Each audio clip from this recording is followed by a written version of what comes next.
Since you're scared, little boy, I'm going to drink your blood. You're not a real vampire. Those teeth don't frighten me. How about these?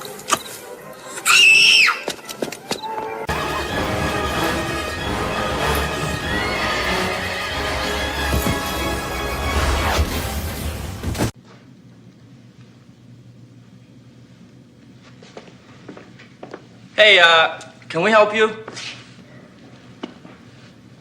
Are you talking to me? Hanson? Someday a real rain will come and wash away the scum, the pimps, the screwheads. De Niro. Hey, can we trick or treat at your house? You look like Howard Stern. What's the meaning? You want to trick or treat at my house? I mean, your house? No. Can you come to your house and trick or treat? Oh, come on. Come on, it's me. Howard? Come on. Now, here, take What? So you're a little short Jew whose wife left him because he collected race cars in the basement? Yes. Okay. Hey, what are you supposed to be? Lisa G. Lisa G, huh? Now we won't be it, so just tell it. I can't wait to hear this. We're going as Hooters girls. Oh, great. And so you're going to have the big boobs under Yeah. the short the tight orange shorts. There's about 10 Christopher Reeves. That's funny. Tasteless. There's a gold-digging Beth down there. Oh, my God. I can honey. be who's in that outfit. Who's Sal in the that? stockbroker. Sal the Who's stockbroker. obsessed with you and Beth. Right. Any Hooters girl? No Hooters girl. Yeah, I'm the Hooters girl.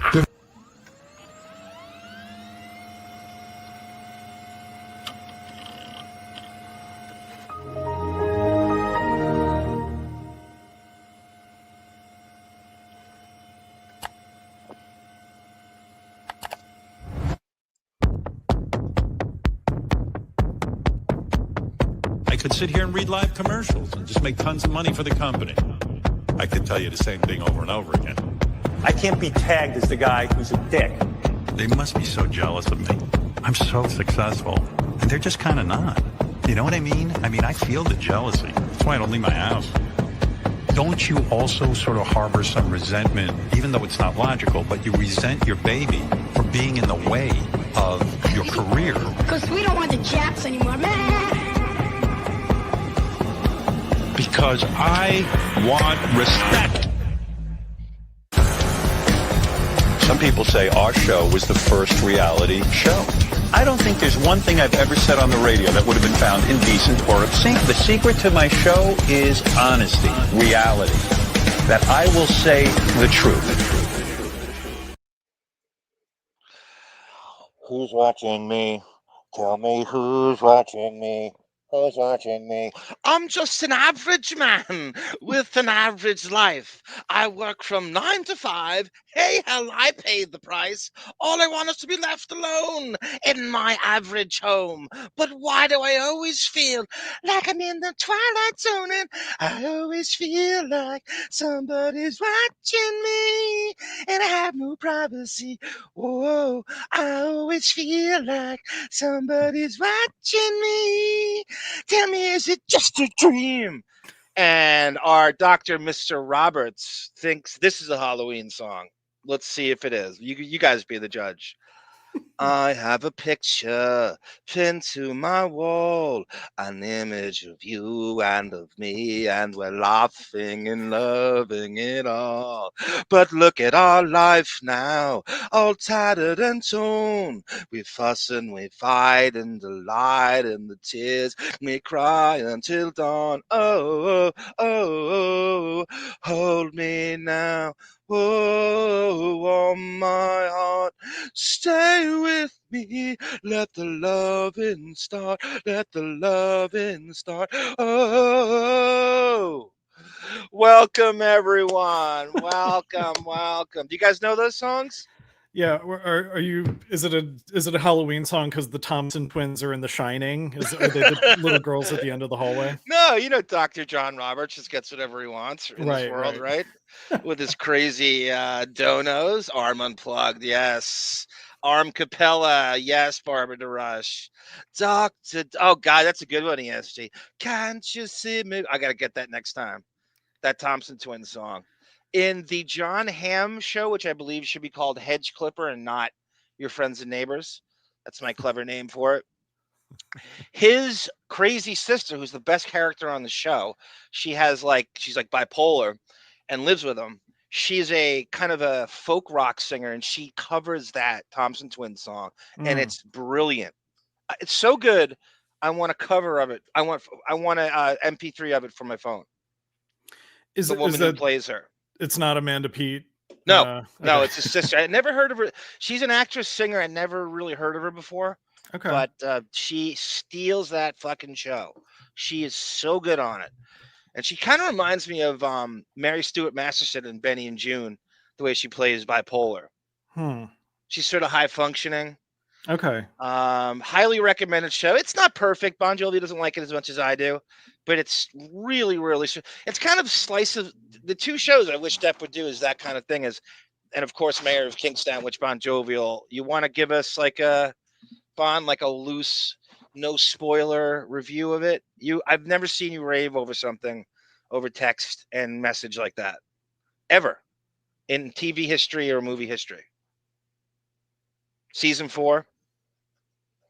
Did Bond drop out? Yeah. No, all that setup. I knew it. You didn't watch it. Okay.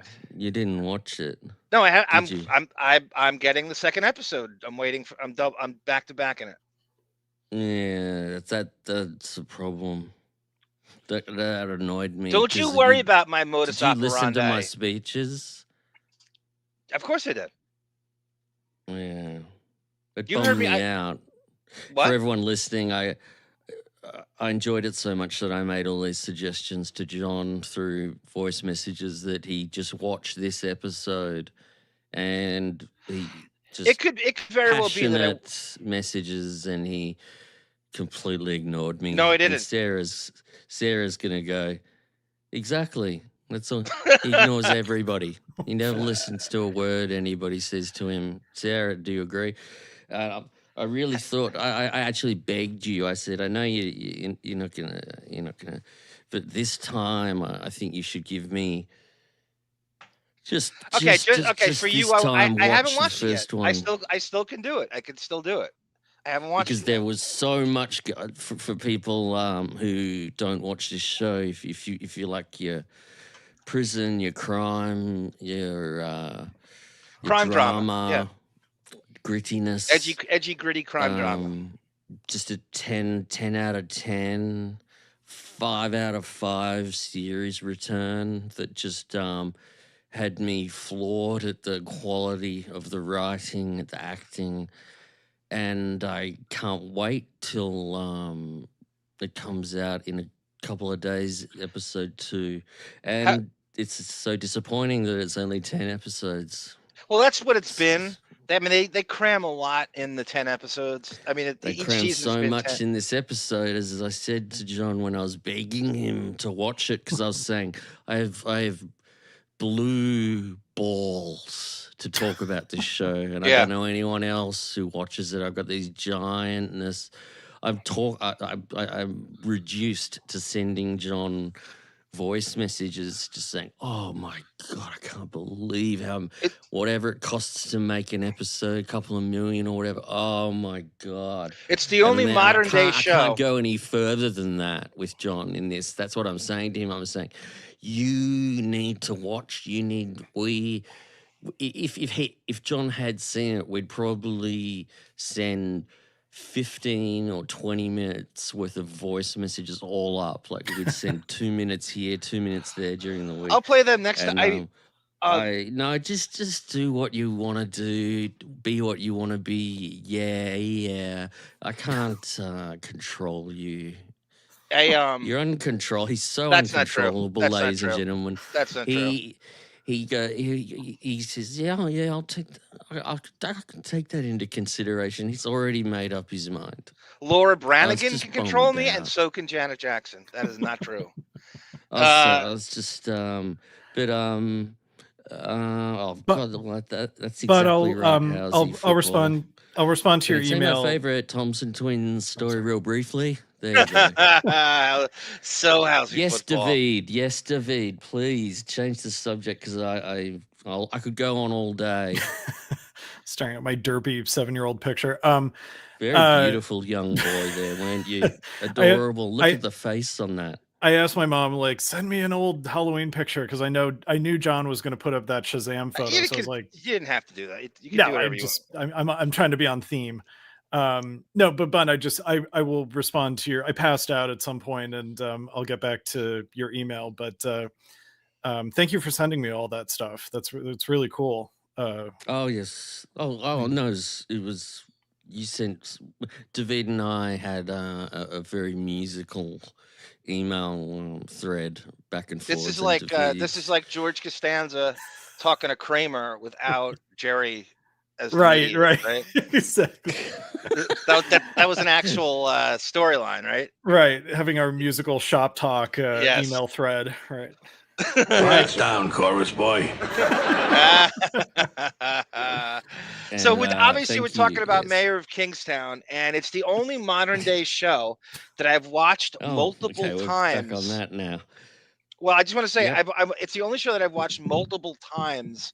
I've watched 3 times, doesn't it? Yes, I've watched 3 and 4 times, and it gets better each time I watch it. There's too much to watch now that you can't watch things over and over again unless it's so phenomenal that you keep going back. And besides Winter Soldier and Falcon and Daredevil from Netflix, it's the only thing I've watched in modern day multiple times. I've been Sopranos, Twin Peaks, Sopranos. I'm talking modern day, Bon. I'm talking about the last 10 years when streaming's gone crazy. Then? Okay, you're making up the rules as you go along. No. I'm talking because back then we had less options. When The Sopranos came out, it was like. And hey, by the way, how about that Edie Falco? She gets to be on The Sopranos, and Oz. And and Nurse Jackie. And Nurse Jackie. And David's going out with Nurse Jackie. Is because I'm a penal columnist, her work in The Sopranos, in Mayor of Kingstown, does that accent just work perfectly? Because it sounded perfectly. She was a great prison guard. Yep. Yeah, but in that town that Mayor of Kingstown is that like Boston supposed to be sort of thing? She's actually from Long Island, where I'm from. She's from Northport. And but does she do a good whatever Jeremy Renner's accent is she? Do you know what I mean? Like, you got to remember they're in Detroit, Michigan. And that can sometimes be it's a weird thing because Davyd knows it better than I do probably, but it's close to Canada, but sometimes it sounds like it's New Yorkie occasionally, depending on who you talk to. And sometimes it sounds Canadian.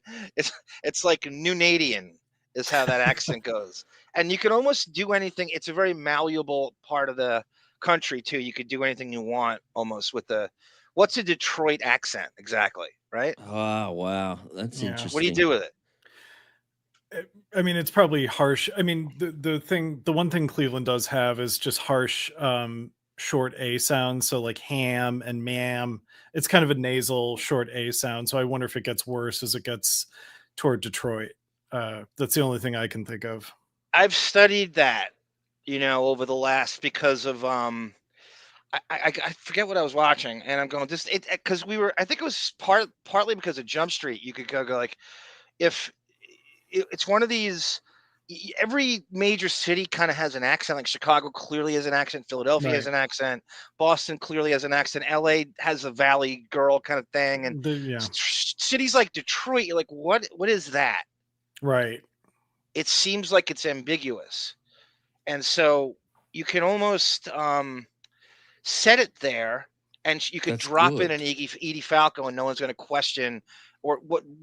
I mean, what's Jeremy Renner's accent on that? Like, what is that? It's not anything. He's from California. He's from Southern California. So is he trying to modify his accent? I think he's just he's trying to grumble. He's trying to sound gruff and grumble and cynical and jaded. He mumbles a lot. Did the actors on The Sopranos all have to modify their accent a bit to Well, because not that really. sounds very No. Okay. Isn't that Because weird though? some of them when you're did, some of watching them it? did. Because that's what David Chase cast people that were easy to. You could just throw them in, and they would sound like Jersey, North Jersey people anyway. Some of them did. Some of them, like contrived a tri-state accent, like Michael Imperioli and Edie Falco went a little. But it's most of them sound like that in real life. There's very little stretch. There's very little chameleon work going on The Sopranos. For a lot of those people, that was the first time they ever acted. Well, that's why I think Law and Order is so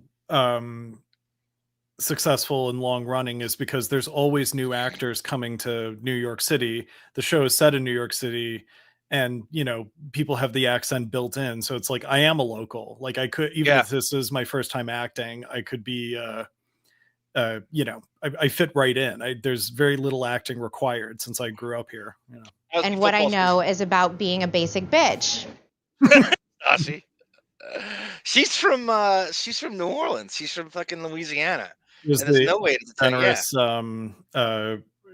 crispy R sound. Yes, Ellen DeGeneres. You know who else does that? Fucking Ann Coulter. Yes. Yeah. Wow. There was another person I thought of who does that, and I'm forgetting who it was. I wanted to text you, but I'll think of it. But yeah, I thought of another person who does that. Who am I? Jason Sehorn over here. Tata Toothy. I'm dressed as a basic bitch right now. That's Stassi's line, Barbara DeRush. Housey Football says that the Chicago accent's like a subtle, Detroit accent's a subtle Chicago accent. I could see that sometimes. I just had so many different versions of it. I have been Aquaman 2 or 3 times, Tata Toothy, in the past. That one, I love that picture because it's so old. The one in my avatar right now. What the hell was I going to say? Bon, do you have anything film-wise you want to cast on us before I go into my shit? Oh, no. I think everyone should watch the movie called Weapons, the horror that came out a few months ago. Yeah. Masterpiece. If Weapons.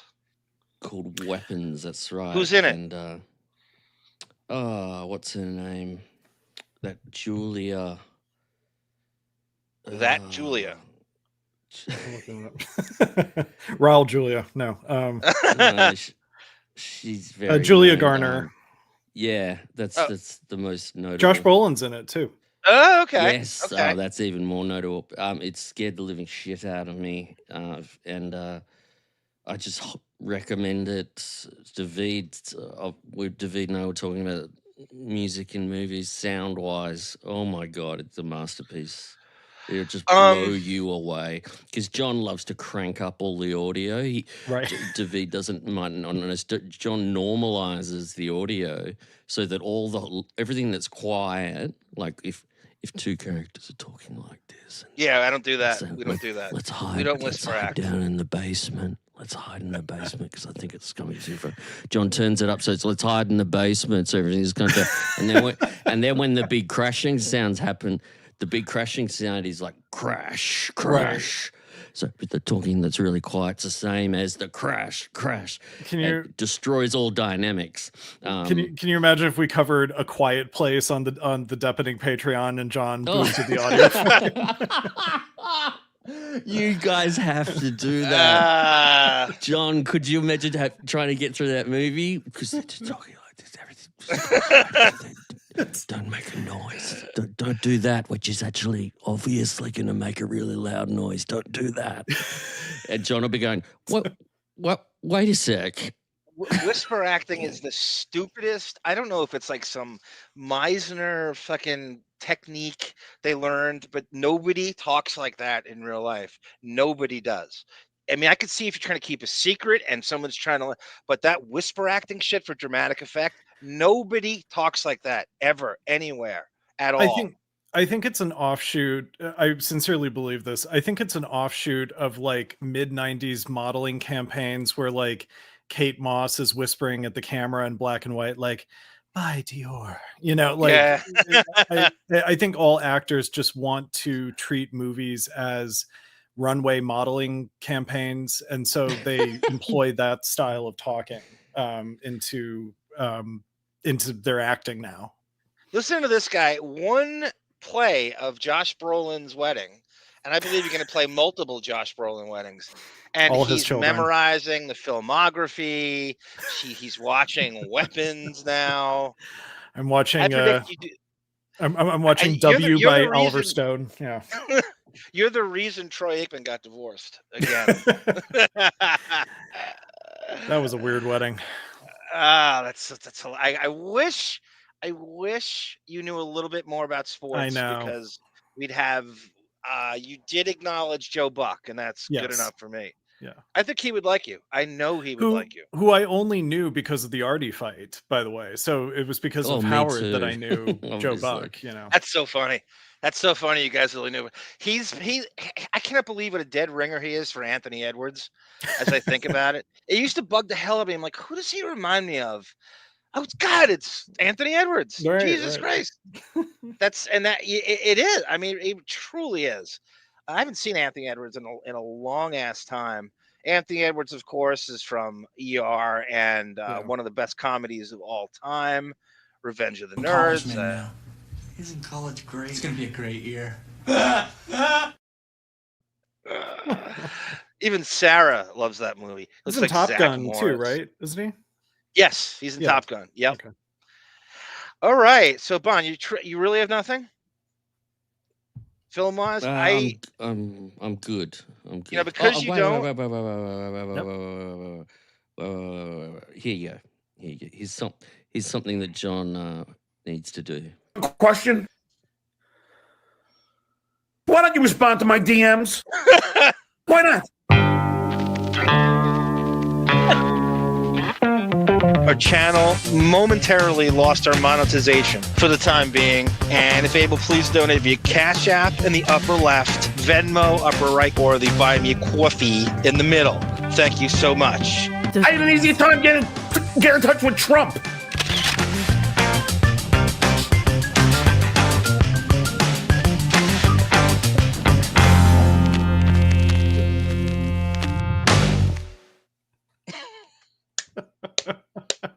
He meant Ivana Trump, not Donald. Right.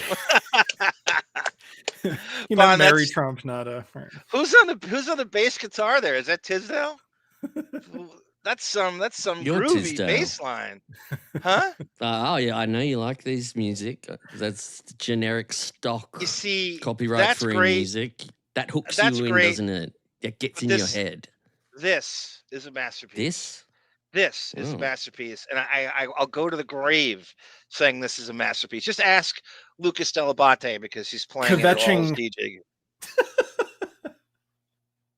Want to tell them why we're playing this? No. GATGIRL, one of our favorite pool hall dykes from Radio love Rock, she's made her way back into our lives, thankfully, and love from the Lilith her. Fair, from the softball field to here, and Yes. BonJovial has a tribute to her with all her favorite things, some of which I sent to him, some of which he found on his own. I'm sure he has audio of her, and God knows what. I remember what I sent to her. And hopefully sit she back, comes back Davyd. on this show, and Here the we tattoo go. challenge is issued again for me. I have no tattoos, and she offered me a stipend for a tattoo. Let's see what she comes up with. But this is That's great. BonJovial's tribute to GATGIRL, our favorite pool hall Tribute, dyke. and I love it. There'll be some weird references in there, and I'll mention them afterwards. Okay, let me pause it for a minute there. You all heard that, right? You heard BonJovial say he loves it. You hear that? That wasn't him. That he said he loves it. So that just shoots down any laissez-faire downplaying of it. No, He loves it. No. I'll do sort of Costanza on Seinfeld. No. I didn't like making it. And I told you the next episode that I was bummed out because I don't think she saw it because she didn't leave a message, a comment. That remains to be seen. I think we're going to play it until she does see it. I have her email, by the way, and I'm going to send it to her. Yeah, because when she first left a comment and then I decided to make this that you're playing now, I replied to her comment after the show and said, "Oh, tune in next week. First up, special gift for you." And then no reply after I played it. So I was bummed out that I downloaded a whole movie like Basic Instinct and then chopped it up and all this and Bound. So you sneaky little ferret. I wasn't on the last show and you brought this up and you said, "See, BonJovial loved it. BonJovial loved it," and I'm always watching you. So I was watching. I was checking my. I was going, no. I had remorse, workers' remorse. I had workers' remorse for making that video. But all right. If I'm GATGIRL, that is the most flattering thing anyone's ever done for me in my life. I don't think it gets more. That's what bummed me out because I was like, I at least want her to see it before she doesn't like it. You know, if she doesn't like it, that's fine, but she needs to see it. Yeah, she'll see it. Love it. I if have you her email address. I love it for the reason I now love it. Posthum. I can't even say it. Posthumously. Is it too early for me to say it? Am I saying it correctly, Davyd? Yeah, you're saying posthumously. Yeah, right. Oh, yeah. Okay. I enjoy it because it just how excited John got about the music, which is just stock generic. Drag it from Final Cut. It's just funny. Copy. That's got why it's so. Got so fascinated by this music. It just really makes me laugh. It's just so funny. Maybe because it is like copyright free, generic YouTube music or whatever. But I absolutely, I was cackling listening to it. I still do every time. Well, I unironically love the original Deepening music. Yes, Sarah did that. I covered it for the tour video. That's right. I was such a fan. Yeah.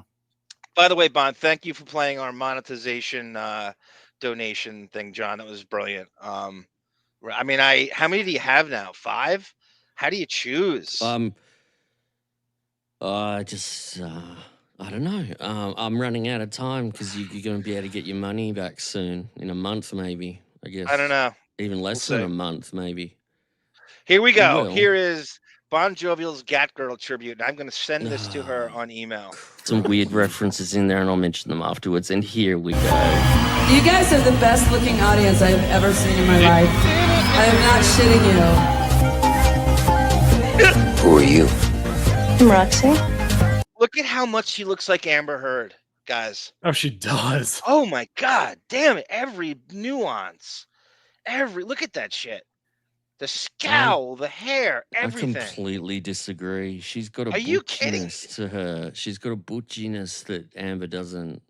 I think the makeup is similar. I feel like the face structure, the eyes look completely different. She's got big eyes, this girl. I'm a friend.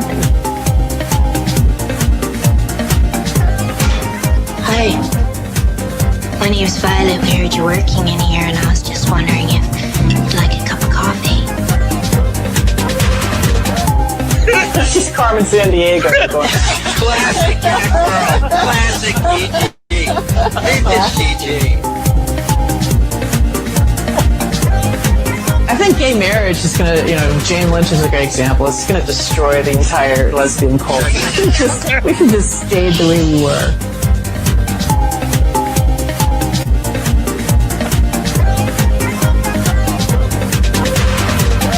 I grew up in Okay, watch Michelle Rodriguez's little subtle laugh at the end. This is vintage BonJovial to leave that in at the end. This is so good. I grew up in a mixture of Jersey City, Puerto Rico, Dominican Republic. I was born in Texas.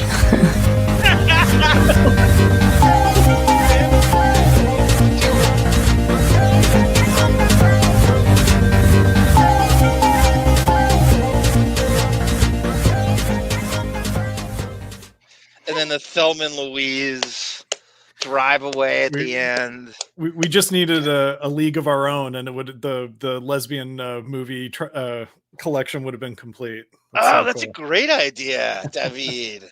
This used to be my playground. This used to be my childhood dream. Davyd, you're never gonna guess. Last night, and I have to get the clip for you because it's a little bit extensive, a little bit involved. Yeah. Stephanie Ruhle on MSNBC called financial egghead, former MSNBC morning host Davyd Gora, who kind of looks like you, Davyd. Are you serious? As a nickname. I swear to God. I rewound it 15 times. I'm going to get it after this. That's crazy. She called him, it's like a pet nickname for him. She goes, what say you, Davyd? And then looked at him sarcastically. It's on a dusty VHS tape somewhere. Oh my God. I was half asleep and I just jumped out of my chair. I was like, what? Rewound it 15 times. I've never heard the name Davyd outside of the Davyd the violinist of Mark Harris fame. So her delivery was great too. She just looked at him sarcastically and went, "What say you, Davyd?" That's very McLaughlin report of her. It was.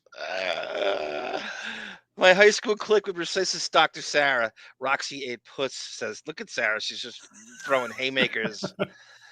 This is Crazy Robin, welcome. I said mugshot, welcome. ESG, welcome.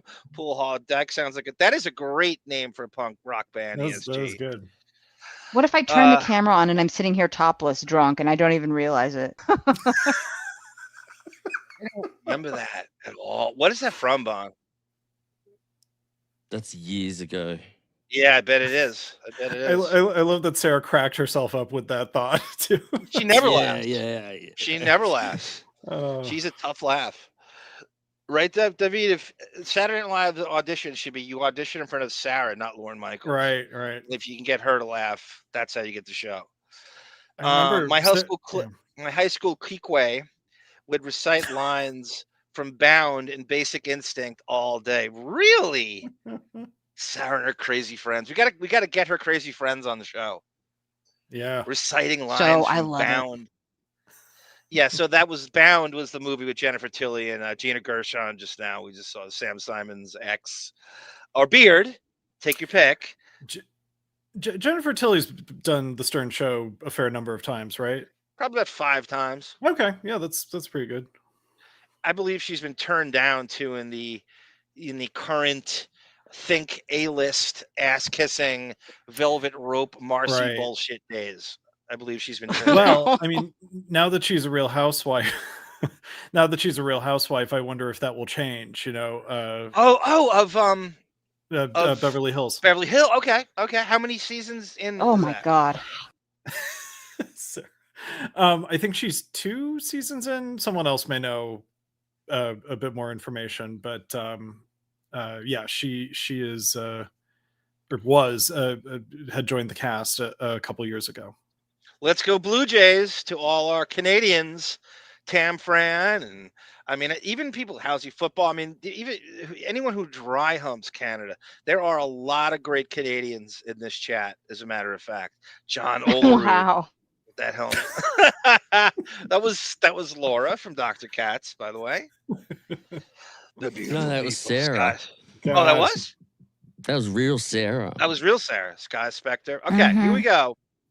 Welcome, Sky Spectre. I have something I found the other day. I don't know if you guys caught this. This is that fucking Willie resign tedium again, planted possibly by Buchwald's office.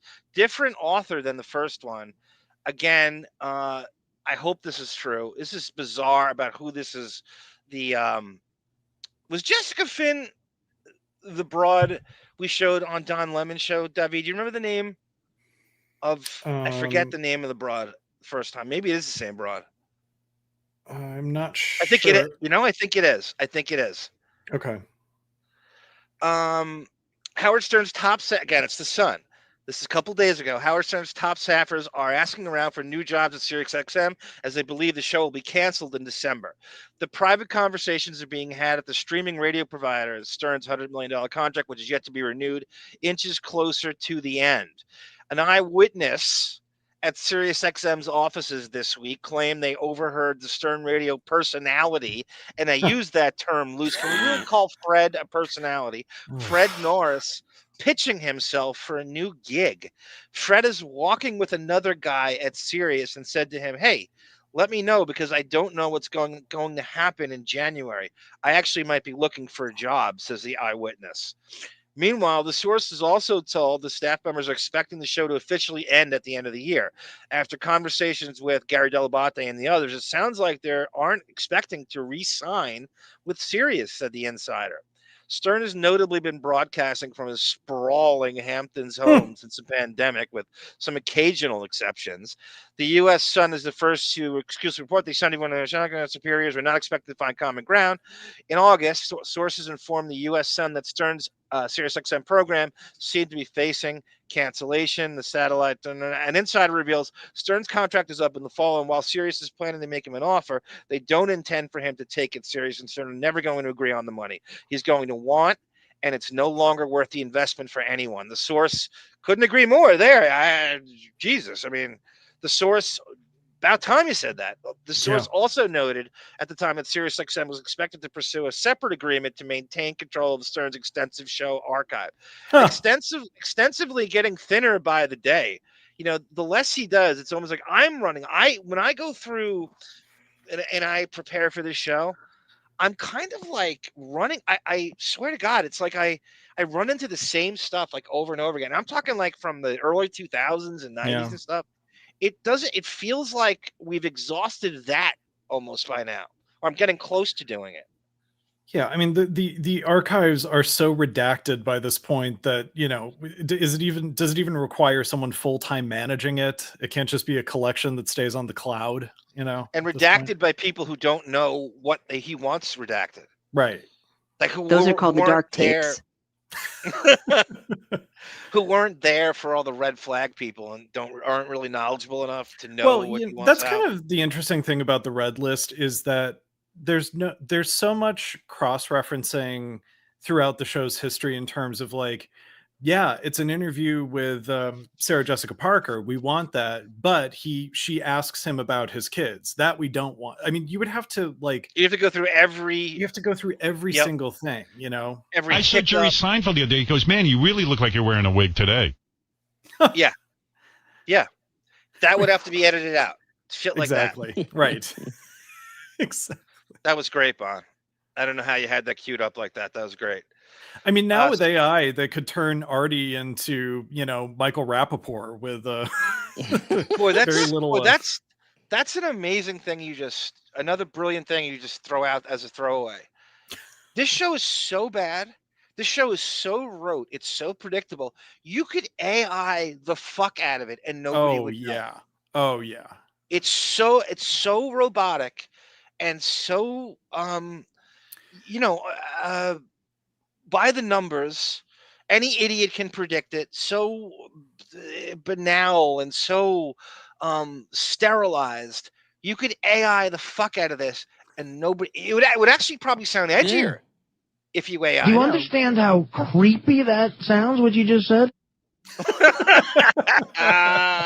Well, but also the video element. You know, I mean the pre 2009 clips that they post on his YouTube channel, they have to cut all around Artie. You hear his like wheeze laugh kind of at the tail end of a sentence, but then it cuts to like 5 minutes later in the conversation, so he's not involved. And with AI, they could totally just make him a different person, you know.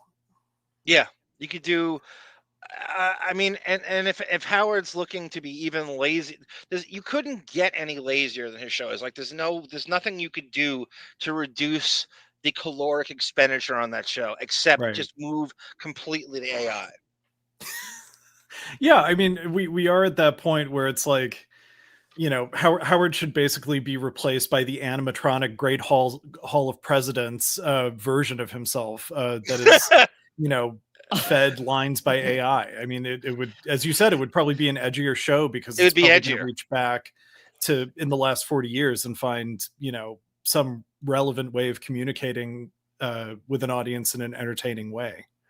I think if we knew it too, if we knew it was AI, it would feel edgier too, because we knew how impressive it was, how easy it is to mimic, and that show it would take nothing. Right.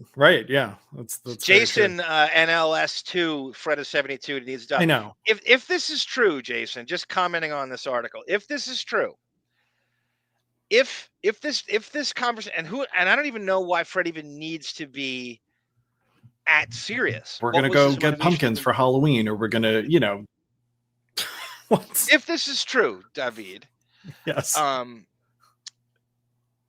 You have conversations where this fake self-deprecation when you're walking around with someone and you pretend, even though rich guys do this, or guys who are, you never hear someone go, "Oh, I'm set for life. I don't need to do this shit anymore." No one says that. You pretend that you are just like everybody else, and you go, "Oh my God, I don't know what I'm going to be doing in 4 months," even though you have generational wealth, and you're never going to hear. And part of the Buckwald lie or the scam to go along with this resign, irritating, meandering, tired fucking shtick they do every 5 years is you would uphold the script. You would go, "Yeah, I don't know what I'm gonna," like even Robin would go, "Yeah, I don't know what I'm gonna do." And so she's making $15 million a year. "Oh, I don't know what, I don't know, I don't know how I'm gonna eat ramen noodles." Because I know people in the music industry. Well, but that's the thing. Fred is wealthy, he's old, and he doesn't spend his money extravagantly. Same with Robin. Robin is wealthy, she's old, and she doesn't spend her money extravagantly, barring one $800 bottle of wine. Yes. So I don't see what the issue Howard's is. money. Oh, that's true. So I also think point. too, this is a way for someone like Fred, who is delusional as anyone is, right? To act like that there's something else in show business for him at 71 than there already is. You know what I mean? Like he's trying to put out again, assuming just going with the lie that this conversation happened, just going with this, that he tries to put out this thing that there's something else in show business that wants him or he's meant to do besides this show. You know what I mean? It's like he's gassing himself up that he has some versatile thing to offer somewhere else in show business besides the show. Well, it's what I used to do when I was a child, and actually this is an apt Halloween story. I went to a friend's house, their parents set up like a haunted house kind of walk-through thing in their basement. I was afraid to go down. Every other kid was going down. I was like, "No, get up the courage in a second to go down." And by the time I was ready, they had torn everything down. So, and it's the same with Fred. He's like, I'll get King Norris on the road someday. I just need a little bit more money. I just need a little bit more time. Need to get a little bit more notoriety. And then, by the time you're finally ready to make a move, no one is looking for you. And that ship sailed 30 years ago. Yeah. I mean, King Norris sounded washed up 30 years. I remember like in the 90s thinking, "Oh, they're done." Like when he started the band, I'm like, this isn't, it's like what, Simon Cowell called it it's a pub band. Because it sound he's trying to do some 70s shit with like 10% 90s kind of influence, and it's dated by the time he was doing his he brought up King Norris, and as I said, I think he got threatened by Stuttering John releasing an album. Totally. That was the biggest haymaker to him, was John getting a record contract. Like just thinking he just has nothing to offer rock and roll. It's just like really, it's like a Dollar Tree, great value, Leslie West or all this boring classic rock stuff, and he's singing at the same time. And he's the worst singer. He has no charisma. His voice is grating and creepy and all the rest. And he in his mind, I mean, he's as delusional as anyone. You're right. He really thinks at 71, King Norris is going to get signed to a record deal at some point. Yeah. And also that they're offering record deals anymore. Like he thinks that's how the music does. Like there's scouts turning up at the gigs. Totally, they come up to you with the card afterwards. We're very interested. Or he's going to be the house band for a talk show that's never going to happen. Yeah, right. At the same time, you know. When Robin's the chatter comes about, he can be the music director of the show. You know, It's amazing. I mean, it's amazing that we're all just like, you know, agreed on. Fred being a millionaire is the most disturbing stringing together of two words, and just tells you everything wrong with this show. That he's, you know, he's part of that Buchwald package where, you know, Buchwald gets the percentage, and he comes in. They come in this troika. Also, despite isn't him not deserving to. Isn't Alison Norris like a really successful real estate agent? Like she's actually kind of good at real estate. I've never heard her being successful. I've never heard. I don't know. I thought she was, you know, flipping if you houses sell, recently. if you sell one house, if you have one commission, is that successful a year? Just some rich friend. I don't know. I heard that. I don't. Yeah. If you listen to this show, everyone's successful at everything they do. Right. You can't take anything seriously they say when they brag about their wives or whatever. Beth is a model, right? Beth is a super successful supermodel, international supermodel, especially when it comes to the wives. You can't believe anything they say. Fred's just retire and ride his motorcycle around. In all seriousness, like if I was Fred, it's like, hey, let me retire and just kind of play around with King Norris, you know, play out the rest of my days around the tri-state area and, you know, enjoy time with my wife and my daughter. You know, I don't know why he needs to work himself into the grave. It's, again, I don't know. We're never going to know how, if Howard shares this information with the Buchwald clients and nobody else. And part of the MO is they don't say shit. They have to go along like Jason NLS was saying up there. This feigning, re-signing horseshit shtick they do every 5 years. And Fred and Robin go along with it as if they don't know what's going to happen. They're Buchwald clients. And Fred is planting a conversation in the hallways for a reporter to hear. Like that could be as well. That's what I'm saying. Right. They're playing into this game of peekaboo. Yeah, right. You never hear anybody go, oh, yeah, I'm set for life. I don't care if you resign. I'm just kind of riding this out. It's nothing. It's, you know, we work, 90 times a year. I just sit there. I play a tired George Takei cackle once every hour and a half and get paid $6 million. Why would I quit this? This doesn't work. No, they expect nothing from me. I don't have to talk. I don't have to follow anything. I don't have to do voices. They don't call in for an opinion. Why would I quit this? It's the easiest job in radio, in the history of radio. A couple shows ago when we were listening to Howard's Return episode when he was explaining the Andy Cohen prank, I mean, we listened to a good like 20 or 30 minutes of it, and not once did I hear Fred chime in with any sound effect, anything, nothing. I mean, which begs the question: what are you doing there? What are you doing there? Why do you even need to? Like, what is? And if ever there was a job you could do at home, wouldn't that be the one? Yeah, look at what BonJovial does from Australia. Exactly. We always come back to this, and then there's Bon. I mean, it's true. He's just like, yes. Think about what Fred gets paid, and BonJovial's 10,000 times more entertaining and more prolific at what Fred does. I mean, yeah. Tina, you play that one more time, I'm gonna go Ike Turner on you. Oh, God. Sarah. That's what I forgot to say, Bon. So at the end of this episode, right, I'm going to close this out. We used to do this on the old Depenings. I used to go, this is Arm for Sarah saying, no time is a good time for goodbye. And then you play that, and then I'll hit out. Jesus. To quote Jefferson Starship, I think Howard's original contract made him a partner. I know. Housey, I've gone over this a zillion times, no doubt about it. And I didn't have to negotiate a shot for 20 years. It's all been fake. That's a great, so Housey thinks from 2005, he's never actually had to negotiate shit. It's called right to refusal. I've been saying that since we started doing Radio Gunk, that he's not negotiating anything. He could just, I totally agree. I totally agree.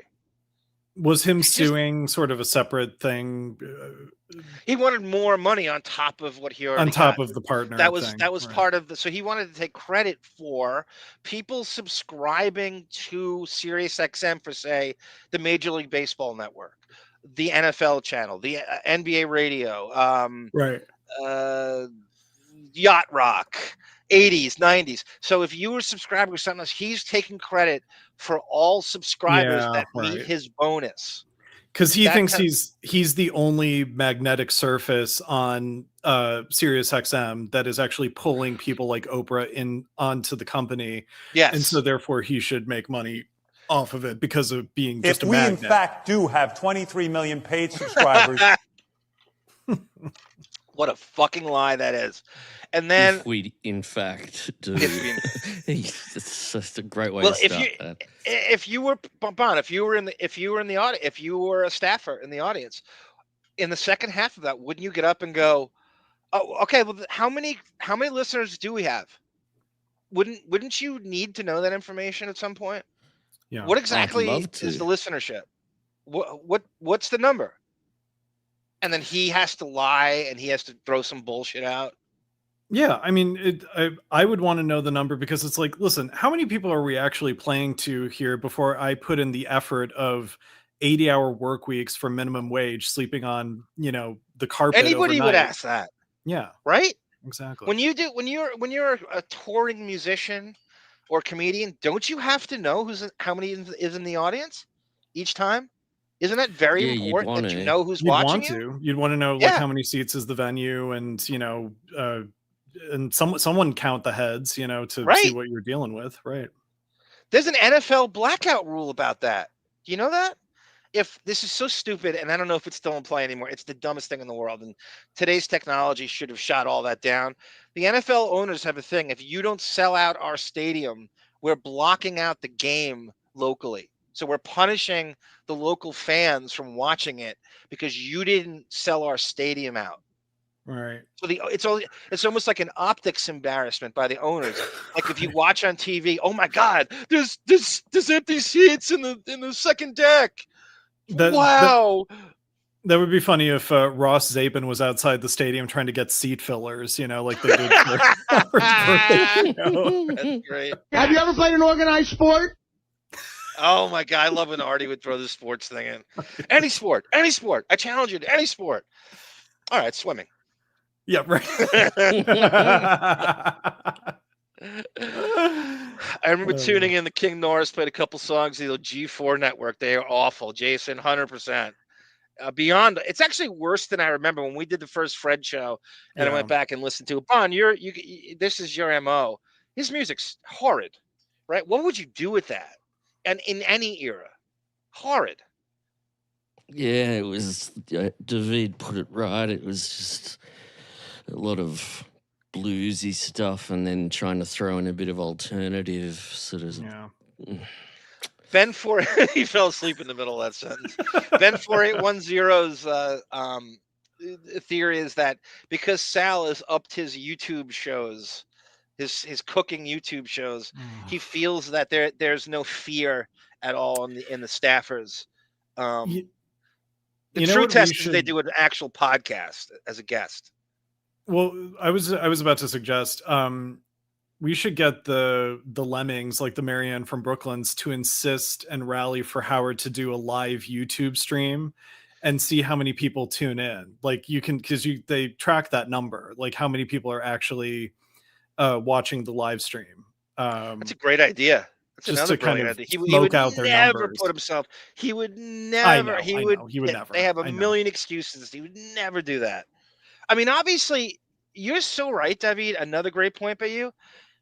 If you can in the lowest of ways figure out who's watching you live at all levels, how could that show not know every fucking metric going on? And they pretend they don't when it's convenient. Oh yeah, I mean the amount of money that is thrown at that show, and it's like, we still can't figure out how to track how many people are listening to this. We can't seem to figure it out. I don't believe that. Isn't it amazing with do they just hand out real estate licenses to people who just feel like you just call, I don't know, your congressman or senator and just go, look, I'm having a midlife crisis. I need an act 2 in life. Oh, here's a real estate license. Here you go. But I don't know anything about it. Just take it. You're a real estate agent now. I think it's just like you wait in line at the DMV, and if you check a box, and, at 55 you get your real estate license. Right, yeah. Century 21 home is waiting for you. I've got a point I need to make. Last show, or the show before last show, somebody left a comment. Someone left a nasty comment saying, "What's the deal with the universal praise that Davyd gets?" Because the last show I was on, I devoted the show to you at the end, Davyd. I said, you stole the show, this show. And I want to say to that person, like, if that's the case, then you can't stand it when John goes on a complimentary speech about my drops, and you can't stand it when I play something like this, where I had this gold custom-made medallion made for John, which cost me quite a lot of money. You can't stand when I compliment John and make a documentary with Davyd for 5-6 minutes. Right. So I don't know if you like this show at all. I don't know what to do on the show other than contribute, which is why I've been asked to be on the show. And I'm not looking for. It's no. You don't need to give an explanation. No, I know. I'm talking to that. I'm talking to that person. There's probably many things you don't like about this show. Then if you don't like that, then you don't like the examples I just gave then, right? So I'm reasoning with you, the person who left the comment. Sarah immediately. I don't read the comments. Sarah immediately chimes in and says something like, "No, he's great. Shut up." Oh, she just left a hard no. Yeah, like that. I love her hard nose. No, he's the best. Shut up. It's just some people just hate. No, it was actually a backward compliment. Telly Savalas. Fuck you. Do you want to know? It's 8:32 a.m. here. Go fuck yourself. You want me to speed up? Oh, okay. He's kidding. Telly's a good guy. Come on. I know he's kidding. I'm giving the show a bit of a jab in the arm. All right, I'm talking faster now. How does that sound? I'm still speaking. It doesn't change my the quality. It's still garbage what I'm saying. Ben. It's just faster. Is that making you happier now? King Norris is trying to recruit Stuart Copeland and Andy Summers to help make the follow-up to Synchronicity, he believes. Did you know Andy Summers was Dennis Miller's house band in his shitty talk show he had? Really? Of course we don't know that. Of course we don't. I didn't even know that. Yeah, but thank you. John has so many facts. Andy, you want to play me a little King of Pain? Play a sound? It was like that the whole time. Oh, God. The worst repartee between a host and a band leader. I got a great one that now you got me fired up. I got a great one where Sarah and John are talking, and John does that exact thing to give Sarah factoids that she cannot stand. And I'm sorry to play this clip at the start again, Sarah, but here's John and Sarah. It's the clip Sarah doesn't Day like. when Donald Trump is gone, but your dishonor will remain. Miss Piggy Dick Cheney in a wig. She's from Wyoming. I don't know care. if you could, originally from Wisconsin. I don't know if you could tell that. I don't care. I wish you wouldn't play that cunt over. Oh, represent me. Welcome, the scam squad. Autobot. Yep. See, she did not give any shits about Wyoming. I love it. If you don't say, here's the problem with Here's the thing with Sarah. If you didn't say Oregon, she doesn't give a shit about any of it. You have to say Oregon. If you're going to bring up any geographical, if you don't say Oregon, she is completely insouciant and doesn't give it a shit about it. And She is as it particularly is. with Liz, though, you mentioning anything, you hear her, she's got, I don't care, I don't want to talk about this, do not play that clips. Did you see, I put up the closed caption, she was having that, and I'm throwing in drops of her over the top. That was a great one where I say that I play her saying the scam squad, and as Davyd said before, he finds it entertaining when people agree with the drop of them that I'm playing. You hear at the end, she goes, yep. After I play her saying the scam squad, she goes, yep. Here comes another fact. He wanted credit for Hair Nation.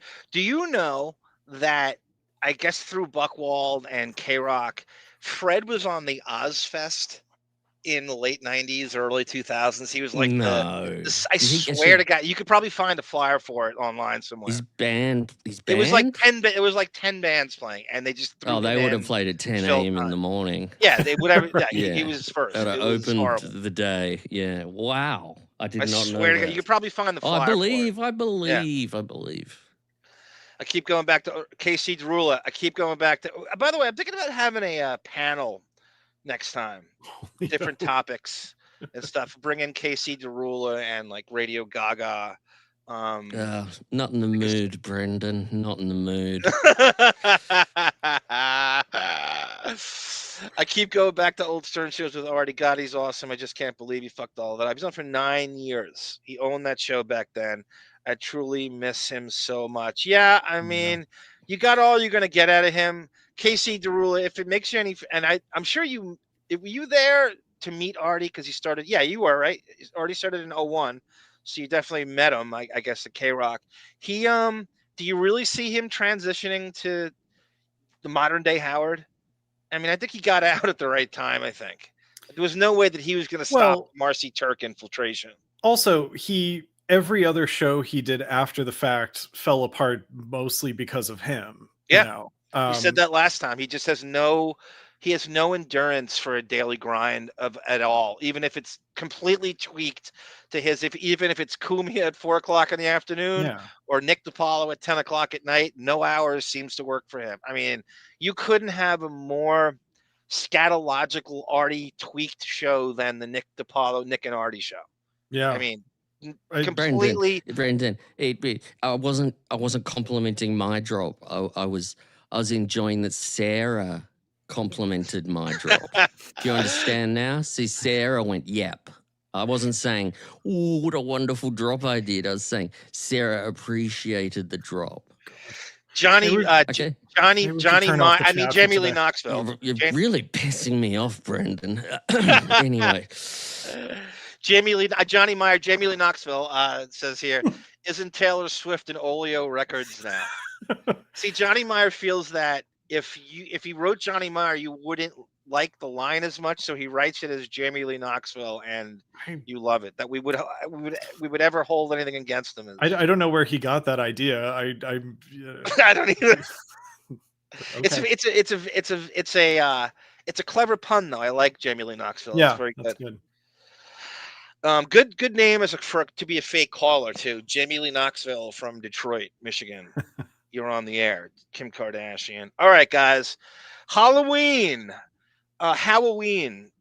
This show they have really, since Howard's divorce, they have marginalized HOWAWEEN a little more, but there were things I didn't know existed doing my ferreting. And for Davyd, we have the Channel 9 show. Yes. Did a HOWAWEEN special. And this isn't HOWAWEEN based in the beginning of it, but Howard does a best man speech for his wife, his sister Ellen. Yes. No, so he does it. He does a bar mitzvah speech, a bat mitzvah speech for his niece, Ellen's daughter. And I'm sorry, Debbie. I just wanted to cue that up. So we're going to watch that. I don't care what HOWAWEEN anything is. You live for the Channel 9 show, even though you were episode 2 is years great. old.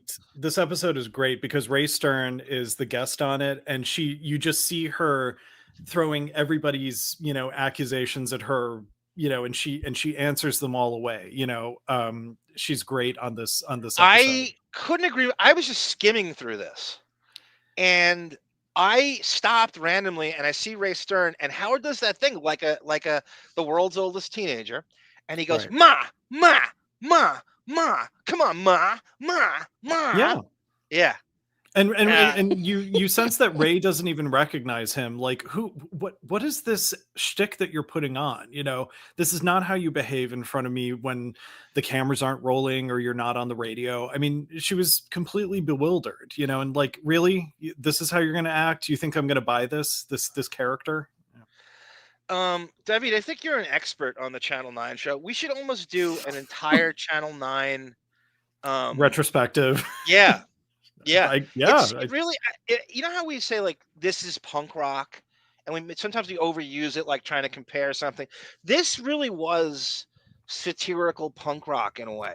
I enjoyed the Channel 9 show. I mean, there are definitely cringy aspects of it, but there's some funny, you know, the reasons why I liked the Stern show in general. You get a little bit of that in the Channel 9 show for sure. It's probably as edgy as free TV is gonna get, right, at any point, you know. Absolutely. And really, this is what you thought the CBS show was going to be in the late 90s, early 2000s. Right. Like, it would be this ambitious thing, and he was so fucking lazy. And I have a theory that he also didn't want to give Alison. He was going to be as lazy as possible for things like that because he knew that Alison was getting half his money.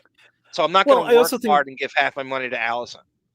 Yeah, and I also wonder if he felt like post Private Parts, maybe I'm getting a higher clientele of celebrity guests on, so I don't need to be in a Marge Simpson mask shirtless on TV anymore. Like, I've actually got to get the George Clooney's and the Ron Howards and the Julia Roberts in the door. So, you know, it lines up with his putting in no effort policy as well. So, and when you watch the material they chose, it is trashier than anything you ever saw, even on this. It was just, I remember the negativity was insane, how lazy it was, how shitty, how low rent it looked. I'm talking about the CBS show, because there was so much they could have done with it. Even if he just did the old interview, the first thing he did on E, that one-on-one, even if that was the show, just a one-on-one interview for an hour against someone that you didn't, hear from normally. That would have been great. The last thing I'll say before you play this. So this is a different Howard, because he shows the home movie of him giving a speech at his niece's bat mitzvah. It's like, I couldn't believe it either. That insight. Yeah, I was skimming through it. I couldn't believe it either. I was just like, this is just, and then the trick or treating is bizarre. Yeah. That's a weird segment. Yeah. Just going around, where did they film the channel? Where's not had a stroke. BonJovial was looking at seeking. Good Lord! I just want to add that I empathize with you. Those hours, I couldn't appreciate. Oh, I know that. I remember you were a mess during the trial. Everyone go. I'll get some clips of John kicking off at whatever it was, 9 a.m. on the Depp trial. You should have heard John come on and to be like this. I wasn't that bad. Good morning, everybody. Ahoy, oh, hi, ho, silver, la, and then welcome, everybody. Okay, we will. But I don't blame you. I don't blame you, my little ferret. I defy you to find me at my most soporific, sleepiest, and put me against you. What people double up, split screen. I'll fucking do it now. Are you saying it wasn't? You weren't as bad as me. I don't know, but I think it would be fun to put it against each other. Oh, well, I don't understand. You know how they say that? The kids say "game on." I don't understand why. No, you were like, good morning, everybody. I think they're going to start shortly. The judge has to turn on the microphones. He hasn't turned on the microphones yet, but No, now she's turned on the microphones. Excellent. Oh, there's Depp. And when Depp came in, you would always go, oh, look, there's Depp. There's Depp coming. Oh, he's got a ponytail today. I'm kind of looking for my primary motivation at the beginning of that trial, and really throughout, was to find the luminaries of the hangers-on of his friends that are there, Right. and to find your Josh Richmonds, and really we figured out, what would you say, like in a weekend, that his kids were never going to show up to their own dad's trial, Yeah, right. which I found bizarre. And I can't think of anybody who's close with their family that wouldn't at least be there a week supporting their father. I just wanted to mention to fans of metal that Metallica are here in Australia and they're playing in Perth tonight. Oh. Thank you. Do they ever They stop just- touring? How many times have they retired, by the way? This is like the 10th time they've No, retired? they've never once. This is the farewell tour that started in 2008. The I long think they goodbye. took a month. I think they haven't. I don't think they've played a show since the Ozzy Osbourne passing away show. So they've had a little break, and that's what they do. They take like a month, and then they'll book a whole bunch of shows. They're sort of perpetually like Pearl Jam. They just touring band. They just keep going. But if you're into Metallica, they're here tonight. Perth. Bon, I love that the passing away show. That's what I'm going to leave that in my will. I want my funeral to be called the Davyd passing away show. Yeah, I know. It's sort of That's great. I'm trying to be nice. Like I'm not just saying when he died. I know. Bon, That's a funny no way of putting offense, Bon, and it's everyone's entitled to their own, and it's all subjective and shit.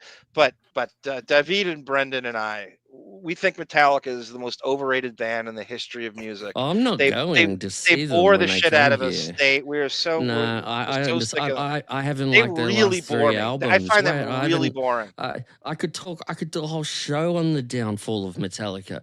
And we all agree. We all agree. The last time I saw them was in like 2011 or something. And after that, I was just like, oh, I'm not going to see them live again. And the last three albums have been just weird shit going on. The last two albums just are interchangeable. They just sound all the same. It all just sounds the same. Okay, so here it is, the Channel 9 show, early 90s Halloween special, but it starts off with a look into Howard's personal life with his family and Ellen and his mom, and then he goes trick-or-treating, and they look like the burnouts in the neighborhood that are trick-or-treating way too late, like it's the kids who still go out in high school trick-or-treating in like 10th grade, burnouts. So This show has three components tonight, I believe. Three major components. Joan Rivers is here, someone we waited a long time for, Robin. Big star. Big star. Finally got a big star. Big star tonight, Joan Rivers, all right? My mother is here. Big star. Big star.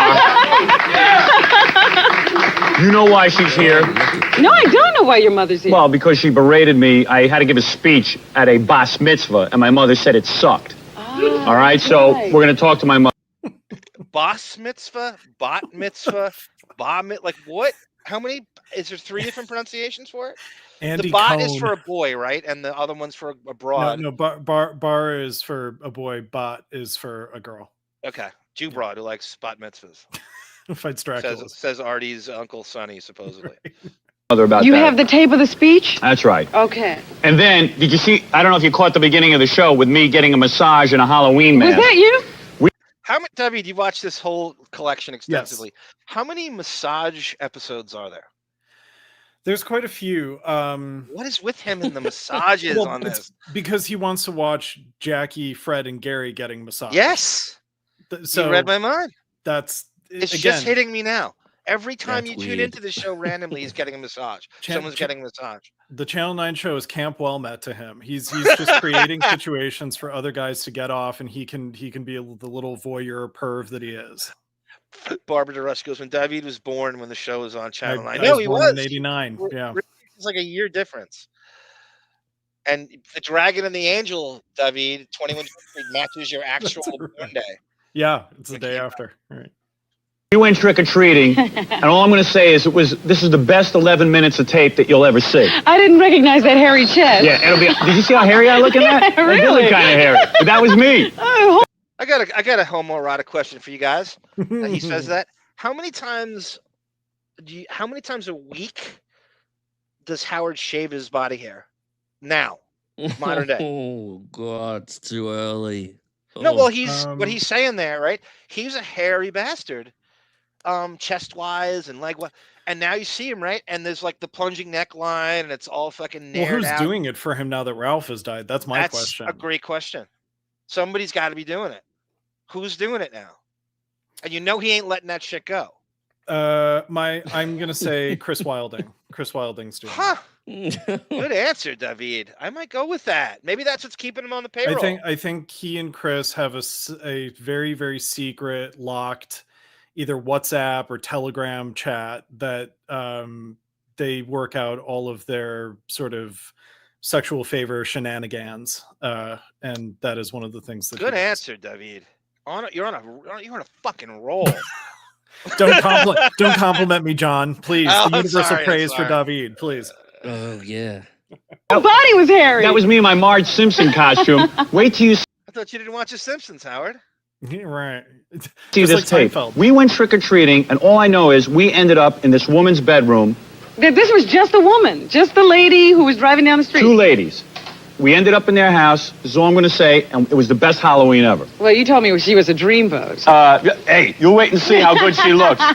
Wait and you see. She's a married I'll see woman. what you pick up. But first, tonight, I want to bring out my mother for a reason. We're going to have this out right now. My mother, ladies and gentlemen, Raye Stern. Here she is. Look how beautiful. The woman who produced you. This is my mother. Hello, hello. She's working on a book, What Not to Do When You Have Children. Okay, Raye is let's just put it in perspective of like what women look like today versus back then. Raye is 98, 99 years old now, right? Let's call this 1990. Yeah. Okay? So we're going to go back 35 So she's years. 63-ish here. She's 63-ish here. She's a year older than Johnny Depp. She's Johnny Depp's age now. Yeah, basically Depp's age now. A year different.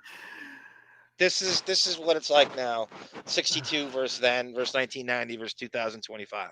Well, part of it is, I mean, in addition to just the overall look, it's the, wearing a couch as a shirt thing too. The fashion is so horrible. She's 2 years or 1 year different, or 2 years older than Holly Robinson is now. God damn. And this is Holly Robinson. Hey, John and Sarah, it's Holly Robinson Pete. How you doing? Basically the same age. God. Because I didn't come here for abuse, Howard. no, not abuse. I'm just saying that, of course, many people look at me as maybe the son they don't want to have. Oh. And my mother loves me, right, Mommy? Oh, by the way, mugshot DOS. That's a good point. Maybe he might have it like lasered off. That's a good point. I'm shocked he didn't do that sooner. Like, yeah. When it got who would perfected. know, right? Well, I have a theory that he has a whole, hair system wing in his mansion, for all things cosmetic, plugs and a plastic surgery wing in both mansions. A Dr. Frankenstein wing, yeah. No doubt about it. There's a clip from 94 where they were berating my boyfriend Ganji, and Howard was He's saying, in this. I got him too on this. Not fun. this one, but the 97 one. Howard's berating Ganji for being lazy and not working hard enough, and he pulls in Ralph as an example of someone who does work hard, and he says, Ralph cuts the hairs out of my nose like that, and he came up with that job. He said my nose hairs were getting too long and that he could cut them out himself, and so now I need him to do that. And he said it with no irony. So Ralph has been doing the hair trimming work for Howard for quite some time. Think about how lazy that is, or just to look like you take tweezers, you put it in your nose and you yank it out. It takes I know 20 seconds. There's electric ones that, and they've been around forever. They've been around for years and years and years. Yeah. He can't do that. It's crazy. It really is crazy. I mean, he has not done a human task, and I can't remember when. You have to go like to the 80s, if that. Yeah, he's the most. He makes Michael Jackson look like Nick Offerman. I don't know. Nick Offerman's great. Nick Offerman. That motherfucker is everywhere. Every time you tune in, he's doing a voiceover or a commercial or something. I know. I love you, but you watch yourself. My you mommy say the loves right you. thing now. My mother refuses to accept the fact that I'm now a celebrity. She can't handle that. And first of all, going up, she can't handle it. At the bat mitzvah, you were not a celebrity. You were the uncle. No, but you got to understand what something. You were. There are guys rolling videotape, okay? It's a guy. It's a service rolling a videotape. There are people you don't know who are there. And I'm sorry, Ma. You're used to videotape, No, Howard. it's not that I'm not used to it. I don't want some guy running around with a videotape of me giving a sappy speech. My mother wanted like a speech where everyone was left. Well, this is 1990, 89, 91, whatever. Those 3 years kind of. He's already pulling that ego trip about don't videotape me and shit. He's already like he's not national, and he's already. I mean, he's got such a massive, just like delusional hubris or jubris, and again, just any footage of him. And I think it all started. You remember the thing I was telling you about when he went to a real estate agent and he wouldn't get out of the car with Alison, and he sat there and let Alison talk to the real estate agent, and he hid on the corner because I'm so famous, I can't do this. Or being attacked by fans in the park and jumping into the limo, leaving his kids and wife out of the limo. That was the that was the Randall's Island dysfunctional family picnic or something like that. Yeah, that's a great story. You two are nerds. Robin was there for that. Exactly. You're the biggest dork. If we weren't Bon, should we be doing the show? Honestly, right? Yeah, that's John's usual. What are we doing then if I'm not that guy? I just love it. I love it. It's just flying in the aisles and in the halls. No, That's not what's going to happen, Ma. You're dreaming. You're always dreaming. Let the people see the speech. This might be line of the night, Tata Toothy. Davyd deserves better than Ganji. Oh my God, that's a compliment. 1994 Ganji wasn't bad. 1994 Grillo was not bad. We should make you a T-shirt. 1994 Ganji. And just have a picture of him on it. That would be the funniest fucking thing to walk around LA in it. And if somebody recognized it, that'd be the ultimate. The only one out here who would know what it was Melrose Larry Green. If I go to his I'm friends corner. with him on Facebook. Are you really? Oh my God. He's insane. I'm thinking about asking him to come on here because he just shits on Howard now. And I love that. But you're dreaming about your expectations of me. You're always dreaming that I'm going to somehow be able to give a speech. If I didn't have those expectations. This is a real fight. You could hear Howard shrieking there. This is a real fight. Wow. Well, and she's mortified because she doesn't know why Howard is so emotional. Like I don't think she totally understands. I don't think she's confronted the character Howard Stern on any kind of broadcast in person before. I think it's always been over the phone. Now we're on like TV, quote unquote. She can't deal with the star trip. Right. Tata Toothy goes, Ganji should deal drugs to Deborah too. Howard looks like Phil Spector fucked Frankenstein. That's great. Great Halloween joke, Tata Toothy. He owned a mugshot. He owned a robot. You're always dreaming. Let the people see the speech, hear the speech. But you're dreaming about your expectations of me. You're always dreaming that I'm going to somehow be able to give a speech. If I didn't have those expectations, but this is the speech that was in me. What much possibly better am I going to be permitted to talk? How much time did you spend preparing it? Oh, that's a very good question. Wait a second. Here is the speech. Mr. D, I don't know if we were clear enough. I'll just say it really quick. They went to a concert with Howard's family. The kids went. I think it was just Deborah and Emily. And Alison went. And Robin was there, and I think a few other people. Of course, Gary went. Like, he'd go to the opening of a paper bag, as we always say. And a bunch of fans supposedly recognized them. And they start kind of coming over to the car where they are. I think you could pull up in those concerts. You could pull your car into where the concert is on the grass. And so, I don't know. Gaggle of fans came over for autographs, and he got so terrified, he runs in the car. Howard does, and locked the doors and left his kids who were under 10 years old outside in the midst of these fans with Alison as he hid in the car. And with no compunction, that's the antithesis of women and children first. Yeah, right. And Robin told that story on the wrap-up show. And yes, a couple times. And we talked during the Jimmy Kimmel show about Howard probably doesn't want to hang out with Robin now in 2025 because he thinks that she's beneath her, but also because she may do something like that. She may dig up some embarrassing story from their past and, tell it to Jennifer Aniston and Emily Blunt, and Howard doesn't want that liability. Perfect references, Davyd. Perfect references. Perfect, Kimmel click A-list celebrity references. Right. Hey, everybody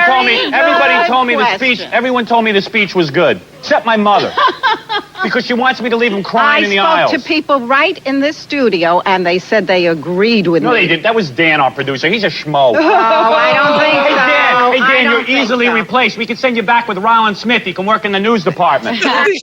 He's such a bitter bitch ass, fucking king baby bitch ass. Oh my God! I wonder what Dan Foreman is doing now. I mean, if he's still alive, even their Channel 9 producer. There's people in those credits we can dig up still. Oh, when you read there's like 40 names in the credits. We can't find these guys. They're all kicking around Secaucus, New Jersey somewhere. You have no business knowing what Secaucus, New Jersey is, Davyd. You have no business. All right. Let's see the tape. What a jerk that guy is. Let's see the tape. All right, watch. The tape speak. Well, everybody assumes I'm good at making a speech because I'm on the radio, but it's much more difficult in front of people when you have to look at people in the face.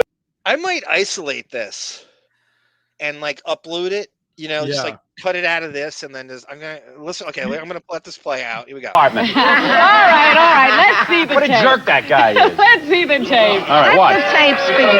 Well, everybody assumes I'm good at making a speech because I'm on the radio, but it's much more difficult in front of people when you have to look at people in the face. But for Sharon, I can do it. You got faith in me? I can do it. Sharon, everyone has said this already, but I am really proud of you today. The first time I met Sharon, she was already starting to walk. Hey, Schmoes, what are you laughing at? What are you laughing at? It's a different Stern. Yeah, but I'm trying to give a nice speech. I'm not going to go up and start berating people. No one is berating you, Howard. This is great. You're a little... He's been talking for 30 seconds, and he stops it already, and he's just so insecure. He can't even, he has no self-deprecating anything. Gary just giggles and he stops it and just fucking berates him. I am really surprised Howard played this, quite frankly. I don't know what's, he could have just talked about it as a story with his mother, I don't know why he probably has something to prove to her. They probably oh, I'll play the tape and we'll be the judge of it, and he was forced into it. This is probably the only time in his career where someone said play the tape and he actually did. I was shocked when I saw this, skimming through this to find the Halloween stuff. Yeah. I was shocked. I'm assuming Ellen is the woman sort of by the window. There's a blonde woman. Maybe they'll cut back to her. Ellen's not blonde. Okay. So I don't know. That could be his sister. That could be a cousin, or something. A cousin. Yeah. Okay. A little paranoid. How is it so far? Seriously. How is it so far? Is it nice? Right, fellas? It's a nice speech. He didn't say I wanted to walk because I was living in Detroit. Oh, wait, you're gonna miss this. Really proud of you today. The first time I met Sharon.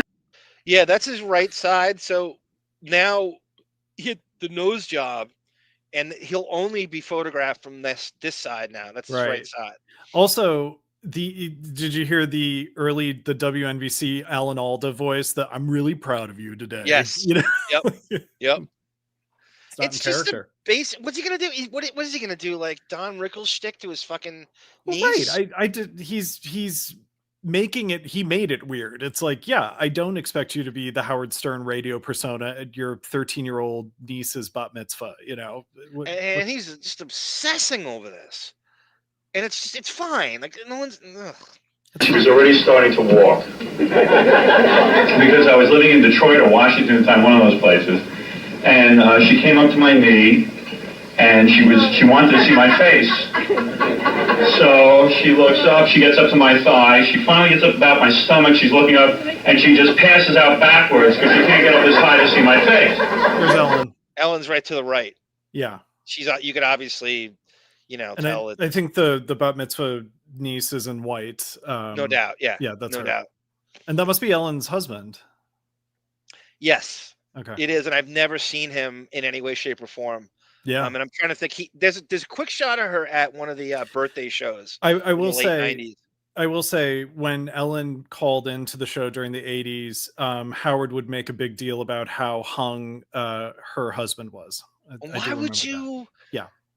not just know that, but even care about that? Right. Like, what Right. on earth would you even inquire about? How much God, more this is evidence gay. do we need? How Yeah, much more evidence Jesus. do we need? Oh my God. Oh, because he's too cheap to hire. I wonder if he like collaborated with Jackie about this, and he's just like, I don't think so. Jackie's odd. Jackie's weird. Jackie's not a good roaster and stuff. Like, No, he's he's got not. a very specific skill set, and it's not about this stuff. It's weird. He can't write roast jokes. It's if his jokes sound planned, then they don't work. It's when he's off the cuff and just throws something in in the 11th hour, and it's like the perfect line, and it's just hilarious. Yeah, I agree. But Sharon had not a good story. Sharon says that's not a good story. She tried getting the record. So she fell back on her back, and Pam came up and said, "It's Uncle Howard. It's okay. You don't have to cry. He's okay." But anyway, the bat mitzvah today has been great, and I look so forward to this. I couldn't wait for this day. I think if my parents had said to me a couple of years ago, before my bar mitzvah and I had to go to Hebrew school, if my parents had given me the option not to go to Hebrew school, I know I would have taken it. That's why they never gave me the option. Sharon had that option, and she said she wanted a bat mitzvah, which blew me away. And I just hope that kind of determination sticks with you the rest of your life. We're all so proud of you, and I love you, and happy bat mitzvah, Sharon. That was so fun. You finally got around to her. Hey, now what do you think of that? It could have been better, was what I said. What would you have had him put in it? Well, they have a very... See, this is my mother's problem from my birth. Here's the deal, and I'm being serious. Here's the problem, Mommy. Are you going to let me And I love you. answer? No, once let me you- just say something. Yes. You had a lot of things you wanted to say. It's true. Telly Savalas, it's really not fun. They just think that they have to laugh at him, because that's what he's looking for. Well, also, I wonder if there, to Howard's credit, like, I wonder if there is an element of like, when a family member gives like a speech at a reunion or a wedding or something, and it's like all these really soft jokes, but because you're in the context of family, you feel like you have to laugh at it anyway. Yeah.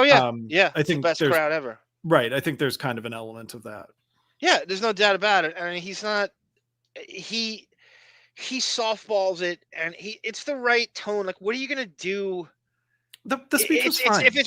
If it was for his sister, you could go a little edgier, but it's for a fucking 14-year-old. Right.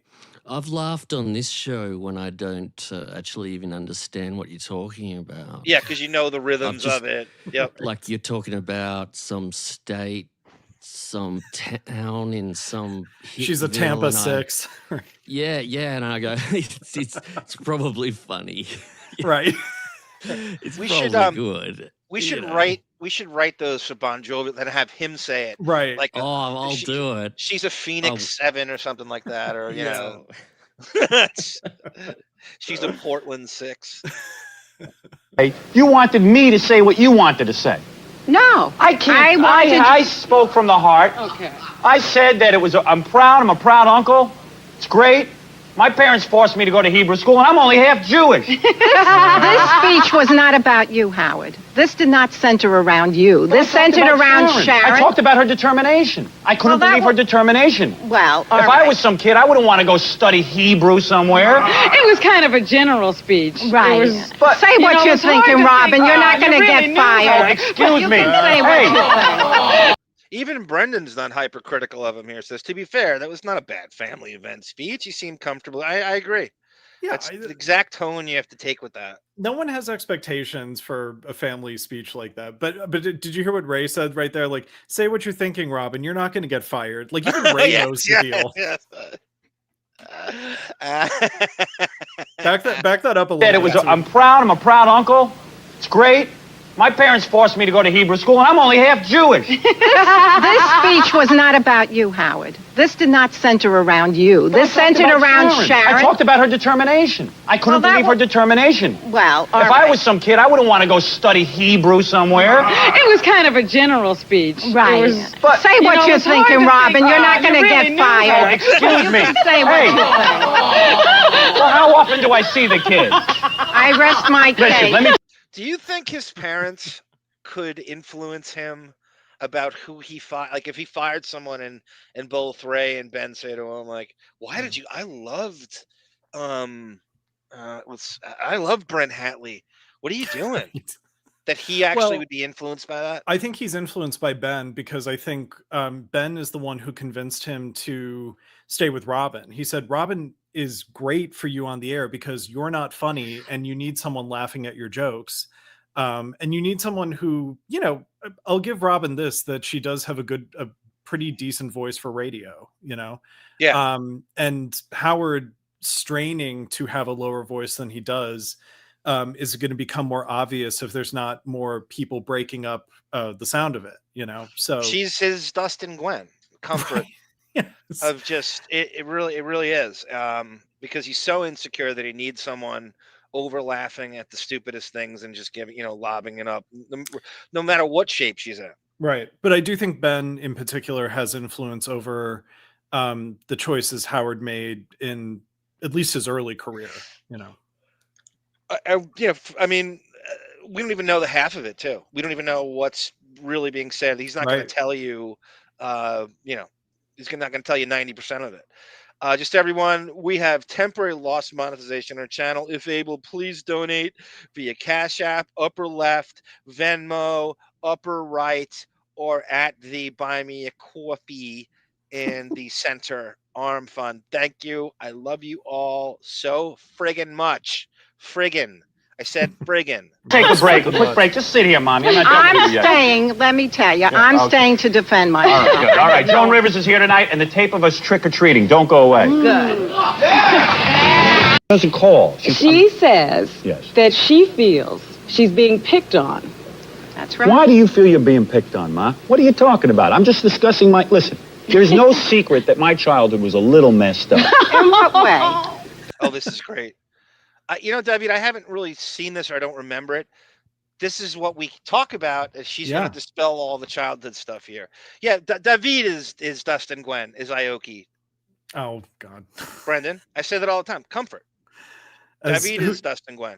And it's like a third person story, right? It's like what Holly Robinson Pete said that Stephen Williams said that Stephen Williams, yeah, she said that they were so terrified being in Vancouver for the first Fox show and they didn't know anybody and it was the first time they shot in Canada that Holly Robinson she needed Dustin Gwen around as comfort. He was such a almost this angelic Vietnamese Zen ninja samurai like spirit around at all times to keep her calm because I mean that's nothing what Asians do. Nothing I said you'd describes make a me great better. Asian. You would make a great Asian. I always say that.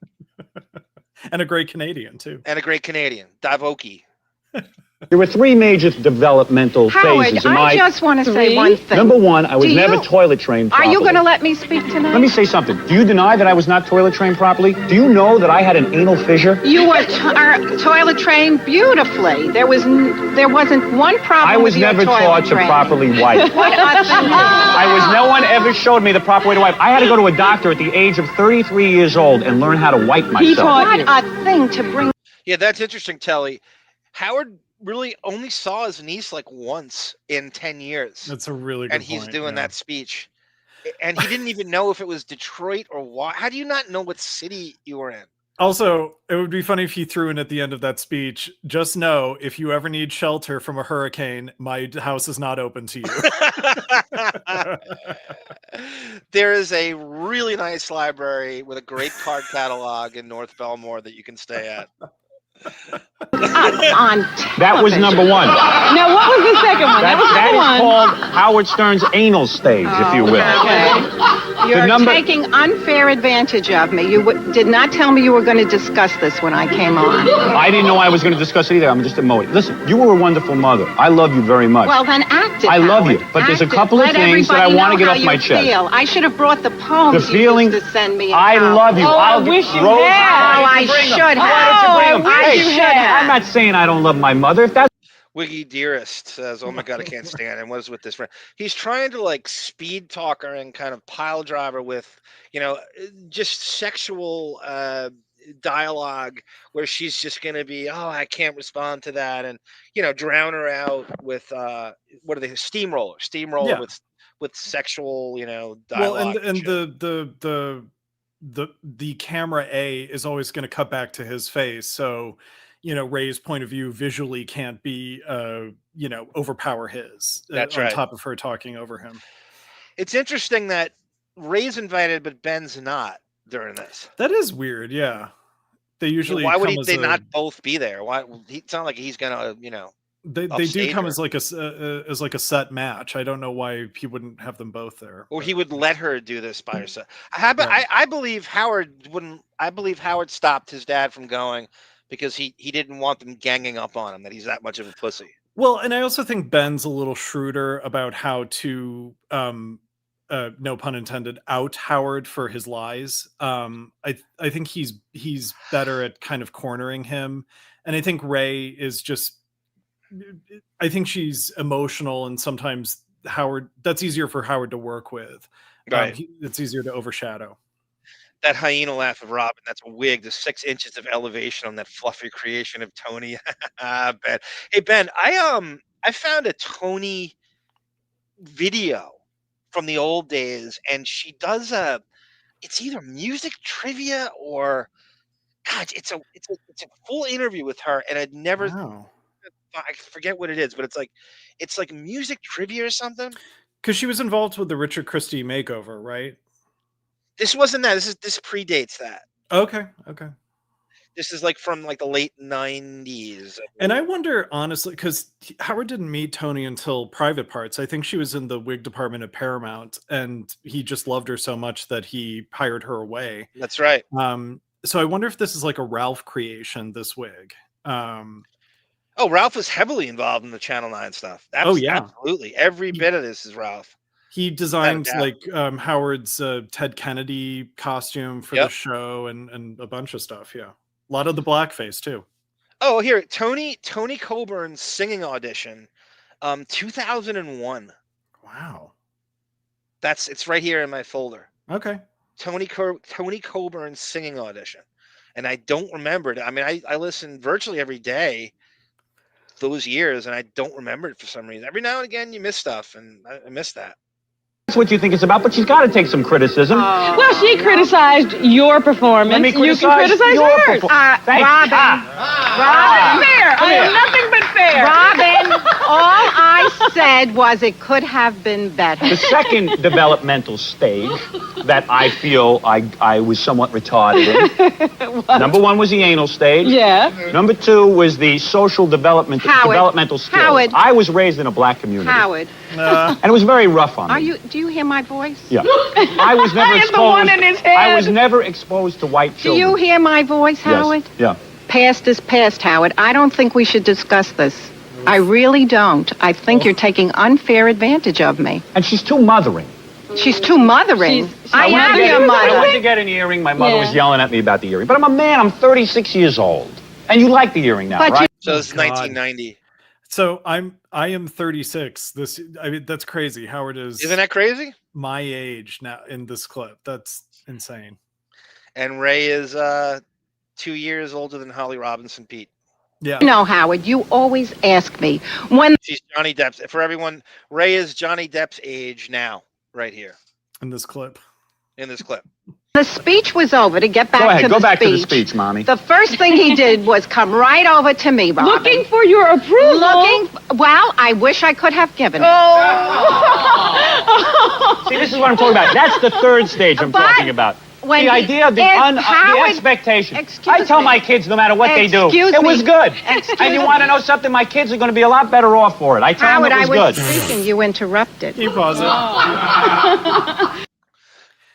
Okay. I tell my kids no matter what they do, it was good. Did you tell Emily that the Madonna play was good, or that Zoo was good? Or How do you that, not invite your grandparents to your Madonna play? By exactly. the way, Right. Aren't you proud of her? Yeah. I would think they'd have to see that. God, Jesus, that's a good point. I wonder if they. If you ever see them at the Rockville Center Diner or Nathan's, ask them. Did you? How great was Emily in the Kabbalah play in 2006? Right. And her cone breast, her cone brassiere, right? Johnny Meyer goes, "Arm, only you could tie Raye Stern somehow to Johnny Depp. Hats off to your psychotic fucking obsession with it." Okay. And my father's back there. You ever see a man who's more pent up from lack of sexual activity? Come on, admit it. So he is there. So Raye is. Right. Ben is there. Just, I know. Brendan, what did we do that night? What did we go to? The fucking Billy Sapo's party or something? Oh, good. This very night. You always said. Did you ever hear your father say that? My mother told me the other day that she wants to be celibate. Really? That's I right. never said that. You Robin, these are why does he make stories these things up? I don't know. That's a good question, G. Pardini. I don't know. Jeff Schick has known Howard for a very long, and I think it goes back to this time. I don't think he's there, but I do think that any computer updates came from him. And I think he's in the orbit by this point. Yeah, he's definitely in the orbit. My mother believes in celibacy. Exactly. Yeah. Do you believe in celibacy? For those that want it, I believe in it. Oh, okay. Absolutely. Well. But I am a married woman. I'm not a celibate woman. Oh, please don't say it. I don't want to think of you and Dad. My poor father. Ma, you'll like this. Let me say something here. Last week on our show, we held up a couple of pictures of women. Women sent in pictures of themselves to be professional spokesmodels on our show. That's pretty good, Ben. 4810. There's skeletons in the cupboard. There's Prince Andrew's personal butler, and then there's Tony Coburn. That's so funny. He really is. He really does have. Everyone's just waiting for him to go away so that fucking tell-all book can come out. Believe me, there is so much shit. I'm always finding something that I'm like, what? You just have to know the questions to ask a Casey Armstrong, right? Right. Or a John, or even a Chauncey. Or something. Or something. Now, we had a vote, a telephone vote. Yeah. Thousands of phone calls came in. I think we had 4 contestants. 4 contestants. Hundreds of phone calls came in. Let's be honest. There was one mention, all right? And I've been informed my father's on a ledge out there. Oh, but this is a very low building. He's not going to hurt himself. We're only up on 1 floor. But anyway, here are the spokesmodel results. Tonight, you'll meet the winner of our spokesmodel contest. Coming in number 3 was Tracy with a 3.7% share. Whatever that means. Johnny Meyer, I think Shuley has a ton of shit that he doesn't tell anybody. I'm on sure. the thousands of podcasts that he appears on. I think he's got tons of shit that he is afraid to talk about, or he just doesn't think his judgment's so shitty that he doesn't know. There's so much he doesn't tell you. Shuley. Well, I wonder if Shuley is like Fred, where Fred thinks King Norris is going to make it someday, and I wonder, like, totally for Shuley, like Howard's going to be back in my life someday, you know? Shuley thinks he's going to be the next, what would you say, Davyd? Kevin James, or he thinks there's still a chance that CBS sitcoms coming his way, Shalom Biatch, and he thinks that's the sitcom name that he wrote for himself, Shalom Biatch. Shaul at the Moon. Yes. Yeah, I right. I mean, again, just like with Fred needing 70s dinosaur rock to be a thing again, Shuley would need sitcoms to be a thing again too, in order for that dream to come true. The sitcom now is I'm a Jew that moved to Alabama. The original idea is I'm working as a luggage guy at the Vegas airport who wants to be a comedian. You know, he's written himself a sitcom, at least 3 of them with these ideas. I think I said this on a show before, but I always assumed that the entire Stern staff had like a treatment, you know, that they were just ready to whip out at any, you know, same with like, you know, Steve Grillo talking about meeting Sherry Lansing at a party. Like, I got a treatment. Script. Yeah, right. Exactly. Treatment. Yes. She looks like Ben Penny Crone's older, slightly less. That's a great line. Really does. Imagine being 33. Nobody taught me how to wipe. He's 36 here, Housey. He's not even 30. He's 36. She admitted to signing one, I believe. Yeah, and isn't the whole point of a NDA is that you don't? If you say that you signed one, it means that you have something to hide. You're not allowed to say that you signed one is part of the NDA, right? Totally. Because just you admitting to signing one proves you have that he has something to hide. Yeah. Means that 3.7% of the people voting. But we don't know how many that is. Who cares? What are we, Harris poll? Number 2 was Shari with 4.7%. Okay. And coming in then was Missy at 17.1%. All right? Alabama. Now, the next highest amount was gay and not interested. You're kidding. 22.5%. And coming in, number 1 was Donna at 52%. Okay, I mean, if this is a legit poll that they did, the fact that 22%, 1/5 of the people watching the Channel 9 show were gay. Again, my theory about all the gay Wack Packers watching Howard feeling like, why do I relate to this man? What signal is he sending out to me? That is it a secret he has that I'm also hiding? That's really interesting. Yeah, it is. Wow. It is. There's homoerotic undertones even back then. Somehow I knew she'd win. I don't know what it was. It was just a feeling I had. So our spokesmodel tonight is Donna, and she's entering in a beautiful outfit. There is Donna. Wow, you look. Davyd, can I skip through this? Yeah, it sounds like garbage coming out. It's nonsense, and even the Joan Rivers stuff isn't that good. I didn't like it either. I didn't care about it either. So the trick or treat segment is interesting, and Raye comes in back at the end during the trick or treat segment where she yells at Howard for, getting massages from someone not Alison, and she totally kills the vibes of the show. Like it's great. Oh yeah. Is there anything interesting repartee with Joan and Raye? I don't think. I mean, Howard makes fun of he did the stuff he always did to Joan in this era, where he made fun of Edgar, her husband, killing himself. Yes, every time with fucking Edgar, right? Yeah, right.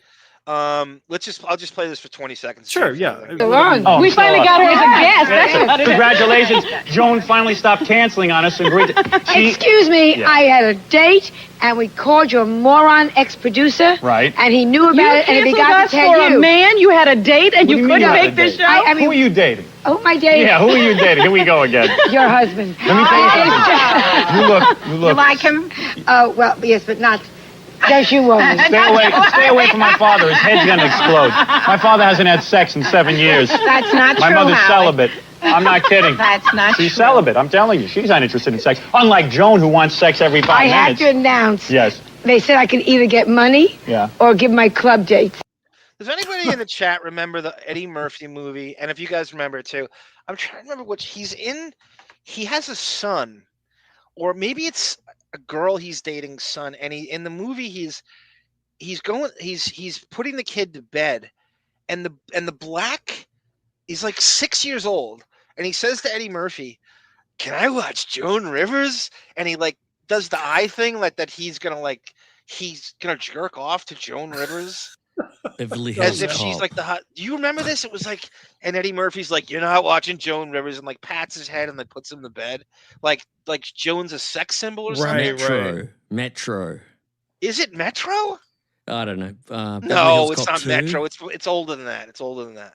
I'll look it up. It's just rattle off Eddie Murphy. Is it Beverly Hills Cop 3? The professor one. No, is it the Norbert? one where he's a professor. It's not Norbert. Boomerang. I think it's Boomerang. James St. John. I think it's Boomerang. Okay.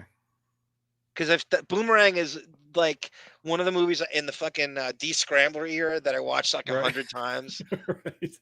Is it? Hey, Davyd, how great was XLF, the song melody for Beverly Hills Cop? Give everyone a rundown of why XLF is so cool as a melody. God, I need to hear it again.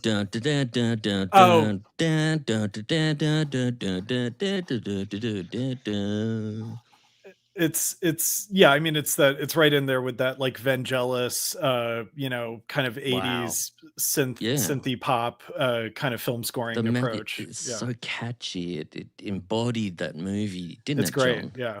It says Harold Faltermeyer. What? Did the theme? I'm looking at it right now. It says Beverly Hills Cop theme. Harold You weren't paying Faltermeyer? any attention to our XLF conversation. No, I am. I'm looking up the name. It says Harold Faltermeyer, Beverly Hills Cop theme. Good man. Is that, I don't know. Is that the same guy? Yeah. Look it up, Davyd. Yeah, Harold Faltermeyer. Elfman's credited for some reason. What? Okay. Oh, maybe for like a remake or something. I don't know. Okay, whatever. That's fine. All right, go ahead. So I want both. All right, you give the club dates. Go ahead. Both. My show, the Joan Rivers Show. Right. All over the country. Right. I'll be on QVC selling my jewelry December 1st. I've had it with her. Yeah. Okay, so nothing here, Davyd. Skip. No, he's advertising Snapple and some other. Okay, let's go to the trick or treat segment right here. There we So go. they do like a trick or treating bit where he goes out with Jackie, Gary, Fred, and John. I think that's All right, the coolest thing here, well, the reason we're all gathered around here, me, Jackie, Fred, Gary, and John, and a couple other guys. Billy West was on this a little bit. He's not here tonight. Everyone, Davyd, you've watched a million of these, right? What is he on? Like every other time, or played Leona Helmsley. He played Ed McMahon, and those are hilarious. His commercial for Leona Helmsley's Palace is one of the funniest things I've ever seen. I mean, just written by Jackie, obviously. What percentage of Billy West appearances are on the Channel 9 show? You've watched them all extensively. Yeah, I don't think it's as much as you would think. There might be. I thought he was on more than he is. I know. Every time I watch him, I'd say it's maybe. I'm going to say it's like less than 3% of. Maybe he's bitter about money. Even then, that he's just like, could be. I'm not gonna do this for nothing. I heard they got nothing for this. Oh yeah, no. So I'm on the show 3 days a week. I'm not doing this for nothing, unless he's trying to audition for shit in LA on the weekends. I don't know, but I thought I remembered him on him more than this, and he's very much on the show in 1990. Yeah. We went trick-or-treating in your neighborhood. We went to Bayside Queens, all right? You can get rid of the cue card. I think I can handle it. Yeah, right. I remember what happened pretty well. They got everything on cue cards. What am I, Larry King on Sunday nights? All right. Write it down for me. I'll get it out. So anyway, we go trick-or-treating, and it wasn't going so well in the beginning. Here's what happened. We start to go.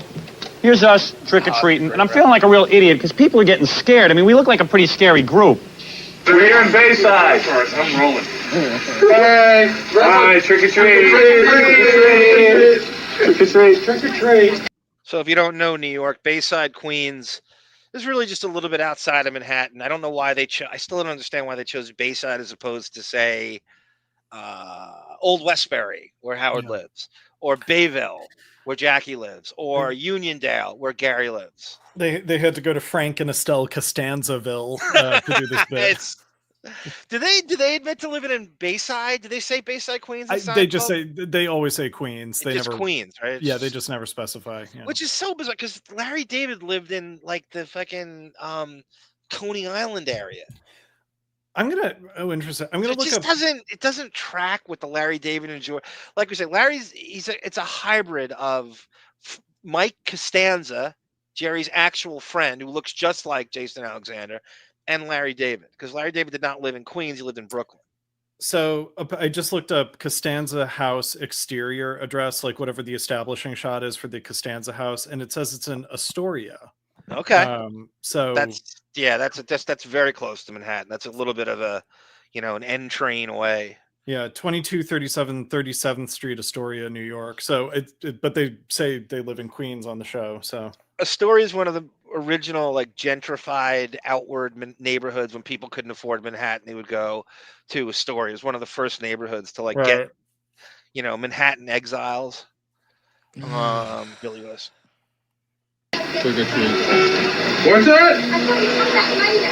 Come back later. Come on. So, I didn't want this woman to think we were terrorizing her. Every house we went up to, they either slammed the door in our face or they thought we were terrorizing them because it looks like, like a Clockwork Orange or something. You know what I mean? Oh, she's just as frightening as you are, though. Yeah, right. With all those boxes over her face. Come in away? Can we come in away? It's interesting. Gary's wearing a Nassau Coliseum like varsity jacket. It's an Letterman arena. jacket, It's almost like he worked there or something as a usher. Where he probably got it when they did the US Open Source video. I think they did it at the Nassau Coliseum. That's true.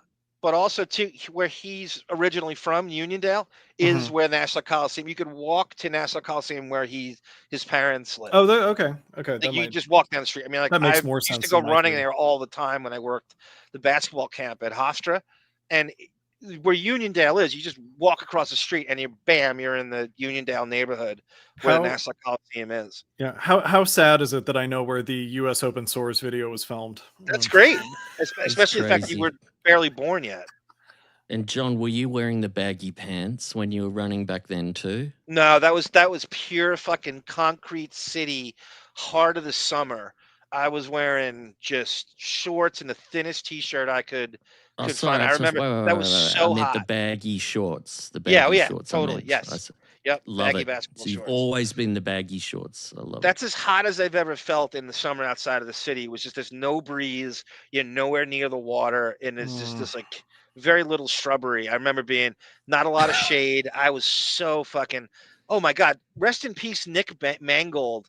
The Jets had training camp at the time that I was working the basketball camp, and I remember going on my run, and I would come back, and the Jets had an open camp. And I would see Nick Mangold's fucking blonde hair flopping around as they were doing like these weird drills in the middle of the afternoon.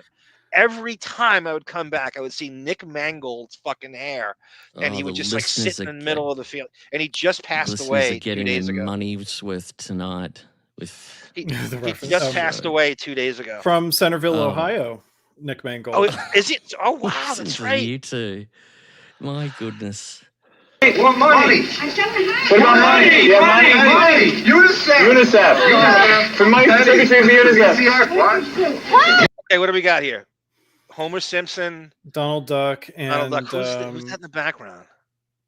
I don't know. Is it a Dick Tracy, or he's got like a detective hat and good reference, Davyd. Maybe.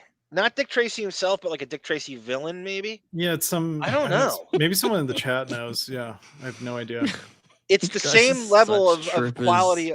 The mask that I have on in my avatar, it's the same quality. It's the same... Yeah, the same material. With the rubber band around the back. Same material. Where's your proof?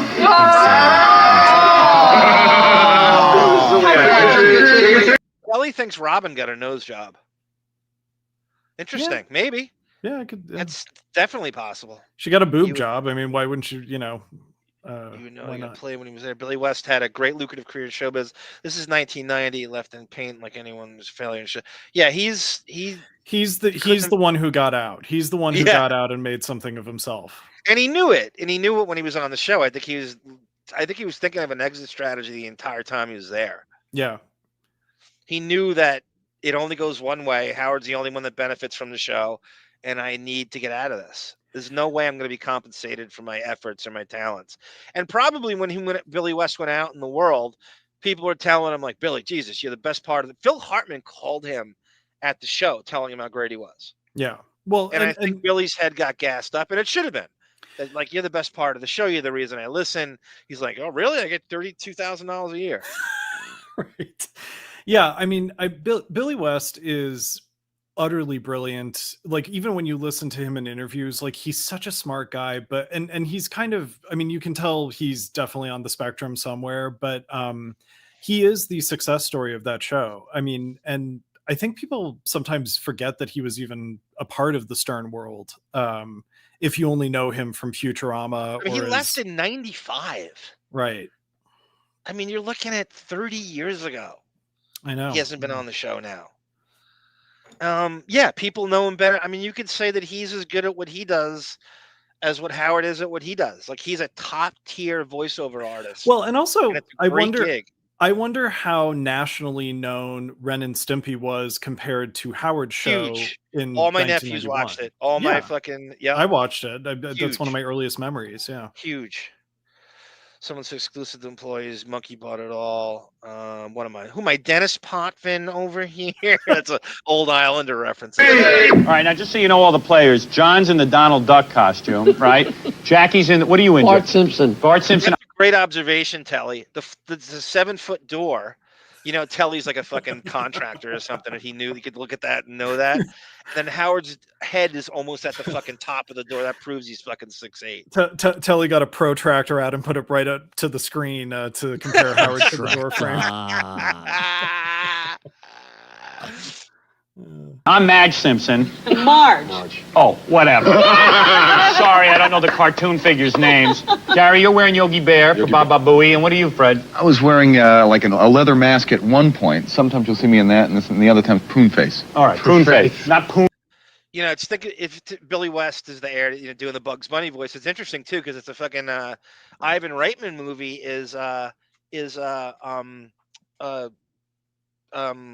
The fucking Bugs Bunny, the Space Michael Jam? Jordan, Space Jam. It's an Ivan Reitman movie, and Billy West is technically the star of an Ivan Reitman movie that did better than Private Parts. Yeah, he's a lead with Michael Jordan. That's pretty cool. Yes. Yeah. So the mask we couldn't identify, I guess, was Prune Face. I don't even know what that is. Fred, which I think is a Dick Tracy villain. Is it really? It sounds like a Dick Tracy villain name. Gotta be. I'm pretty sure. Why would they even sell a prune face mask? Like who would? Well, the movie had just come out. I wonder. Oh, right. That's the year Dick Tracy came out. 1990 it came out. You know that, John, shouldn't you? Warren Beatty, Prune Madonna. face. Look at David's fucking 2 years old. No, 1 year old when that came out. And guess who wrote the song? Guess who wrote the songs for Dick Tracy? Oh, let me guess. Wait. Don't answer it yet. What did you say, John? Madonna. Is that? No. Well, she sang them, but she didn't write them. Who wrote them? Oh, that's a hard one. Just tell us. Sweeney Todd composer Stephen Sondheim. Oh shit! I didn't know that.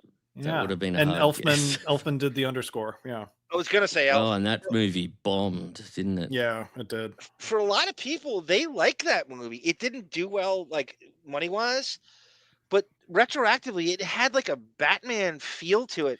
People swear that movie's good to this, like, retroactively. I saw it at the cinema with my sister when I was probably, I guess, 9 or whatever. I think Warren Beatty was like simultaneously trying to capitalize on Who Framed Roger Rabbit and Batman's success. Yeah. Like the Dick Tracy feels like a mix of those two influences. And they got Pacino for it. And right. Who am I? Brian Trottier over here. Yeah, and it's funny because Dick Tracy didn't have an animated series like for kids like me. It was just a cartoon strip that you had to read. Unless I missed it, I don't ever remember. I don't think it ever went to series. Yeah, I would have known. I would have watched it. Poon Face. In the leather mask, you were Poon Face. All right, and this bit is going real bad because people aren't even talking to us. All right. Trick or treat! Howard Stern show! Trick or treat! Come on! This is the 5th house and we haven't gotten one trick or treat yet. Look at how tall Howard is here. That is not 6'5", gentlemen. That's 6'8". He looks ridiculous. He's about to hit that brick overlay on the. No, I think Telly Savalas I think contractor Telly Savalas nailed it. That's a 7-foot doorway. That's probably the generic.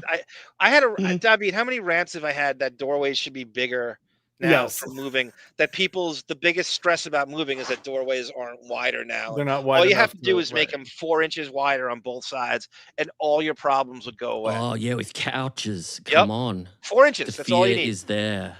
Yeah. Oh my God, the Oakdale. Brendan, that is such a Sable reference, the Oakdale Theater. We ain't got nothing. Trick or treat Howard. Oh, you know it? Are you kidding? Because he didn't put some in there. Oh, all right. Hey, what do you got? Give me some more. Hey, trick or treat. Hey, Gary's got everything. This is Johnny Meyer's dream, is to have points on a movie. Right, yes. And only be in it. He loves these stories about residuals and points and shit. He's like the fantasy football of movie back end points. He's the Warren Beatty. All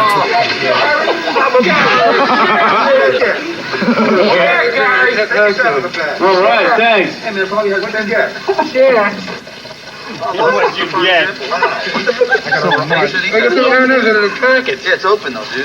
M&M's out of the package. Will we all get one M? So it's going real bad. Hey, Gary just swatted on me.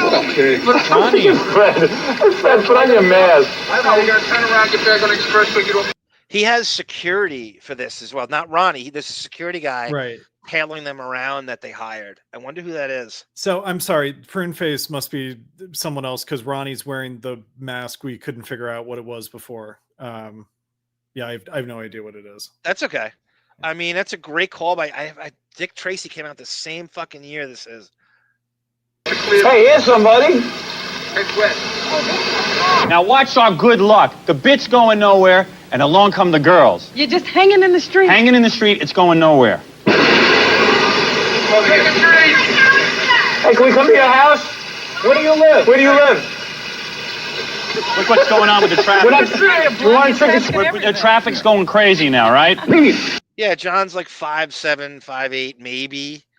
If it's and he's basically at Howard's shoulder. Can I just say also, can you imagine 2025 Howard Stern like doing a home movie camera bit in like Queens, New York, like with a group of people now? Can you imagine him even bothering out of effort, out of fear of people mobbing him? I'm shocked he did this even, you know. This is a guy who has his own staff cleared in the hallways. And this is the last time he would do something out in the open, like unless, as what Paul Colford, rest in peace, said, he has something to sell. Is the only time that he would be exposed to the public, where it's a book signing or something from private parts. He has to have something to sell. He would never put himself out. Like I said, that fucking story with the real estate agent. He's afraid to even go buy a house with his wife, and the whole shit with Randall's Island. Where do you live? What do you got? You got anything in your purse? I think you're right. I think it's like this is the last time he's ever been exposed to the general public like this. And even then, 1990, he's got security around. Well, and in a way that it isn't an event. It's sort of like a, like guerrilla sort of filmmaking experience. It's not it's not like a planned like radio stiletto giveaway in Bryant Park or something like that. Yep. This is before and this is before he's doing the slouching humpback show. Yeah, the fucking emo mopey teenager. Yes, mopey teenage, world's oldest teenager, slumpy shoulder. Sad. And it's daylight. Yeah, too. That too. What do you got? Sour ball? You got any candy? Money? Trick or treat. Hey, can we come to your house and trick or treat? Sucking candy? Hey, can we trick or treat at your house? You look like Howard Stern. You want to trick or treat at my house? I mean, your house? No. Can we come to your house and trick or treat? Oh, come on. Come on, it's me. Cleaning up. Howard. Come on. Now here, take a look at this guy back here. Just watch this guy. He's one of our security guys, Robin, all right? Yeah. And he can't believe his good luck either. He's never had so much fun. Howard! Can we come over to your place? Sure. Want to come? Yeah. All right, hop in. How far are you from here? Oh, not far. How many blocks? Oh, it's more than it's got to. Mr. D goes, a classic Queens Jew broad stops for him, of course. I was thinking the same thing. There's no question she's Jewish. Who's that annoying friend on Friends? Fucking Chandler's girlfriend. Yeah. Who played George's girlfriend in one episode on Seinfeld? Yes. I forget the actress's name, but that's that. Nina or something. Oh, she's doing this block. On the show you said you might come to my house. Yeah. He's right out of Central Casting, Jew broad, obsessed with Jewish celebrity, right? You think it's fake watching. Like this with Howard, you don't know what is rigged or not. She just happens to pull up and says the perfect thing. I don't trust anything he does, even back then. Right, pulls up in the most 90s K car and just like wrecking Howard immediately. And get horny Gary. Gary is such a fucking sex pest. They're all sex pests. The whole show is sex He's implying he needs another penis there in order to get off. Bonds drops. Oh yeah. Did she date Joe Pesci in Goodfellas? Yes, he would date. He would Davyd because he's more outgoing in his 30s. Yeah, he's a little more outgoing. Yeah, no, for sure. I mean, it's the age thing. It's the fame, the lack of fame thing for sure. It's just such an interesting contrast to Howard now. You know, he still has it in him. It's not reflexive and it's not knee jerk. He still is. There was probably a ton of planning that went into this. It isn't just, he's not just naturally doing this. Like, this is like super fucking calculated. Like, well, yeah, he's got a TV show to sell. I really think it's the last time he did this. Yeah. Davyd. Yeah. Quick question, because John can't remember because I've been doing it to him for years. Okay. What's it like to hear your voice being pumped back to you as you're talking or have just said something, and somehow it actually relates to what you're saying? What's the feeling? Because I've only been doing it to you for about a year. Can you remember when I first started doing it? I started getting fascinated by you about this time last year and started throwing them at you. Do you have a memory of when you first heard it? Is it jarring or embarrassing or shocking? It's a little uncanny valley. I feel like I'm, having a discussion about the, minutia of the Howard Stern show with myself, but I probably do that in my head anyway. So you're just helping externalize that experience. So I've been meaning to ask you, because the longer it goes on, you're going to forget. You're going to forget I'm gonna the initial not shock, notice, fear, terror, and sometimes are you talking like the way I'm talking now? You're making a point, and you get a feeling like, am I about to hear my voice? Right. Well, if it's a long enough drop, I'm just sort of like, oh, what did I say? Where's this going? Unbelievable how seamless it is. Like, no, but I mean, if you're just talking now, and like I am, yeah, it creeps into your mind that in a second, there could be my voice saying something. Right. Does that happen?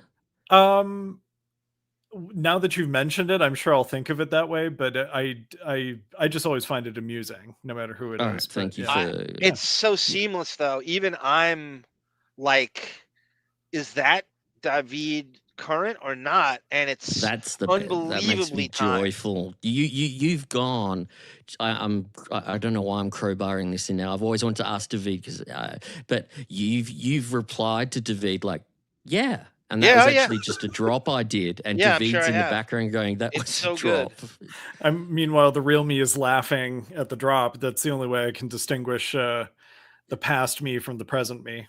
Davyd complimented the sound last time, that it's so seamless that you don't know. I heard that part. Sounds and that so made consistent, me happy, you don't know what you're talking about. I'm tweaking you guys and me every show. I don't have to anymore. We've got good levels. So yeah. But isn't it amazing? It's always consistent. It's great. Yeah. Isn't it amazing with Radio Gunk that we could be, 6 years in and have worse sound than the day we started, and it just would it took you to come in and you're like, what's wrong? And you're like, what is wrong with this? Why isn't this just, it should be so simple, and I have to play with this. It was a mess on radio. Why it's was it still such a mess? Why was it such a debacle? Why? Because they would fiddle with stuff. Yeah, they would change buy a new computer every 2 weeks, and I tried to make my typical big announcements to them before the show. I said, once we get this right, can you just leave it alone, right? Leave the mic, just move it off your desk to the side of your desk, always bragging about just new not equipment. touch it again. And that was not possible. And I think they were maybe trying to piss me off, which they're very successful at doing. Like, I'd come on and go, I think it's the goldfish brain. Your voice is 10 times louder than it was last episode. Why? And he goes, I haven't touched a thing. And I'm like, there's something going on here. I think it's goldfish brain bullshit. Buying a new computer every 2 weeks and bragging about it, and a new microphone, and new equipment, and moving locations, and just constant acoustics would change, and it's never the same. Like it just should be the way it is. This sounds the same every time we do it, and I don't do shit to anything. Well, you know how you broke Sarah mentally after about 2 years of this show. We've established that this year, and Sarah's agreed. Yeah. she's sort of lost her mind. And she's soft quit twice this year because of it. I think she's quit more than Metallica has. She's retired more than Metallica. Yeah, well, they haven't all. She's that debacle with the microphones with Radio Gun kind of broke my mind. So I'm a bit wacky because of it. It fucked my head up so much that I'm forever sort of touched, as they say. No, I anyway. How bad does Huck Finn want to paint that fence in Bay Ridge? I just started watching here. First thing I hear is he needs another penis in there in order to get off. You're tuning in. It's the first thing you hear. And it's not even me in real time. Right. That's such a great sound drop. There's Kathy Scott. Welcome, Kathy Scott. They're flexing their penises together. That was Sunflower Dragon. That's right. I agree with you. There she is. I hate men. I hate men. I ain't got time for your bullshit. Oh my God, Kathy Scott. They say when women are together all the time, they end up on the same cycles. Wouldn't she be a great character on Mayor of Kingstown? Oh yeah. Isn't she a bit too southern though? That wouldn't work. No, but that would be she moves to Michigan from from Tennessee or New Orleans, and then let's get her as one of those. What are the women pimps called? You know, the women who yeah. Janes, not Johns. Right? I don't know. Like they run the whorehouses. Oh, a madam. Oh yeah. She could be like that. She could be like like Heidi Fleiss in the town. Yep. And Jeremy Renner has none of it. You know, he gets furious because he's protector of women. John has written a whole treatment for Kathy to be on Mayor of Kingstown. So Kathy goes, yeah, probably. Kathy really believes that's gonna. Sarah could work on that show too. Sarah could be like the assistant warden to whatchamacallit, tip of the iceberg. Kathy's already taken the role. She's agreed to do it. What's going on in your ass? What kind of fun can we have? Hot tub. The tub's not that big. What about something I recognize you with that mask on. We get massages and stuff? Yes. Yeah? We used to make the point on Radio Gunk all the time with Howard. Like, this is a guy who is terrified of civilians and being he's trying to hide, but he wants to be famous at the same. But he runs around with, as Don Rickles said, the trick or treat hair, which is perfect for this show, and then putting on all sorts of just like, almost cosplay. This poser with you don't know, and he's dressing up. He wants to hide, but ironically, he wants to be seen. He can't go because he's bringing more attention to himself, and he's 6'8". Yeah. You know what I mean? Like he wants this. The woman saying, "I recognize you even with the mask." The reason is it's because Howard's silhouette is more famous than his face at this point. So the long Marie Antoinette hair, the 6'7", the leather jacket. I mean. Who else could it be? Yes. Just by the silhouette alone, you would maybe think it was Brendan Sorry. Brendan, sorry, Davyd. I was a bit. No, you're fine. I'll give Brendan a compliment here. You're using some big words there, Davyd. Do you want to read that out in a lovely, soothing voice? Sure. It's an insult to me, of course, but I'll soften the blow with my voice, with my teacher voice. Yes. Bon. Oh. Come on, John. I thought he was reading Telly. I'm reading off the thing. Bon, brevity is the soul of wit. Please at least attempt to adhere to that truism. I know, but I am going to tangent you again. Well, so Telly, you got a bit of you want a bit of X, do you? Some dude with autism that can't get nuances. How about getting an original idea, douchebag? Nuances get lost on certain people. No, I think it's funny that fucking idiot can't freaking figure out the fucking nuances. It was a reference, idiots. Did you not know that that's from The Simpsons? Yeah, that's hurtful. Turn off my mic, please. Come on. I actually watch Matlock. I don't care. I honestly don't care. No, I don't give a fuck. You didn't know hobby, bro. He's a loser. I don't give a shit. I don't give a fuck about autism. They can't nuance. No, I think it's funny. Well, that's you know what? No, I don't give a fuck. He's a loser. How about getting original idea? Fuck about BonJovial. No, it was a reference, idiots. I don't give two shit. You didn't know hobby, bro. I don't care. I honestly don't care. Well, that's hurtful. Does he not know that that's from The Simpsons? Nuances get lost on certain people. It was a reference, idiots. I'm surely, yes. Yeah, I'm surely, yes, absolutely. Yeah, I'm surely, yes, absolutely. To give you the mechanism behind the Matlock stuff, I have this figured out. Xavier thinks he's obsessed with Norm. He's one of these Norm Macdonald fans that's super annoying, and he thinks he's like in this exclusive club. And Norm Macdonald used to, ad nauseum, I thought it was tired. Conan O'Brien does it too, and he loves Conan O'Brien. This is Xavier. He makes Matlock jokes all the time. He's constantly making Matlock, B. Arthur, and fucking Fish from Barney Miller. Yeah. Abe Vigoda. Abe Vigoda references all the time. When you're at a loss, make a B. Arthur reference, make a Matlock reference, so it's like old ha ha ha, and that's where he got that from. There's no question about it. Interesting. Norm Macdonald was notorious for beating to death Matlock references. I remember hearing that live and being very uncomfortable and having to leave the chat. That's BonJovial's goal. That's his goal, is to make you uncomfortable to leave. Well, it wasn't Bond's no, fault. not to leave. It wasn't Bond's fault. I don't want to make them. I don't no, you want people uncomfortable. You want him uncomfortable. You want that. You know what you want. You do it. You know what you want. You do it. The crash. What is it? He's saying if we trick or treat at your house, she's married. You think at trick or treat at your house, I get into a towel, you'll rub me down? Yeah. Really? Really? Get their address. Want to follow her home? All right, this is fun. All right, I'm going to stop it here. Too funny. Yeah. I'm going to stop it here. When you wait till you see what happens in our house. But you know what move I really like? Which one? Where you say, if I come to your house, you'll rub me down.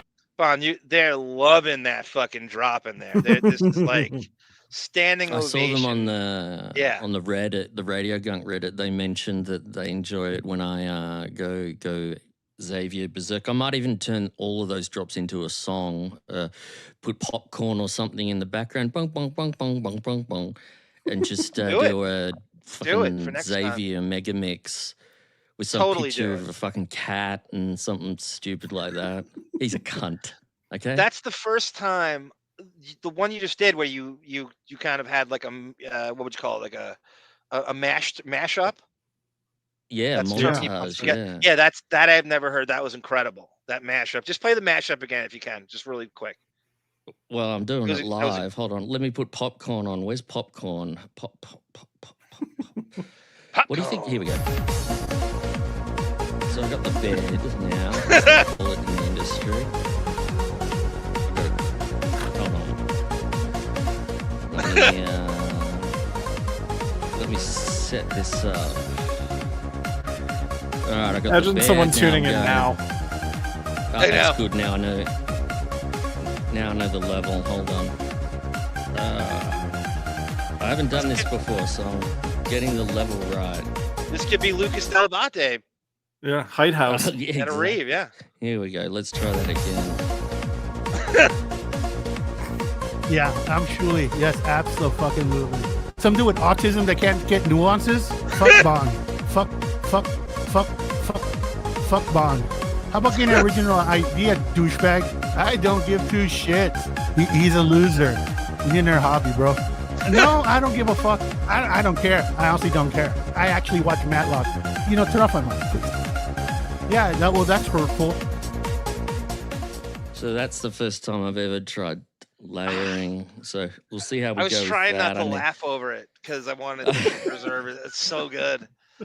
I need shorter, you got something there, and you just threw that together. You easily could do that. Would be amazing. How about we do it with? How about I do it with you, John? Because I've got the most drops in the world of you. It's like Paris Hilton's album where she's just saying random words over. Yeah, right. Why can't I get this released? Remember Jive Bunny? Did you guys have Jive Bunny I don't know what that is. in Yeah, it's a- America? Public domain music. Oh, okay.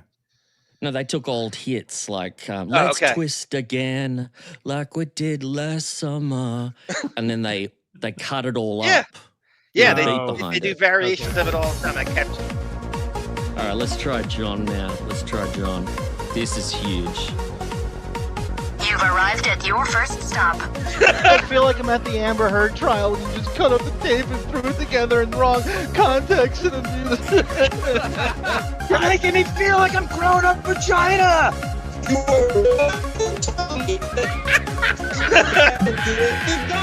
Bon vivant. I used to be a bookstore nerd. I would go there every Monday night and I would read for 4 hours and then watch Monday Night Football. Gags. Johnny, just get your own island. Fuck everybody. Just go on the island, make your own rules. What a bloody monster. It's like having basketball practice and you can't dribble. I think Bill Murray is considered the best Hollywood golfer. It's not bad. You know, I still haven't seen Goonies. And when people hear Oregon, they're constantly bringing up Goonies. Yeah, and that's the only like thing we've got going for us, according to G Canada. I love Canada. I love Canada. We have some of our sweetest. I don't know. Well, I'm going out of my thingy. Hold on. You're telling me that I sound like a male Leah Remini. Kill yourself. Are you fucking kidding me? Melvin's such a perv, and I love it. I'll get to the food at some point. I would love to go to court. I'm a little long in the tooth. I was called the Long Island accented big mouth. Picture a whole town of Kid Rocks. Monique took Sutsy's mountain bike to Giggle Waters to visit Rachel Fine and Richie Wilson. Midlife crisis. Have you ever heard of a big Kevin Federline fan besides Mike Walker? On a Mike Francesa trolling compilation. She's the succubus. It makes me like sweat. I'm sweating right now. When I visited Monique in Hell's Kitchen, we saw Carson at the diner we went to. You're obsessed with eyebrows and eyelashes, right, Sarah? I don't know. Masterpiece. That was and you did that on the fly. And you did it How's on... Brendan going? Is Brendan slitting his wrists right now? Incredible. Whinging, the whole show's been hijacked. What am I going to do with my life? When was the last time you hung out with Brendan, John? Give us a bit of insight. When was the last time you went? Probably 10 years ago. Really? Yeah. Oh. Probably 10 years ago.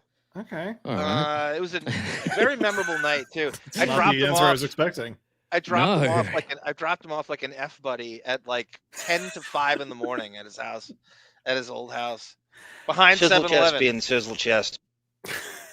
Fun. You know what the word? you You know what the best part is? You probably have 5 times the drops of what you played besides that. That you could have gone for another hour. Oh, there's well, if I'm so, go, Davyd, go. I'm sorry to interrupt. Do you have the drop, John? I forget what newscaster John is talking about, that the light in the loafers thing that I don't know if you can search it by that, but come on, Davyd. Do you think that I and light in the loafers? You would think he's gay if you meet him, but you would think he was because he's limp-wristed and the way he moves and the way I'm telling you, your gay or go completely up. He is light in the loafers like you've never seen. He lives in New Canaan right now. Oh, Russo. We're talking about Chris Russo. Okay, I got it. That's what I was. Chris Mad Dog Russo. Yeah, there was some random New York tri-state town that John mentioned that always makes me laugh. New Canaan. Anton's mom. Anton's mom. Tell me about Aunt Anton. Ellen. Let's just fuck this Howard Stern stuff and talk about Anton because I'm enjoying. I've become far more engaged since we started on this route. Continue. Anton's mom was sure that he was gay when we were teenagers. Like she would swear, but she goes, "He's gay. He's definitely gay. He's definitely gay. He's just this. He's got to be." And we wouldn't believe it because we were just too, Right. But he's Russo does give off a gay vibe, or he's in touch with his feminine side. It's just, I don't know. He's just bizarre in every. Just to physically be next to him, you'll even think he's gayer than just looking at. I mean, I've never seen anything like him. Just I thought he was a tough guy. I think I've asked you if he's like a no, and he looks nothing like he sounds. He looks nothing like he sounds. at the same time. And you were going to show a picture of. Oh, you had that picture where you could barely see. Remember, you showed me that one. You couldn't even see him in the picture. You just saw. It was like Captain Kurtz, or Colonel Kurtz in Colonel Kurtz. Yeah. In freaking Apocalypse Now. You just see this silhouette. Yep. Yeah, Barbara. Brendan is married to a harlot named Cheryl Roberts. And it's better than some of the Barracudas I've seen him with before that, by the way. That's interesting, though. With a lot of those clips I played, John, you've got a fascination with where people are from. I do. If you talk about especially a famous Long Island. person, Yeah, you'll get but you'll bring up like that Liz Cheney clip. You're always ready to meet. Why is it? Because I think it's fascinating. I think you don't meet anybody from Wyoming. I don't think I've ever met or known anyone from Wyoming, and she's unique in that way that it's incredible that she's from both Wisconsin and Wyoming. That's great, but whenever you've brought up someone, you always mention where they're from. It's a great conversation piece. It's a great way to branch off into something. I love to try to get to the origin story of people. Because you'd be like, he's from Synecdoche in New York. And I hope I said that right, but Synecdoche. That's how I learned more of the country. Synecdoche. Oh, Schenectady. Yeah. Schenectady, New York. Yeah. There you go. Thank you. I fucked that right up. You're fine. And then she says, yeah, and you check out the other girl. You go, okay, you want to go to her house? Yeah, why not? There's two babes in there. All right, now we got to do a serious commercial. A very serious commercial. Oh, here is our spokesmodel. Okay, Davyd. So can they go back? Oh, look on what the she's street. wearing. The poor girl. Look what she's wearing. I know. It's almost like a mankini type. And we thought that was the hottest thing. It's so. What's he doing here, Davyd? They're at the house. They're at the house. They're at the Broad's house in Bayside. Yeah, exactly. Yeah. For Bayside Queens, that's nice, Pat. Not bad. Oh, this is seeing it. Picture him at home watching this now. Ooh. Oh, look at the guys across the street. How you doing, man? Oh, those old fucking Queens, lifers. That's such an old Queens couple. The Archie Bunker, Edith Bunker couple. Right. God damn it. Suspicious of anything on the street that isn't a car or a person walking a dog, right? Albany is right next to Schenectady, in fact, Barbara. Yep. Jeff the Drunk's from Albany. That's right. That's where Brendan went to college, Bon. Albany. Whip her out. Oh, man.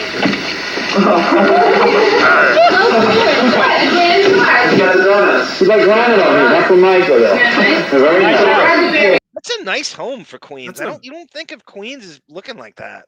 That seems kind of it's modern kind of open space planning too. It doesn't seem like an old brownstone. You people love real estate terms. Was it modern open space planning? Did you say? Yeah. You Monique people used to talk love like real that. estate jargon. I showed a video of Monique of my parents' place when we bought a puppy, and for Monique's first response was, "Oh, I love the open plan floor." Is Davyd, John, in the background on the left? Is that a wooden door? It looks like there's a VCR there, and I think it's an entertainment center. It's an entertainment unit. But David's right. This could be like 1999 or 2002. Yeah, the way it looks very modern to me. Yeah, it looks super modern.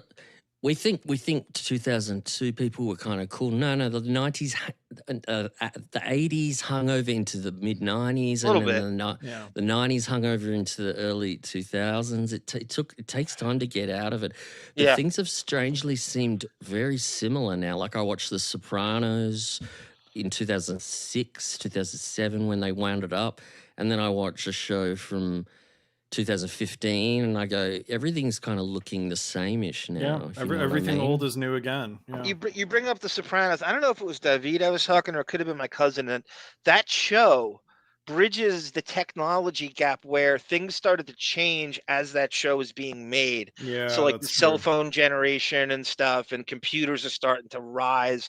Like the internet was moving rapidly when that show started. Yeah. And so you watch technology move with The Sopranos, because it came out like in 99 or 2000, and every year new computer shit started to grow and cell phones are coming out and stuff.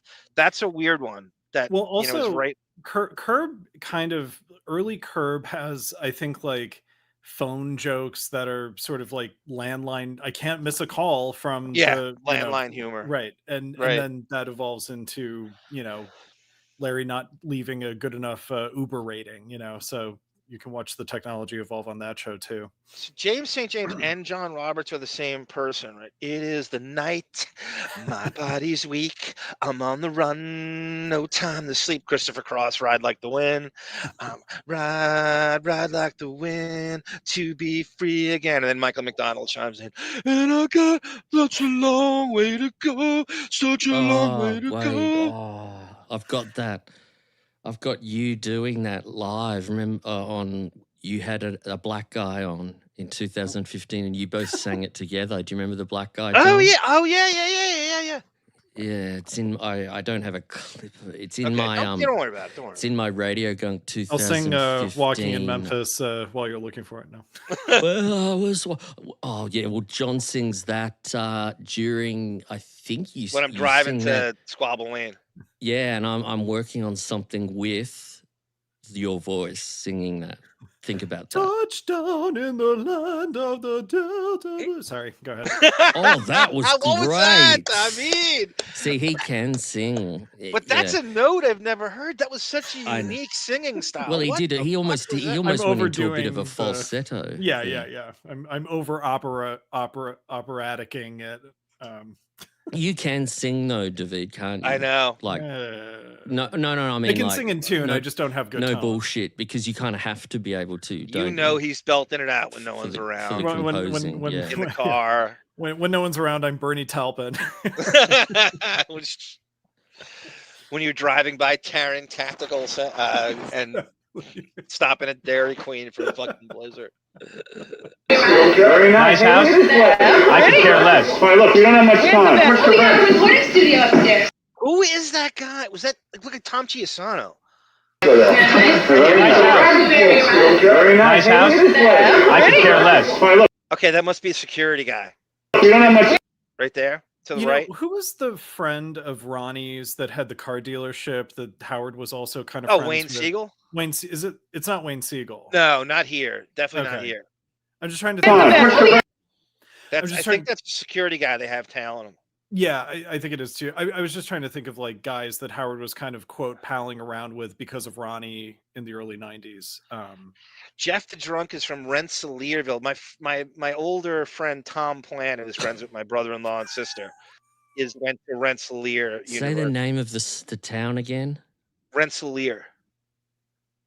It's a school. It's a college too. It's an engineer school. My friend Tom Plant went there and played football for Rensselaer. God, that's crazy. Oh, everything in New York, guys, is like all the colleges are upstate. About? What? Give us. What's your favorite place to talk about in America? In all of America? Evergreen. Probably not Howard related. I mean, just with your buddies. My favorite city to talk about? You talking about? Or stuff that, yeah. Or well, you love saying whatever it is. You love saying the name of the town, and you know probably where Depp is from, Miramar, Florida, or Owensboro, Kentucky. The two towns. Is that the place that you know the most facts about? Probably. I don't know it the most, but that's what I like to. That's what I want to know the most about. I want the Miramar, place you Florida, know the most facts about. Oh, Suffolk County, New York. Yeah, Long Island. Yeah. Do you know, I asked Monique, I think I've said this before. I know a lot about Manhattan, too, I got to say. I do know tons about Manhattan. Yeah. I asked Monique, in Australia, we call Americans Yankees. Right. Just doesn't matter. And I asked Monique, if I call John the if I do one of my bullshitty things, I say, John is this Yankee hero, and I wrote it like that. And I wrote that. Would that make sense to him, or would he go, why is he calling me a Yankee? And she said, no, don't call him that.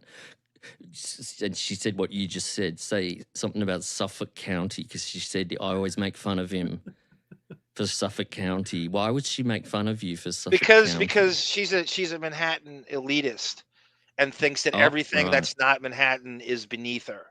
So it could even be Brooklyn. It could even be, and she's from Brooklyn, but she's a Manhattan elitist. Howard's a little bit like, she's a lot like Howard in that way. And Long Island's beneath her, New Jersey's beneath her, and Queens is beneath her, and anything that's not Manhattan she just is reductive towards. That's why. Which is the worst one out of all the names? The place that an embarrass is Queens embarrassing? Is that the most I'd say embarrassing? Staten Island is. I'd say Staten Island is all the stereotypes. See, I learned that name from Seinfeld. That's my opinion. I have to come on Seinfeld soon because I think you're getting up to the Magic Loogie episode. I'd love to have you on an Armfeld. Yeah, that's the JFK one with. Okay, I think we're about 20 away from that episode. Hernandez is on it. I can't believe you know who Keith Hernandez is. That's well, crazy. I never knew. I knew he was definitely a sports person when I was 15 and watching it, because he could not act for shit. I was like, he must be who he sat there saying he is. He's considered to be probably the best defensive first baseman of his generation, and he played for the Cardinals and the Mets, and he was a very good offensive player, but he was a good combination and just a genius baseball mind. And as far as in the dugout stuff, he was known for smoking cigarettes too in the dugout, but he was a very good above average, batting average, hitting, moderate power, great defensive first baseman who played for the Cardinals and the Mets. And was it he's brilliant? The Mets. He's just he's a savant baseball mind about strategy. Yeah, but was it hilarious that they got him? Because I remember reading that he'd done a little bit of other acting on other shows, a little bit. He's kind of the face of the funny to see 86 him? Okay. And Seinfeld's like a Mets nerd, so that's why he was used for that. Thank you.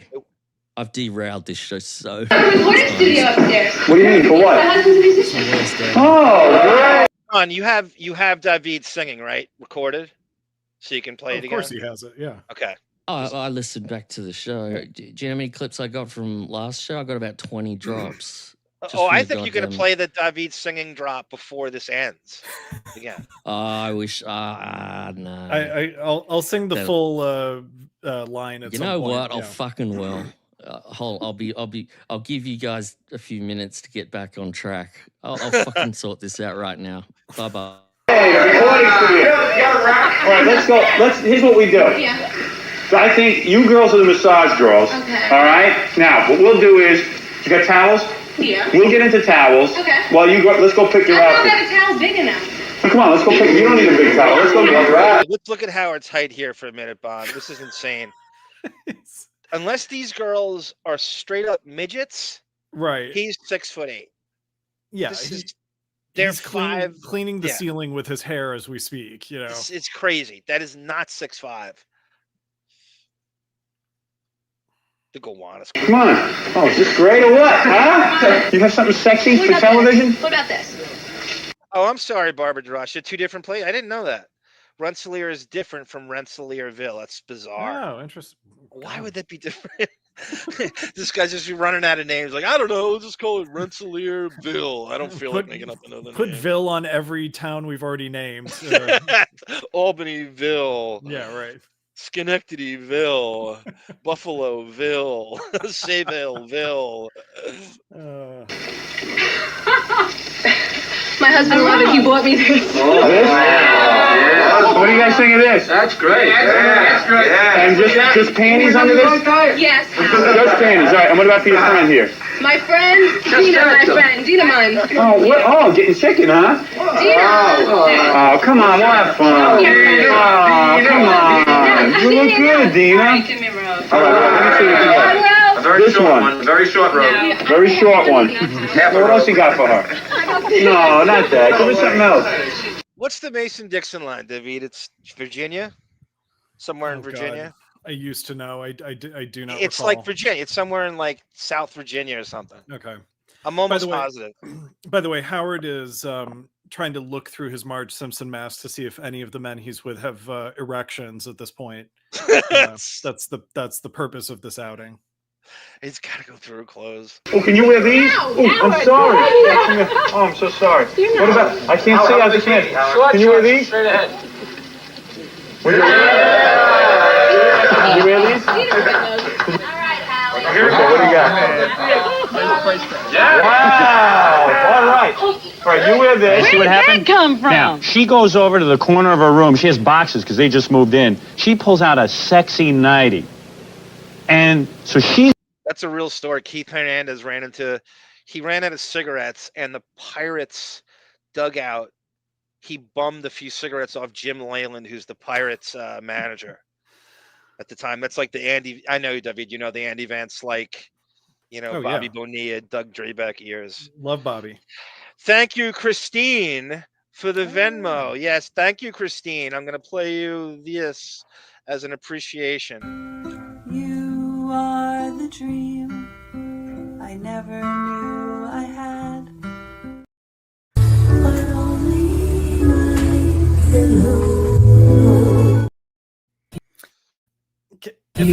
I know. You, Davyd, I'm sorry. No, I'm sorry. I if I can get nitpicky for a second, if it's a dream you never knew you had, how do you connect it with the person that she doesn't? She just thinks it sounds deep, Davyd. She's not poetic, analyzing. It doesn't have to make sense. You are the dream I never knew I had. So she thinks people are just going to go, "Oh, that's brilliant, Emily." Right. The dream I never knew I had. You're a regular Janis Joplin. Yes, everyone, we have temporarily lost monetization on our channel. If able, please donate via Cash App, upper left, Venmo, upper right, and the Buy Me a Coffee in the address in the middle for the ARM Lexapro trick-or-treating Halloween fund. Thank you. I love you all. There should be trick-or-treating for adults, but it's just other adults trading medication at each other's doors. I bet you in West Hollywood, WeHo, as Radio Gaga would say, they do that. I'm sure it's happening as we speak right now. Yeah. This is a concert venue, as per Brendan Love. He's a fucking concert groupie. He loves this motherfucker goes to more concerts than Kurt Loder. The RPI Fieldhouse got awesome acts in the 90s. Brendan went to Pennsylvania. He saw the Spin Doctors like 10 times in Albany. He was the first Spin Doctor fan that I've ever heard. He liked them before anybody did. I can't believe the Spin Doctors have 10 concerts worth of new material that would be worth to hear. Christopher Barron and the Spin Doctors. I saw Bon Jovi at the Loverboy, Neil Young, Hart, all at the. Oh wow, that's a good show. That's a Babs. Zane Smith always pissed me off. I forgot about Zane Smith. Shit, that's a reference. Zane Smith. I haven't heard that name in decades. Holy shit, James St. James. Touchdown in the land of the Delta. Sorry, go ahead. You got it. In the middle of pouring rain. Sorry. That's very I've good. got to get that one. I know. I'm splitting it up for you. He's our reaction to Davyd singing. Oh, that was What great. was that, Davyd? My reaction. It's so genuine and guttural. I mean, we don't know what he's singing, Bon, in the comfort of his own home and driving around in the privacy we of don't my know car. what we missed. Oh man, when he's composing, he's singing. I imagine he'd sing the melody, and when he's showing some old broad playing violin what he wants, he'll sing a little thing and go a little more swish on that, and he's got the groove. And Oh yeah, I mean that was. You make it sound like I'm seducing my musicians. Who are trying to play. See, that's a great. You're such a drop sex too. pest in those recording sessions. I know, like Mr. Elfman. Yeah. I'm starting to feel that I'm going to give you this episode again as well. I'm going to award you the best on field for this episode, just to piss that dickhead who wrote the comment about it. What a dick comment to write! Like if you don't like it, it's like. He's so inoffensive as well, Davyd. It's not like some guy. It's not some guy going fuck Bon, fuck Bon, fuck Bon. You know, it's not. It's an articulate man who's extremely intelligent, and that's offensive to me.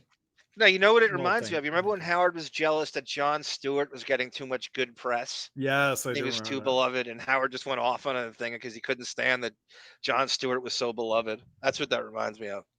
All of us are good on this show. The three of us have really, really fun chemistry. Everybody has something intelligent to say. I don't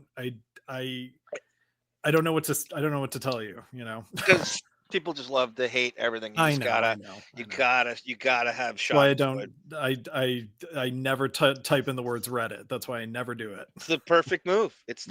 Sarah's also the beautiful Sarah who I was going to show you this.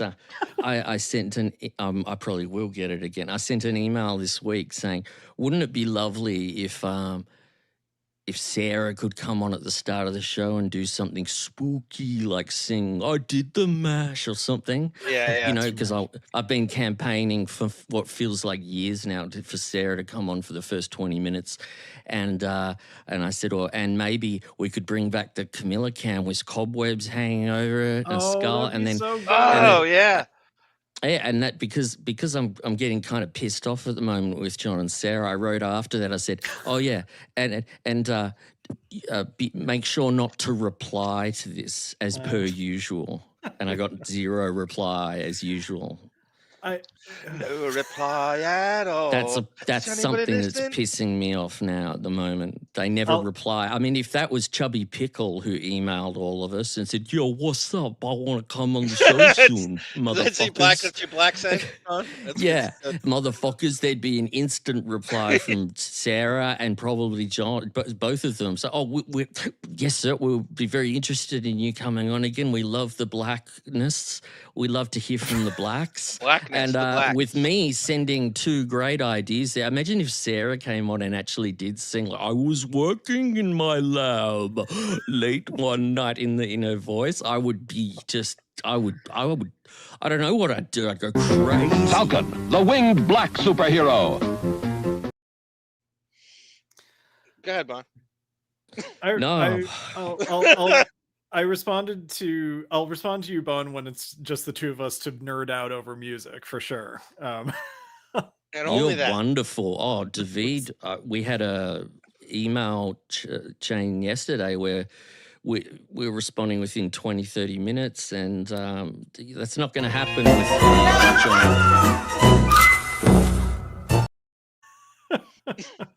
Oh, you trod on my donate. Go ahead. Look at the voluptuous hair of the Our channel momentarily lost our monetization for the time being. And if able, please donate via Cash App in the upper left, Venmo upper right, or the Buy Me a Coffee in the middle. Thank you so much. So where is Sarah right now, John, is the question when this is happening. She's not. I think she's what's she watching doing? I think she's watching wrestling. She watches wrestling every Friday night. I swear to God. Does she still doodle? Is she still painting? She's an underrated artist, as a matter of fact. She has doodled things, and she is actually a really good penciler artist. Yes, she has a very, very underrated artistic touch. She's a similar filmmaking skill to you, in fact. Tamara says, Davyd, kids do that now with medications. They put everything in a bowl and hand grab the meds and take. Oh, I believe that. Okay. Allegedly. To wear that black nighty, and her friend's going to wear that little kimono. That's okay. How am I doing? All right, It was at the bottom of the box. It was at the bottom of the box. She knew she wanted to wear that nightie for me. Yeah, the kimono wasn't enough. Huh? Oh, yeah. The kimono was enough. She went At first, I thought, well, this is interesting. She's saying, my husband bought this for me, and I'm going to cheat on him with all these guys in it. Yeah. Doesn't it look like a Clockwork Orange? Doesn't it look like a... It's just scary how easy this is. Yeah, it was too easy. Cut the tooth. The spin doctors are now on Oleo Records with Jackie. Nancy. Too easy. Don't try this at home. We're professional. And she's looking cuter and cuter, isn't she? Wait till you see. What do you want to change? Yeah, wait till you see her body. Okay, it was Janice Davyd on Friends. Janice, yes, right. That's right. That's right. Okay. The voice on Howard Stern. Everybody loves it. So you're getting undressed? Yeah, we're getting undressed. The girls are going in the bathroom to change. All right? And I'm telling them... This is incredible. This is incredible. We're almost naked. All right. Where's your heels? Put on your heels. She's looking better and better. Oh, man. Need your high heels. You look good. Oh, no. Any oils? You love oils? You love oil. How about some that's good. All right, it only gets better. We need more towels. Hey. This is why TV was invented. Sexy, too. I had no idea when I picked you up in your car. How's she looking? Where's your high heels? Doesn't she look a lot better than in the car? All right. They're doing that WNBC. It's amazing. This Channel 9 show, Davyd, would devolve into this fucking homoerotic bathhouse massage How did section you guys every watch time. this? Davyd, you've watched every episode Well, of this? I've skipped around on it. I mean, I kind of have a sense of. John, have you watched every episode? I haven't seen every one of them. I used to watch it randomly, and I have them all on my hard drive.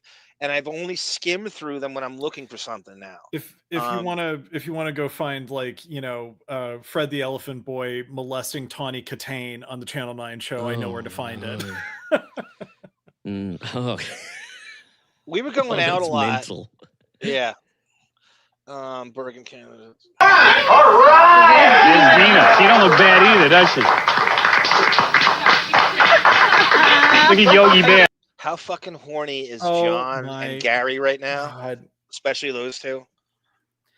Jackie's he's got Nancy and Howard's obviously knows Alison, but fucking John and Gary are the biggest fucking sex pests at this time. Sarah has firsthand account of John. Oh yeah, sex pest. every broad in this chat does, in fact. Right. And JD. So me and Gary get on the bed, and Gary's with. I don't give up my girl, but the other guys watch as guys rotate. But I hog the whole side, the left side of the bed. Okay.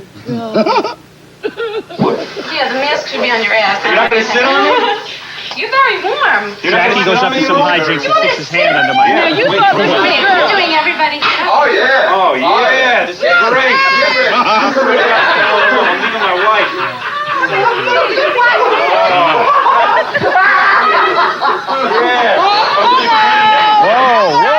Whoa. Music. What? Howard. What? Do you want to stop and think about this? Why? What am I thinking about? Howard, I think you ought to reconsider this whole thing. That's a massage. What do you mean that's a massage? If your wife was in there getting massaged, what would happen? What if my wife was getting massaged? She'd have a divorce on her hands. This is a man. Now you better think about this. That's all I have to. That's a great retort by Raye. Foreshadowing. Spinning that around. I know. She totally kills the vibes here. Like they can't even like. It is good, yeah. There's nothing in it for us. They get really uncomfortable after she walks out of the room. It's really interesting. Do you think how oral sex is cheating? Right. And most people would agree that oral sex is definitely cheating. And wouldn't you say a massage is cheating too? It's not done for any therapeutic purposes, right? The intent is there. Wouldn't you say massage is cheating? If the person's sitting on the couch normally and you just walk around behind them and just knead their shoulders, I mean, if this woman isn't licensed as a chiropractor, then it's probably cheating. I mean, there's no medical reason. There's no medical sort of background that this woman has. This is so therapeutic. This is such a great real moment by Raye storming back on. And I guess this show's so low budget, they couldn't do it over again. They have to keep everything. Right. Well, and there's also no way they're going to shoot it again. Well, and if you look at like Fred and Jackie and Gary's face, they're looking at each other like, wait, what? This is what's happening. Like they're not going to tell her anything. She can do whatever she wants. I was on the way out, and I couldn't believe what you're showing here. Wait till you see the rest. Oh, come on. Think about it, I got Howard. a rub down. Hey, Think my about wife it. goes and gets rub downs. My wife gets rub downs all the time. She doesn't do this. I can't. Could you imagine in front of your mother showing this? Think about that. Yeah. Your mom watching you get a massage by these just random fucking groupie broads, and your wife, and she's close with your wife. Could you imagine showing your mom that? Well, no, and I think I've always felt that Howard kind of had a weird Oedipal complex with his mother too. Like he always was talking about her. I mean, both his parents, like Jews are way more sexually open than not Gentile parents. I've noticed. Really? Yeah, they have their own like sexual like lingo, schmeckle and shtup, and it really feels that way. It really, I mean, they definitely do.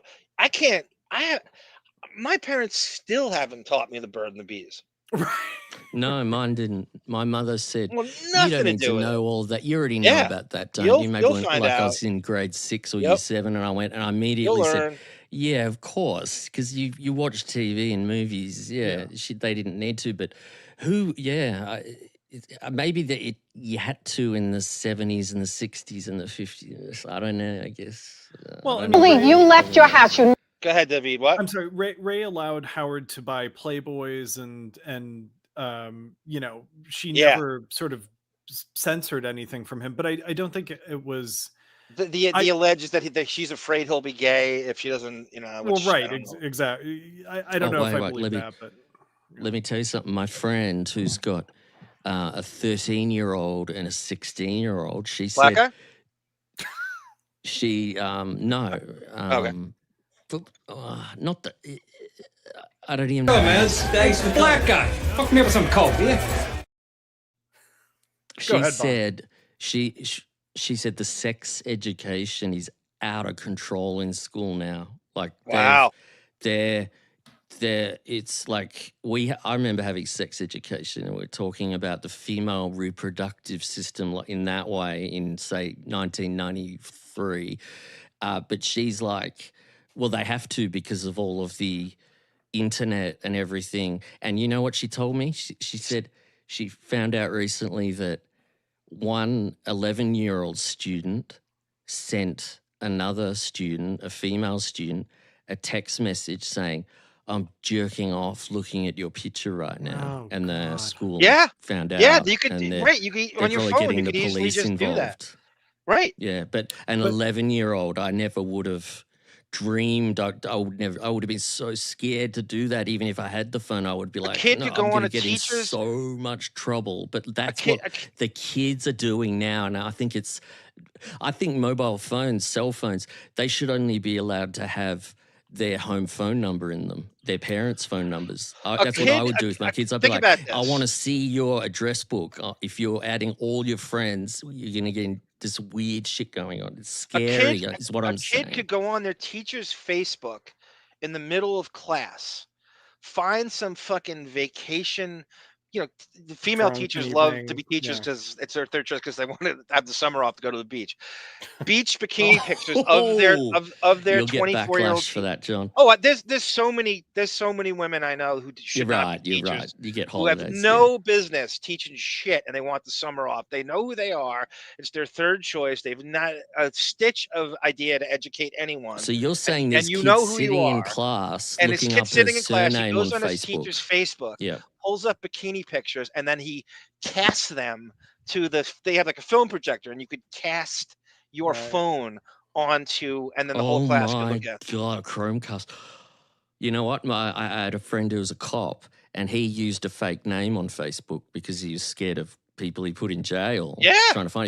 If I was a teacher, I'd have a fake name. I have no idea what teachers. My brother-in-law said if he had to become a teacher again, he'd never do it because he retired 2 years ago, and he said that he goes with cell phones now and all the things you're getting in trouble for. He's like, you can't even teach. He's like, you're terrified. Kids are recording you. There's just nothing you're not allowed. The syllabus is destroyed. He's like, there's no way I'd become a teacher today. There's so many rules. And there's so many different ways to get fired. I have a friend who's an English teacher, and this was like 15 or 20 years ago. He was saying He's he not was an teaching Australian year teacher? 8 students. He doesn't teach Australian. It's not the same language. You got me again. I have no response. I don't know what to say. But he said the year 8 girls were opening their legs in the front row under their table, almost like entrapment. To look. Yeah, try to get him to look. Yeah, and he said you can't look. He's like it was terrifying. He said it was just disgusting. He was and their phones are out waiting for him to do it. And he didn't. And he said I didn't even report it because if I report it, then you bring attention to it. Right. And he was certainly like, the last thing I want to look at is a year 8 student opening their legs. And he was like, they're all trying to mess with you is what I'm saying. Yeah. And that was so many ways 20 years ago. There's shit going down and shit's going to get worse. I'm scared. Yeah. If I had kids, I'd be fucking terrified. My friend who's the 11-year-old sent the message, said she goes through their phones and she has to go through their drawers and stuff when they're at school, because she's just said, you have to. And she said all the other parents have to, because kids, they're getting in trouble and their iPads and stuff are all, she has to check and lock all the apps and shit to make sure. And she only lets them use like one social media, like TikTok, and she'll go through the messages. It's fucked up. Well, and one of the advantages of sex education becoming more comprehensive is that, I mean, the point of it is that you know when you're being assaulted or groomed or any of these sort of like lead up to some kind of physical assault. You need to know it's important to understand. Paper trail. You have a paper trail, or you see the signs early on. It's not just about the reproductive system, it's also about the culture of being groomed, you know. Yes. And so, when I had sex education, there was nothing about grooming. Nothing about that. Same. And that doesn't, you can be groomed, cell phones didn't exist then, but you could still be groomed by a neighbor or whatever. And they didn't mention it at all. What do you think? What do you think teachers have to go, and cops too, it's a different thing, but specifically teachers have to go through now with the orientation of that very thing?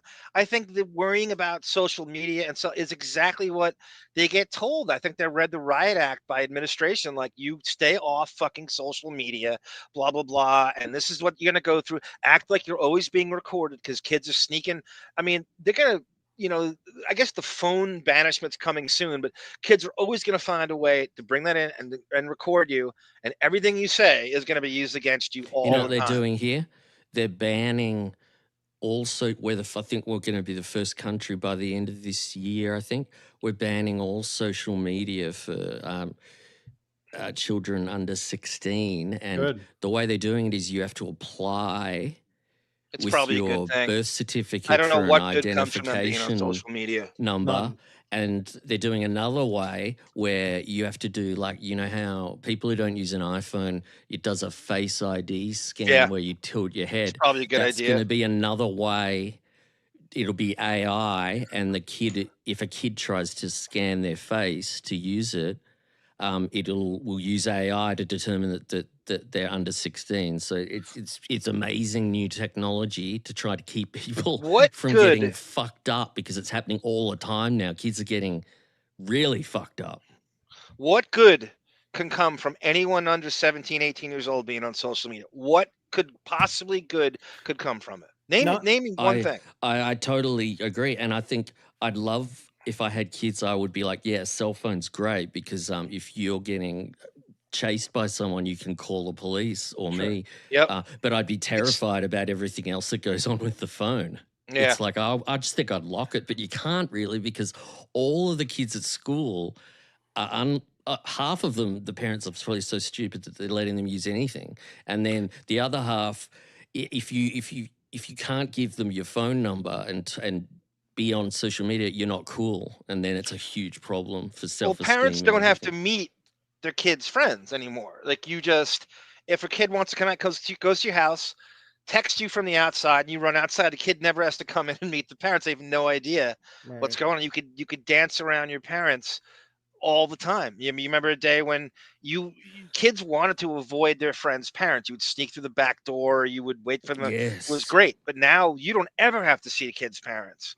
This chick I'm talking about, she says if one of her daughters is staying over a friend's place, she's going and she's meeting their parents and everything. Yeah, which is you have pretty, to make a which point is to do it obvious, because of they're not course. going to She do has it. to, yeah. Telly Savalas, I agree with this. The odds of them running into two girls who just so happen to invite them into their house at 2 p.m. in the afternoon is so fucking fake. I don't believe this at all. I tend to be with you on that, Telly. I agree. It does seem very rehearsed. Never leave your house, and you left your house to do this? You're crazy. You're uptight. That's hilarious. You never, even then, he's a fucking agoraphobe, shut in, do nothing. You never Ray's the leave your house, best. and the only time you leave your house is to do this. That is great.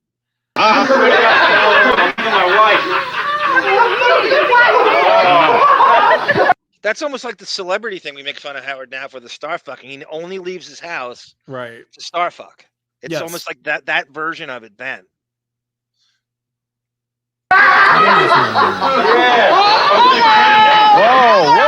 Whoa. Music. What? Howard. What?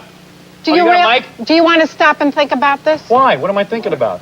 There's nothing Howard, wrong I with what's think you going- ought to reconsider That's this a whole massage. thing. That's a massage. What do you mean that's a massage? If What, your you're wife talking was in about there Jackie? getting That's what it massaged, is. what would happen? Well, if my wife was getting massaged, she'd have a divorce on her hands. That's This is a man. right. Now you better think about this. That's all I have to say. I was on the way out, and I couldn't believe what you're showing here. Wait till you see the rest. Oh, come Do you on. think that's hilarious. real? Do you think that's actually real? Yeah, I do. Or if Gary's putting her up to it before it, come in and get angry. I can't work out if it's real or not. I think It sounds like they had a monitor, and she's walking out with Ben and goes, "What the hell Yeah, is that this?" makes me think it's real. She said she Yeah. was leaving, but if apart from that, it still might be set up that Well, I they're think telling her come in and hassle him all the time. I think what's real is that she saw it on the monitor and she doesn't care what anyone says at WOR, and she's going to walk through a door onto the set while they're taping. But she doesn't understand that as Telly Savalas said, like it's a bit. They set it up with these two women, but Ray probably thinks that it's a real, like, oh, you met these two strange women on the street and got Yes. massages from them. Yeah. So she's outraged at it, even though it's set up. Yeah, because I was going to say, I don't think I'd be that worried about my mum seeing this kind of thing because it's just a stupid, you got clothes on. But if she's thinking it's real, yeah. She's thinking it's real, and it's all, she's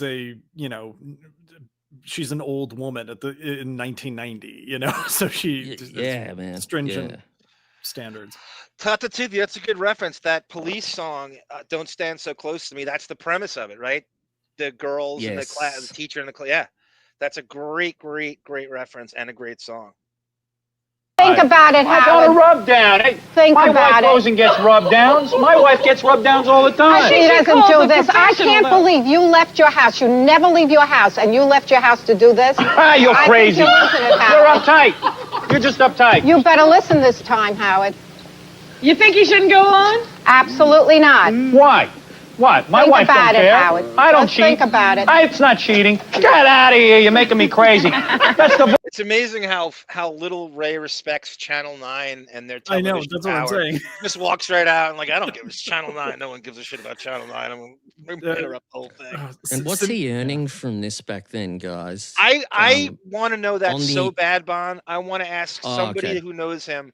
I always ask everyone who might know him what he got from What about this. just the radio? I Just the want to know the radio? E show. He's probably getting about, what would you say, about $2 million a year, $3 million a year Yeah. on the radio at So this he's point. doing really well. Yeah, he's doing really well. He's hiding Jesus, in so- Old Westbury. His mom just said he never leaves the house.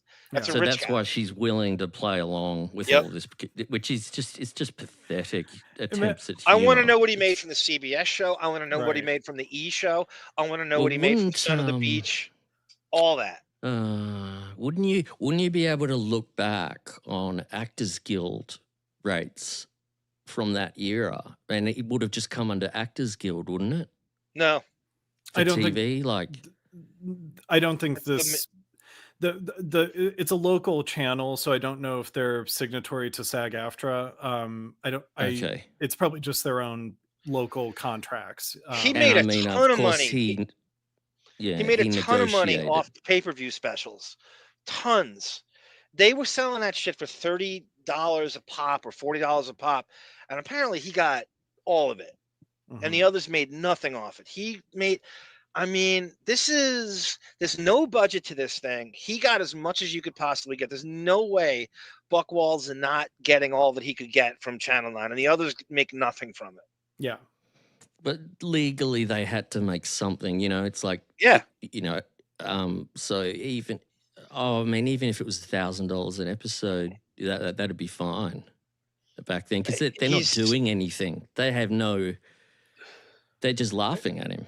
I think the schedule was on Fridays they would tape the TV show, so they'd have to leave the radio show and go to Secaucus, Yeah, right. New This was Jersey. not taped on Saturday. They pre-taped it on Friday night. Right. That's exactly right, Davyd. They left right after the radio show Friday. They would do this, and Why then did they do would play it that? Friday. Why wouldn't you take the night off and have a nice night and then do the morning, do it in the morning on Saturday or whatever? Because he wants and the whole get it out? weekend to himself to watch it. Which I can understand. I mean, I actually get that. It's like, all right, we have one more, you know, Friday's the big day where we have to get all our stuff done. So we have we have a regular weekend, you know. And I think they in those days, they probably wanted to watch it themselves at home. Right. So they're not replaying it. So he probably really got off on watching himself at home. Does he talk about this era much No, anymore? barely I brings it can't- up. Right. Because Ever. of, yeah. The only it's thing inappropriate. he says That's about the blackface show. This is the blackface show. Yeah. Okay. The only thing he brings up, if he ever brings up the Channel 9 shows, he lies by omission, and he says that the Channel 9 show beat Saturday Night Live in the ratings like 3 times over. And what he leaves out is that it only beat SNL in like Old Westbury and Rockville Center. Right. In Long Island. The demographics, like if it's nationally, like it's not even close. And these are the best years of Saturday Night Live. These are like the Dana Carvey, Phil Hartman years. These are like, it's good all the time. Yeah, that's a good mugshot. Yes. Stuttering John would definitely be, he would know obsessed everything with everyone's money. He would know John's everything about this. Yeah, he would definitely know. He'd be the best guy to ask about. Jackie probably does too. Yeah. But those two would be the best people to ask about what the fuck Howard got for the Channel 9 show per episode. I would love to know that. Voice in my head. You ever hear, what is that, super ego? That's super ego. It's in my head. I always wondered what that looked like. I don't pay attention, Hart. Just watch this. I'm getting a rub down. Oh, I'm getting a rub down. That's yeah, but you wanted Jackie to be going up your leg and be a girl. He's better at it than she is.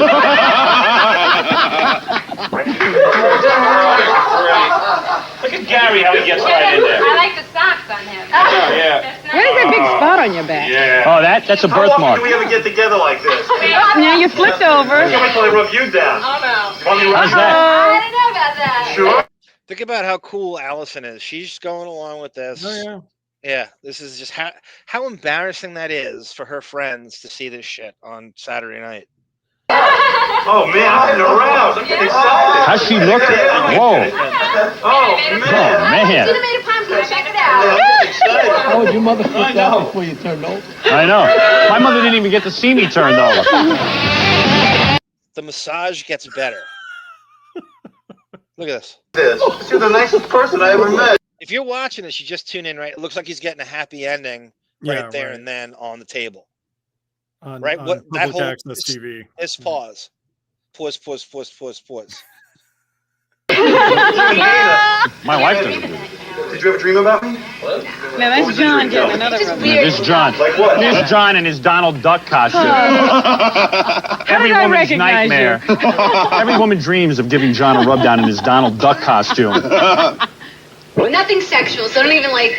Like what? What was the dream? Nothing. Hey, Howard, she's talking about fantasy? Yeah, she had a dream about it. There's a wedding picture. That's Mark. Hey, Mark's a lucky dude. I swear to God. You're a good-looking girl. Swear to God. Poor Yeah, Mark. Howard, you never know when you're serious. Oh, I'm being serious. Oh, yeah? I think you're cute. We were talking about you on the way over, both of you. Oh, really? Be very careful. Come on,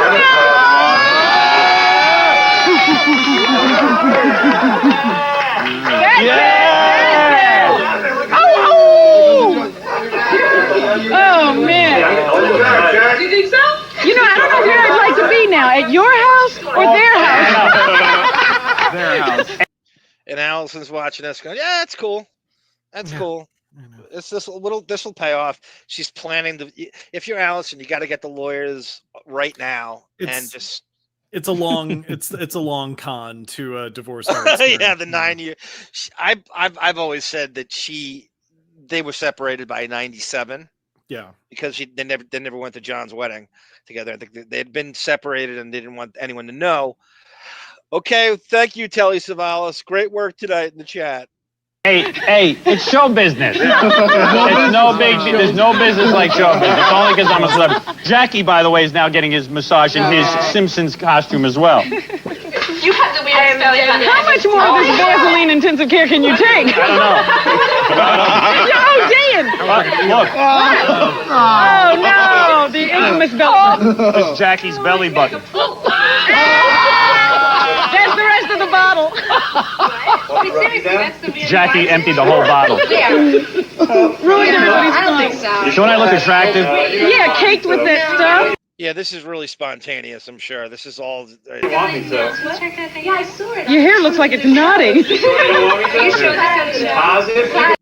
I think this would have been a lot better if it was a live show. I don't know why they couldn't do it live, because that would at least give all this laughter, hyped up laughter, more of a... I think they were presenting the illusion that they were live back then. I remember thinking it was live. I thought it was live. Yeah. Back then. I don't think they ever revealed that. How much are they editing it down with jokes that don't work and reactions that don't work, and they stop and let's get another take of that, and everybody laugh harder. They're only doing it Friday night. They're not going to edit shit. They're going to just, whatever's there is there. Howard's too lazy to do anything beyond that. And I think he convinced himself that everything's evergreen. Just keep it. I'm not editing shit. It's punk rock. It's raw. How often do you ever get this chance? What just happened? Editing costs money, and they didn't want it edited at all. That's right, Mr. That's it. Wow, you guys are great. Did everyone get a turn? What do you care? What do I care? I got my turn. You want your massage? What? Look at Ronnie. Your husband's not gonna be mad, is he? Oh! All right, already. Turn off the camera. It was enough. Thank you, Susan. I wonder what 19506 Bayside. happened after the camera went off. Oh, yeah. Use up all your candy. That was innocent. Enough. There they go. Yeah. She's at the door in that now. Yeah. He's too busy binge watching 90210 in his basement to edit anything. So it's really... first of all, I love James St. James. Laziness disguised as avant-garde. It really is. Can you keep playing it a little bit just to see how uncomfortable they are after Raye kind of chewed them all out? It's pretty interesting. Jackie, by the way, deal. So a woman. So a woman rubbed. My God. Oh man. And all the nosy neighbors were working. Yeah. Hey, look, suddenly the studio went silent. Kind of changed after Mom walked out. You're right. Who invited her to the party?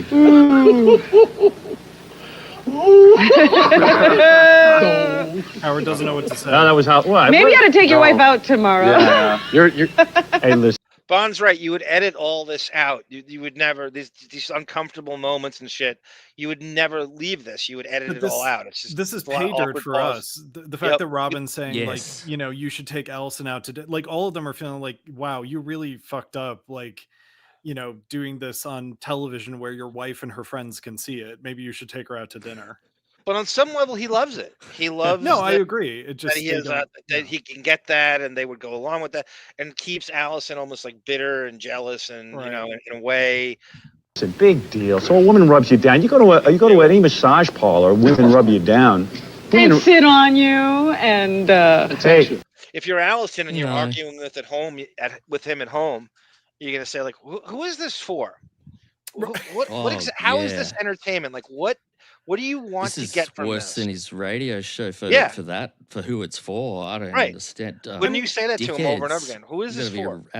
Also, think about it this way. This is allegedly pornography, like softcore pornography for straight men. And the most bare-skinned people in that whole segment were the men, not the women. The women were wearing tops. They were wearing like, you know, they weren't even, you couldn't even see their midriff. You know, I mean, it's like,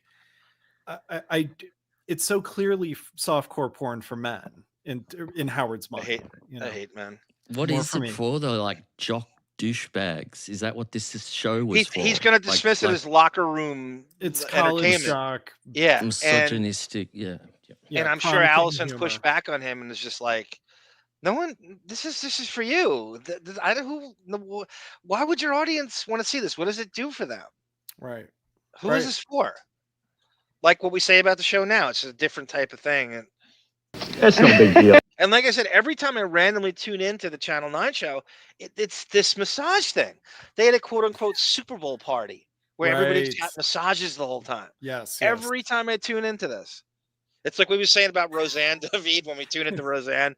Every time John Goodman's in the garage staring at his motorcycle going, I want to go riding with my friends again. I know what my life could have, or Seinfeld always being about a jacket, you know. Right. Yeah. Well, I wasn't really, you know, I love my wife so much. Tell me how. I really do. Tell me you really what? I love her and my children. I love our life together. Hey, and I'll never trick-or-treat again. Hey, it wasn't like these guys didn't get massages too. You saw Jackie over there with that belly button. Well, look, we got to leave you now. Thanks for a great Halloween. Now, the ironic part is Howard has never been in a locker room in his goddamn life. He never played a sport. He's never, unless it's at the fucking bathhouse. It's all from porn. It's all from gay porn. All of it.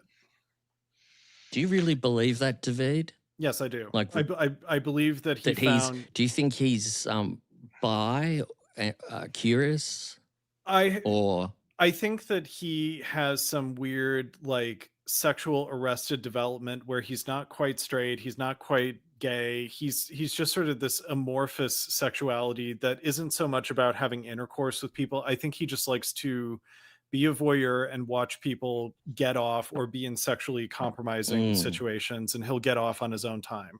That's my It's also very lazy material, very easy lazy material. You're right.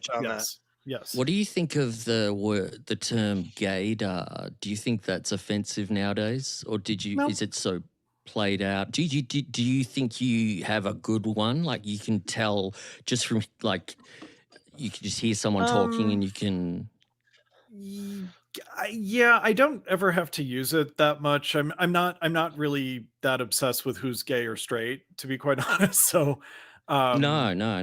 You know, I don't really know how to answer that question. It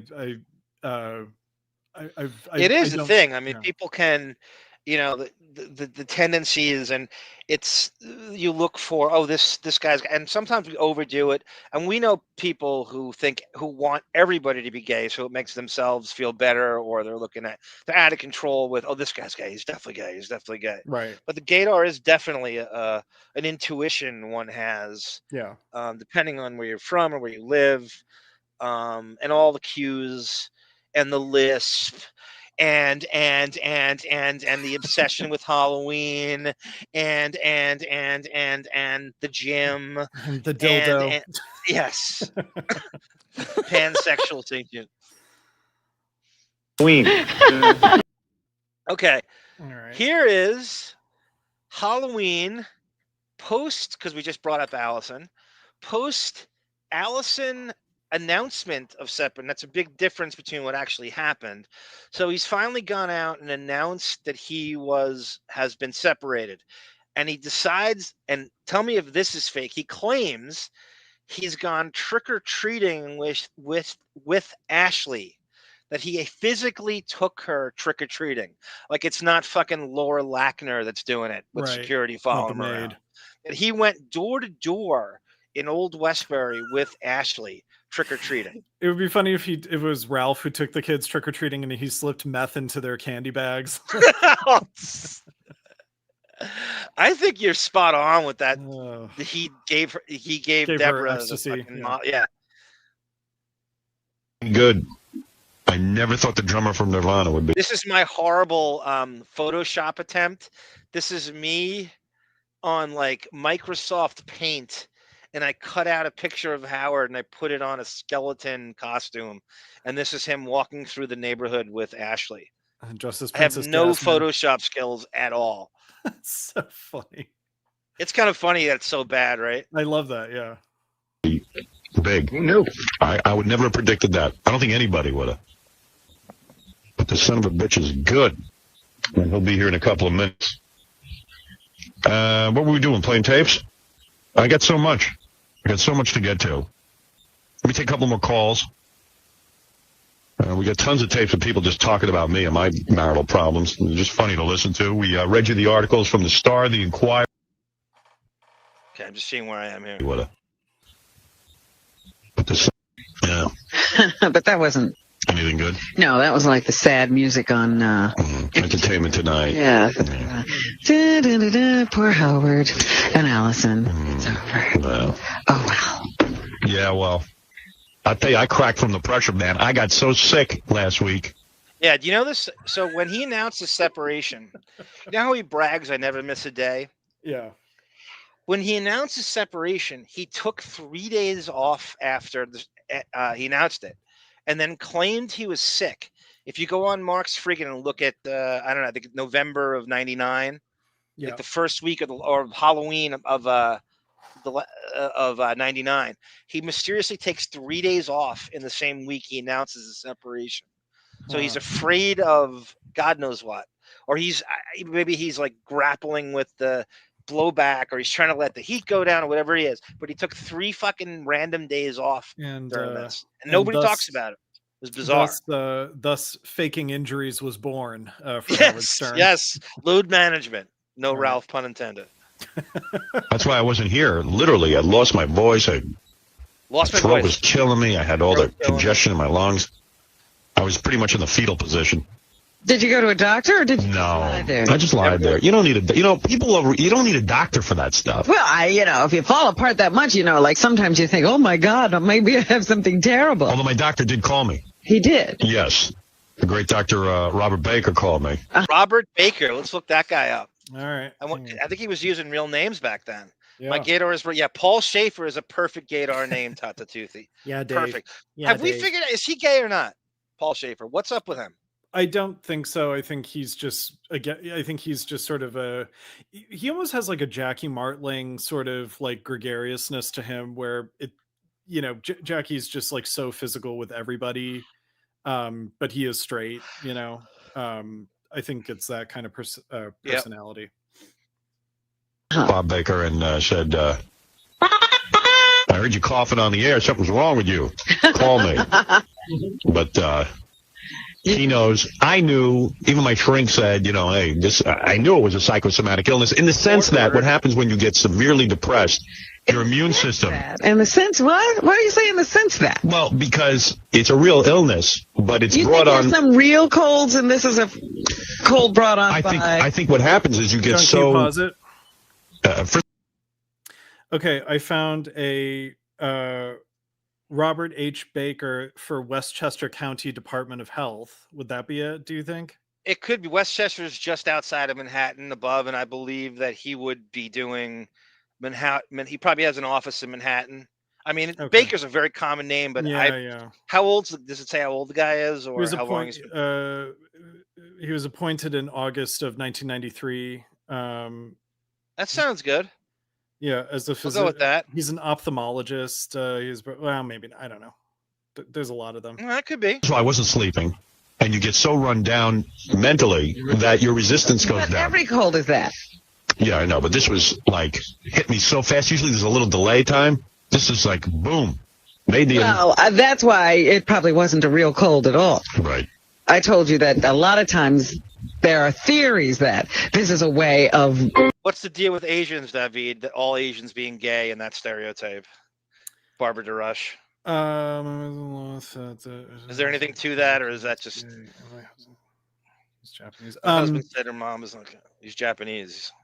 I mean, maybe it's the thing like they think all British men are gay. I think it's just that it's so not a macho culture, maybe that somehow comes with being into guys. I don't know. Kawhi Leonard Stern. I scored there. All right. I did. A lot of time. I was like, woo-hoo-hoo. Say, dude. On this Friday's Christmas. Man. Yeah, well, This past weekend, hardly anything. I don't know. I seen a So badly wants to be a serious actor. Years into Bunch of us. it was terrible. And it's just long. Injury. And she's like, at least my kid was like, hey, I got pants. And it was pitch black inside. And then all of a sudden, this jack-o'-lantern came floating out. And I was like, oh, my God, she really cared. People really go all out. Like, then there's one guy, I was telling my kid, there are certain houses where the people are really into Halloween. They give good stuff. Uh-huh. Like, there's always one crummy lady who gives out pennies. And sure enough, we went to the penny house. Oh, God. Like pennies. Some old Chinese broad. Nobody wants pennies anymore. Yeah, it was like an old Chinese broad. And she's like, at least my kid was like, hey, I got pennies. And I'm like, no, that sucks. That means they put no effort. You can't eat that. And you can't. She thinks you can buy something with a penny. Right. Paul Schaefer's been married to the same woman since 2000. They have one daughter. It's just never. Did his personal life ever come up on Letterman at all? Like in any way? Really? Yeah. I mean, he does have like a weird sort of like. Because he always has like the Ziggy Stardust clothes and the the big sunglasses and everything. Yeah, I thought he was gay. Everybody thought he was gay. Yeah. Wow. Oh, Paul. Then one house we went to, some guy must have been a Pepsi-Cola. Do you buy that he's trick-or-treating with Ashley? No. So he's getting this. How do you think this happened? Laura took him. Laura took Ashley trick-or-treating, and he's getting the play-by-play. And I'm going to use this on the air. I'm going to take Laura's account of what Ashley did, and I'm going to Laura use it. took her steno pad and pencil and made an account of the evening and gave it to Gary to put in the notes that show up on Howard's computer screen. That's exactly what happened. Distributor? Guy was handing out whole cans and stuff of Pepsi, Really? Mountain Dew. Wow. We hit that place a couple of times. And go back again. Change me out. I'm going. When I was a kid, and it seemed like life was you were in search of soda all the time. And if somebody gave me a can of, I would have loved a can of soda for Halloween. God, that's so true, John. Like it always felt like soda was such a treat. Like I probably had it I probably drank soda more than I drank water as a kid, but it always felt so special. Yeah. That's so funny. The best day of my life is when McDonald's and Burger King had it first, had the unlimited refill sodas. Right. And you could go to the soda tap. You just, and you felt like you were getting away with murder, that you could just have, pay $1.10 and have 5 sodas. You unlocked We didn't get that. Oh, sorry. Yeah, No, Burger you King got had it that. first. Burger King was the first one to have the refillable soda. We didn't get that until decades after you. And by then I was an adult. So Yeah, I didn't then give you a don't fuck, care anymore. You unlocked a childhood memory. My father would take my sister and I to McDonald's every Saturday morning to get pancakes, and when we were very, very young. And Don't tell me soda with pancakes. Did you do that? Yes, I insisted. Oh my God. All right. I was, because I associated McDonald's with a place where I always got like a Coke. Yeah. And so I was like, no, but I want a Coke. That's, so I think I have a memory of having a Coke with pancakes and hash browns, It was, Am I crazy? childhood. That's so good. David's fucking composing for David's stories. That's so good. Please, or does their soda tap taste better than actual bottled canned soda? Ah, no. That's interesting. I don't, because it's over carbonated.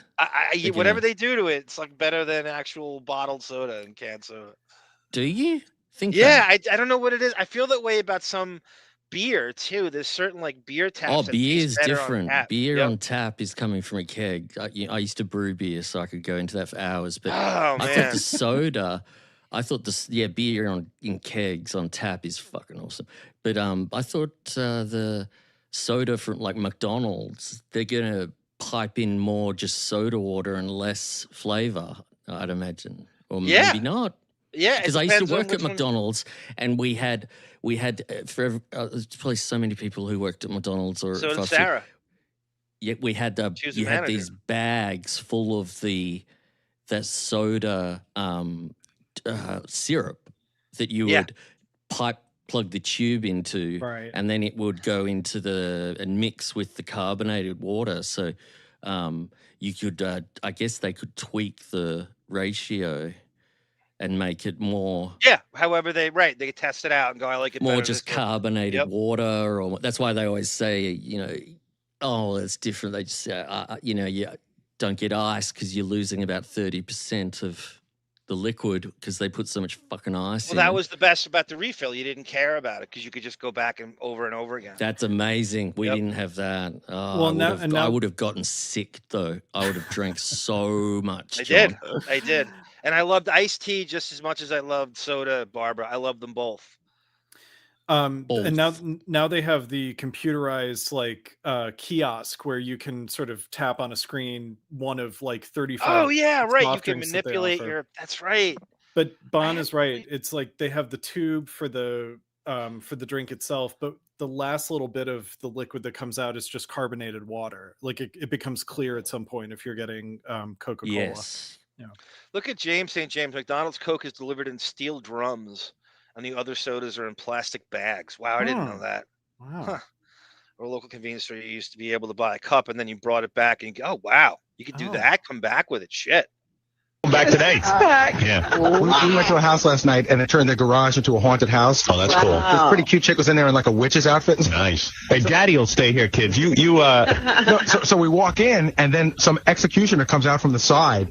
My kids didn't see him, but he scared the crap out of me and my wife. Right, yeah. They had like a big axe and stuff. That's cool. His son Jackson's probably, let me see if I can do the math. He's probably 6 years old. Yeah, about 5 years old. Yeah, 5 or 6. Great. Yeah, people are really into Halloween. Yeah. So I didn't take off, like I'm going around and I took off my mask because I was hot, and people kept telling me to take off my mask. Then I had a pig costume, and my daughter let me. That was pretty good. She lent you that. Yeah. Was it a whole costume or just the nose? Just the face, the whole plastic face. But isn't that hot too? Yeah, and plus I wear glasses, so I have my glasses you can't even see out those little holes, tripping all over the place. Could kill yourself. Well, because I was thinking Halloween's cool for me, because then I won't be identified. I was walking around in a pig costume. People go up, hey, Howard, how you doing? Your silhouette is recognizable. Yeah. Your posture and everything. Yeah. It's quite unusual. I went to 2 Halloween parties Saturday. He has that lie nice and ready to go. This is when he was trying to be he's probably under strict orders to be somewhat of a father. So he has to do shit here that he would never do when he was married. Yeah, that was my other thought, was this is part of the divorce settlement, is 5 out of the next 10 years have to be trick-or-treating duty for Howard. You never hear about it again. This is the last, and I've searched through the next years, and I haven't heard shit about it since this last year. This is 99. This is fall of 99. All British men are gay, in my experience, at least says Brendan.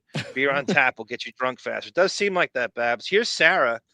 We would get plastic bags of syrup, and it's run through a machine that produced carbonated water. I won't tell you the stories about the iced tea you love so much. So Sarah's trying to gross me out. Please tell them, Sarah. Come on, don't even halt the show for this. Tell them, I saw the most tasteless costume I've ever seen. What was it? I saw Payne Stewart. Oh, no kidding. Yeah. The guy who died in the plane crash? Somebody did that? Oh, yeah. He's the golfer that died in the plane, Payne Stewart. Yeah, the guy had on knickers and blood coming down the side of his neck and the hat. And did it look cool? Yeah, I mean, everyone was sort of like, oh, that's disgusting. Look at that. And he had a golf club? Yeah, the whole deal. Golf club stuck out of his head. Was it good blood or just like ketchup? Can I just complain about Sarah? Just when you do that, Sarah, that pisses me off, because I'm thinking, why can't you just put the bloody headset on and come on now? That would make this show so much more entertaining if you wrote that. And I said, Sarah, you got to tell her. And then we hear her doing this, coming on. Well, look at this Bon at the bottom. Okay, here's the story.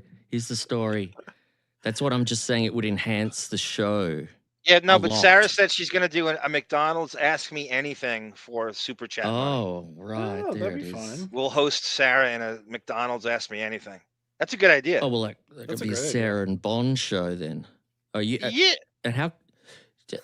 Yeah. She's watching the Trailblazer game at 7. She's not coming on there. Trailblazer game. What is that? Yep. Football? Basketball. They're part of the gambling scandal and everything, and very, very controversial team. The Jailblazers, as you call them, Bon. When BonJovial proposes to Sarah, I want to be there with the string quartet. I'm just saying. I've told her I'd marry her. I told her, and she said it's not going to happen. So, but I said I don't know. I'd love to like meet her and all of you. She's married to sarcasm, Bon. She's married to her work. That's what concerns me. It's like very negative woman. You would be B. Arthur to death. She would be Arthur the shit out of you the whole time. And Sarah, while I've got you, what's your height? Did you say on the show the other week that you're 5'4", Sarah? I think she said that. Yeah, something like that. 5'5", 5'6", yeah. We're getting dimensions now. I thought she was taller. It's like, that vampire look. He painted his face all white so he looked dead. It was like the day of the funeral. Is he a married guy? I don't know. He takes balls showing up to a party as Payne Stewart. And it was funny because over the weekend, of course, there were all these memorials for Payne Stewart. And a senator died, and the news of his death was almost on the sports page. It was so far back in the newspaper. But every TV, every time I turned on the TV, they were covering the memorial service for Payne. Jerome Kersey over here, Tata Toothy. Kevin Duckworth's a great reference. Payne Stewart live. Yeah. You know how I found out the senator died? I was listening to the news and I just found out that Clinton wasn't available to do something else because he had to go to the guy's funeral. Yeah, who is that guy? Where's he a senator? Sarah says, it never bothered me when working there. The first few weeks when I had the rookie position of drive-through, the smell would make me sick, but I eventually got over it. Oh, that's right. You start to hate that smell. It's forced. There's nothing better than the Burger King smell. Senator Chafee. Say, Howard, I went trick-or-treating with you yesterday. It's not like we were knocking on doors together, but our daughters were on the same doors at the same time. Yeah. Exactly what was going on. All right, so good. No, I've been a long-time listener. I just want to say to everyone out there that, you give the impression that you don't really do much with the family, but you were as normal as ever. You're with your kid. I didn't even, I didn't say anything because I didn't want to be a jerk or anything. Yeah, there was only one lady comes over and goes, I want to take, I look like hell, man. I had a rough week. No, you look good. No, you look good. I had a rough week, I was sick and everything that's going on in my personal life. And some lady comes up and goes, I'm going to take some pictures with you. I said, lady, I'm a pretty good guy, but. That caller was fake? We have from Johnny Meyer, they were using fake callers as back even. That he had some fucking chump in the back call and say that's you, because no one's going to believe that he was, trick-or-treating. We don't believe him now. I just can't see it.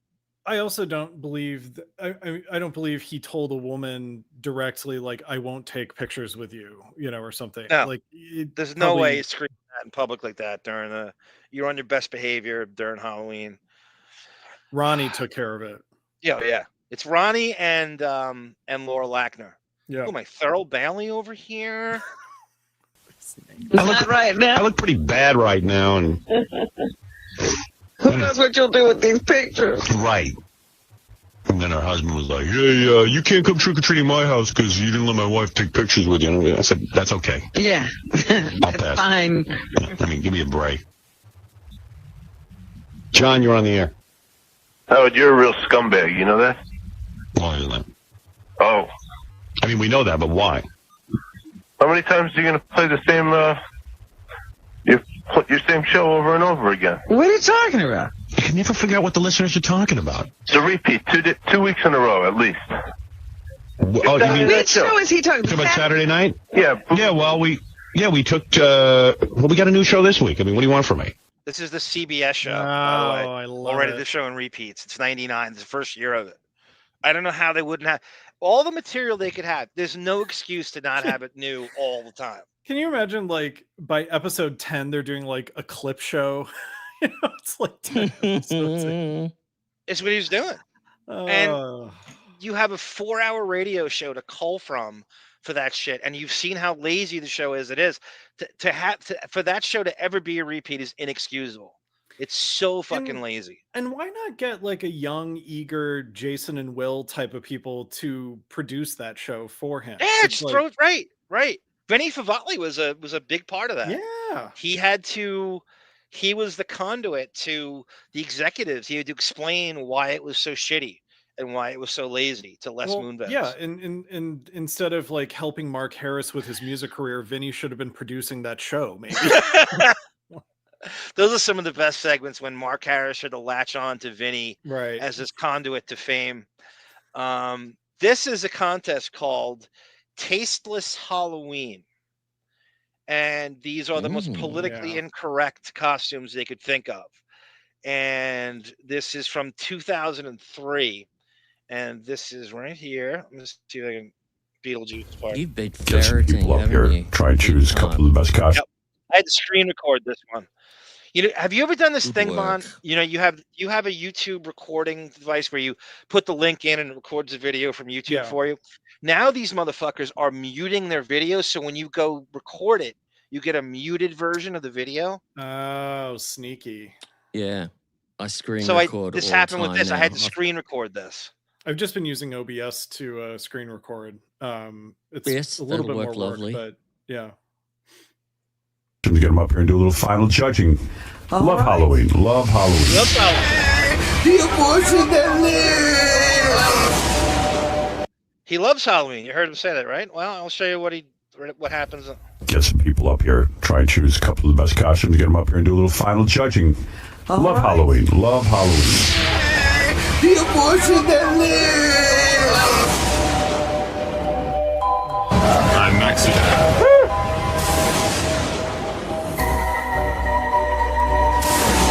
This is crazy shit. So he is a priest raping a kid. Yeah. He just has a Mexican.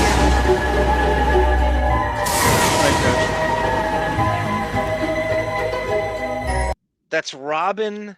If you're not, can you read that? If we're not, If it were not for Howard, you would be serving chicken livers. oh my God. That's true.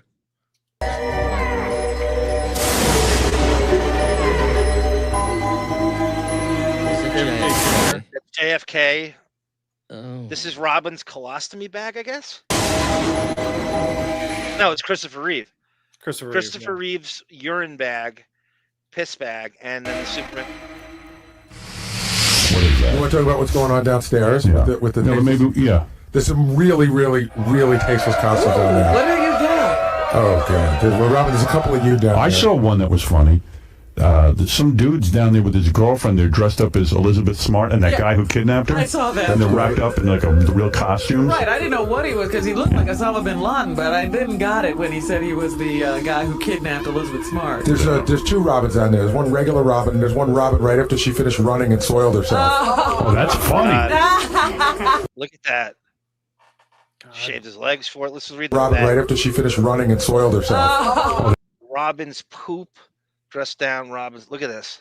That's funny. There's a Jeff Caro. Oh, that's funny. But there's a Mepham high school football victim. Oh, that's great. Does he got pine cones up his butt? And golf balls. Oh, that's funny. You got to bring him up. There's about 15 priests with, little boy dolls attached to their genitals. That's good. There's about 10 Christopher Reeves. That's funny. There's a guy that just starved his kids. He's got his kids' heads all around him. There's a drunk guy wearing a Staten Island ferry. Oh, that's good. There's a guy, you know how everyone's the abortion ones? Yeah. There's one guy, he's Lacey Peterson, and the abortion is Connor. There's a guy that's dressed. Wait a second. He's Lacey Peterson, and he's got the fetus. And the baby. Oh, that's got to. Jesus, that's horrible. It's tasteless. There's a gold-digging Beth down there. Oh my God! I can be who's in that outfit. Sal the stockbroker. Who's obsessed with you and Beth? There's a Kobe Bryant next to him. You see that? Yeah, I did. He didn't show him right there, the number 8. So he's got a jacket on. That's I think the rape story came out right around here. What's the Staten Island ferry reference? I don't know. I don't remember that actually. Was there like an accident with a drunk probably ferry operator? Somehow I don't remember it. I was thinking the same thing. Maybe I don't someone know. in the chat knows. Who's Sal the stockbroker? Sal the Who's stockbroker. obsessed with you and Beth? Right. Any Hooters girl? No Hooters girl. Yeah, I'm the Hooters girl. There's one Roy. Ray Rice with a costume with a woman handcuffed is a witty costume. Vinny was making that Broadway play. I forget what year that was, Barbara. What was the name of that play again? don't know. That made me laugh. Oh my god. And there's a Bin Laden. One Oh, Roy. and there's a concentration camp that's down there. Somebody's dressed as a concentration camp. They all sound good. You gonna go downstairs and get 7 people? Yes. Get like 7 or 8 people. Okay. Got really good Yeah, it costumes. sounds like some good Do you stuff want to do this down on the air, or you just want me to bring them up? You trust me to bring them I up? trust you to bring them Okay, up. great. You bring them up, and then then we'll judge the costume and give the most offensive person $5,000. Thanks to all the people that showed up, but we can only judge 7 or 8. Going downstairs, I think we got about 100 people in costume. In 2003, there's a Staten Island ferry crash. I don't even remember it. Staten Island ferry captain was drunk one day and then crashed at Staten Island. It goes to Manhattan. It goes from across. It's the South Street Seaport.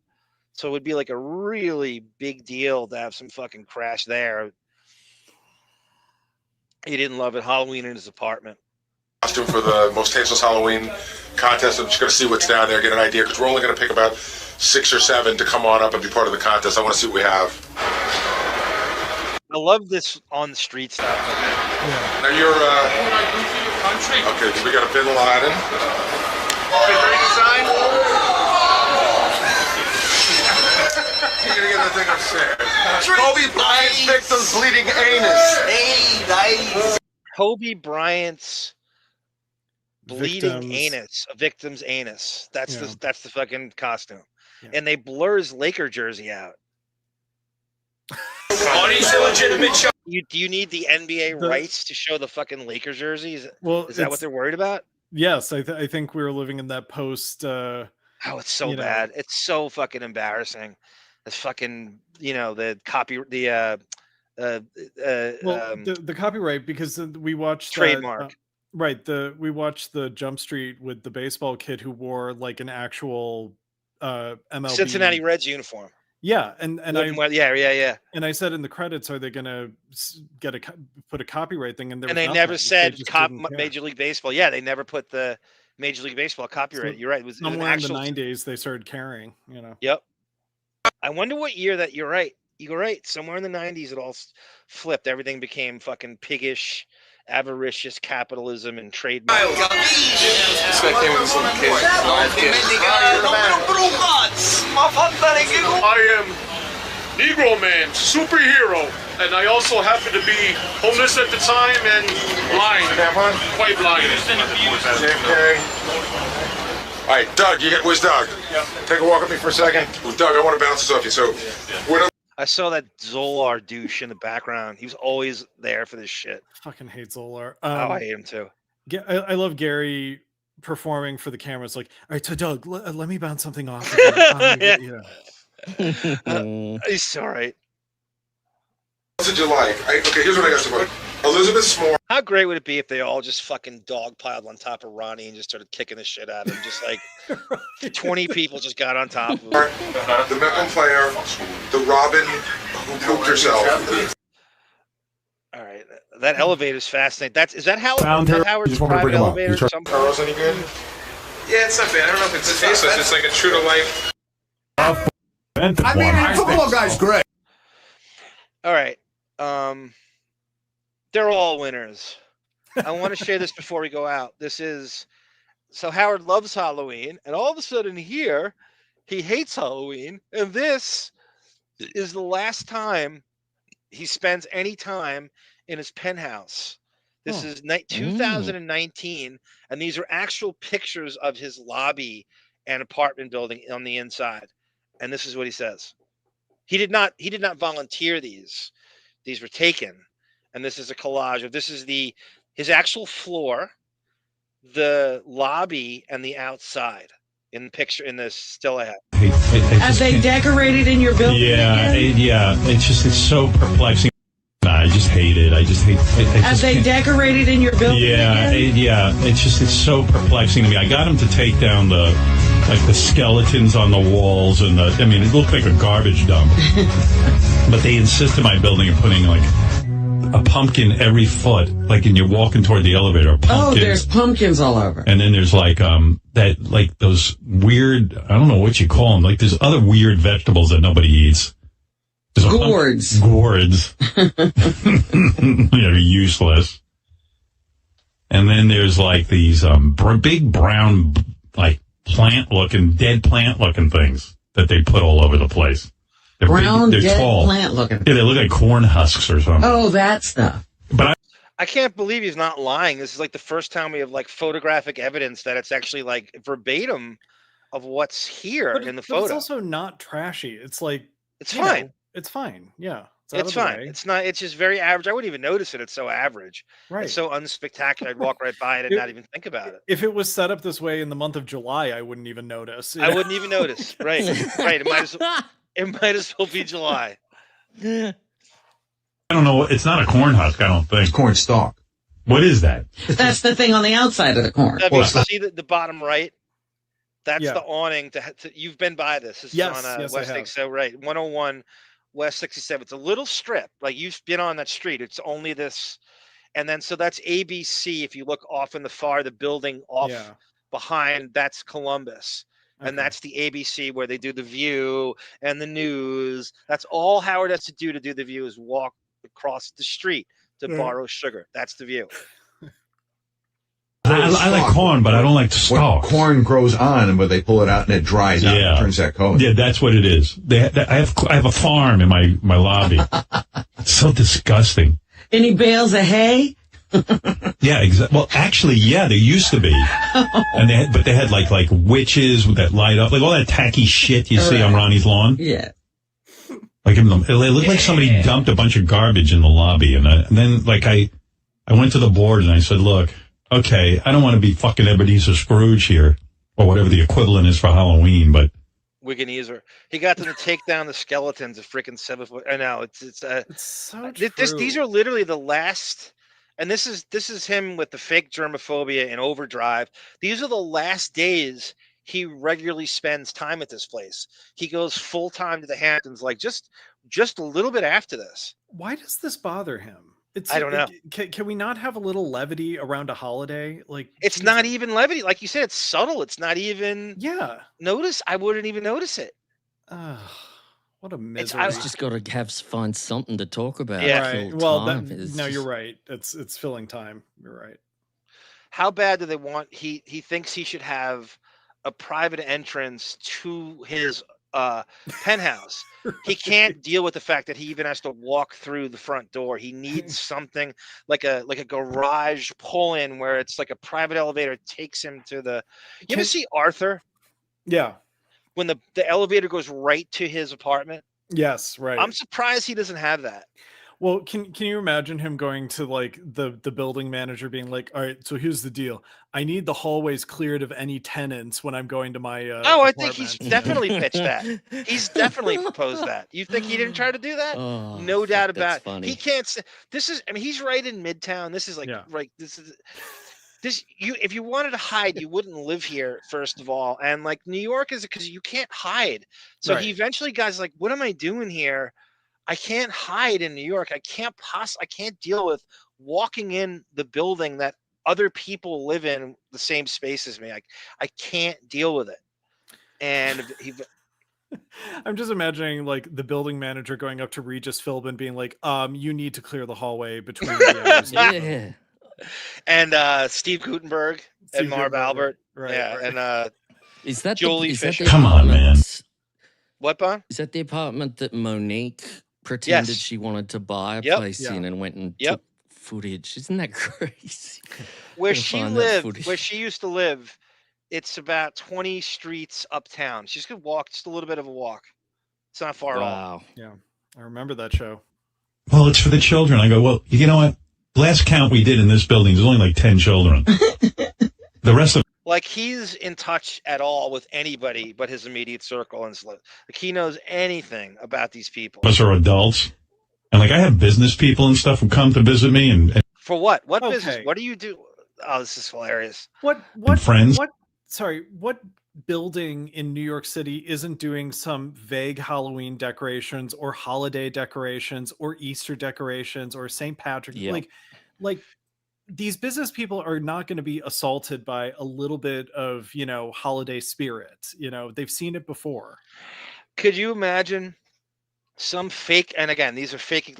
Scott Greenstein walks in and goes, Howard, I am so offended by that array of corn stalks and that scarecrow in that lobby. You'd think they're The crazy deal is if off. they said it. You'd think they're a crazy person if they were complaining about it. You'd be like, right, yes, okay.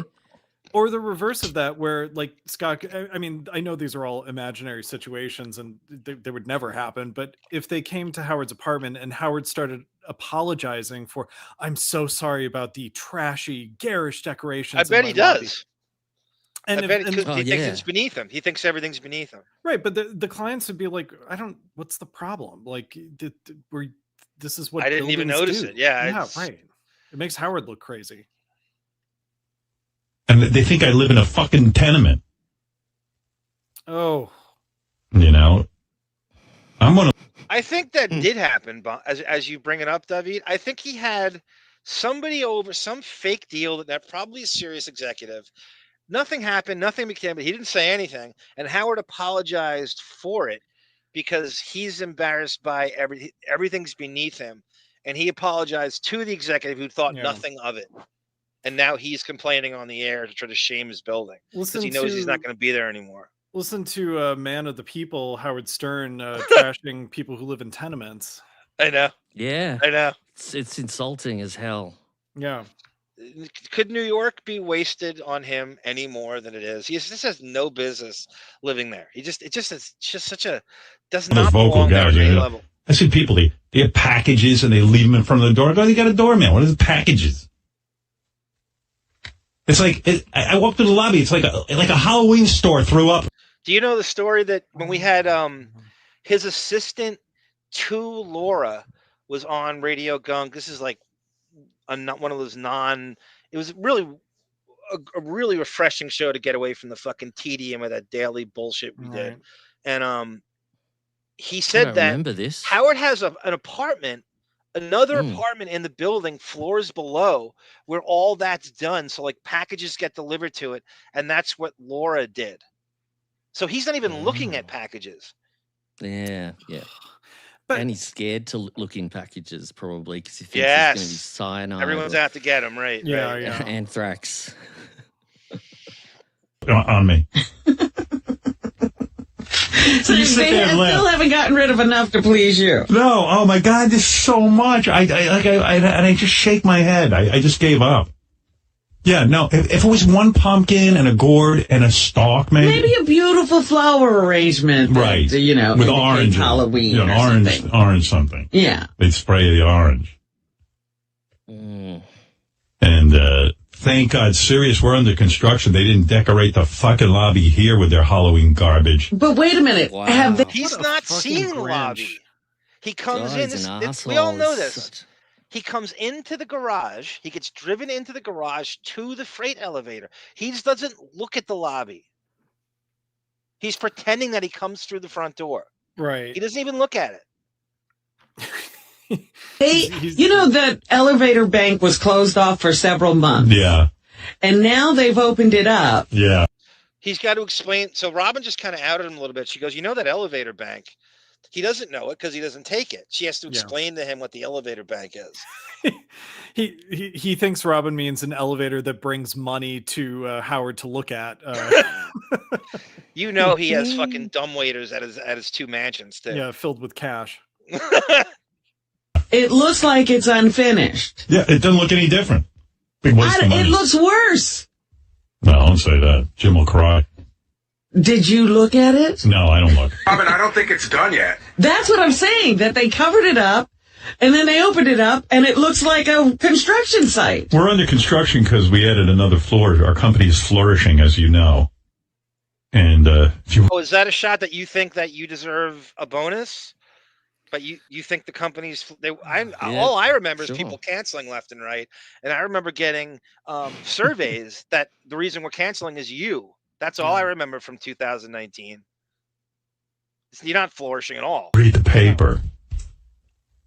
I mean, we're expanding constantly, so we have another floor, so they're breaking through, so they're doing all this construction. Oh, because I was like, is this what we had to go upstairs for 3 months for? This is terrible. Yeah, everybody's all compressed now because I was coming out and now he is half the building.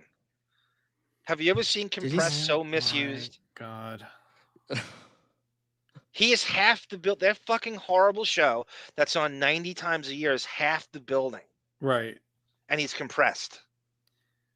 All the people who are like guests, but not on our show, but like guests of like other shows. Yeah. They're all on top of it. Because Khaleesi was here yesterday. Oh, was she? Yeah. I missed her.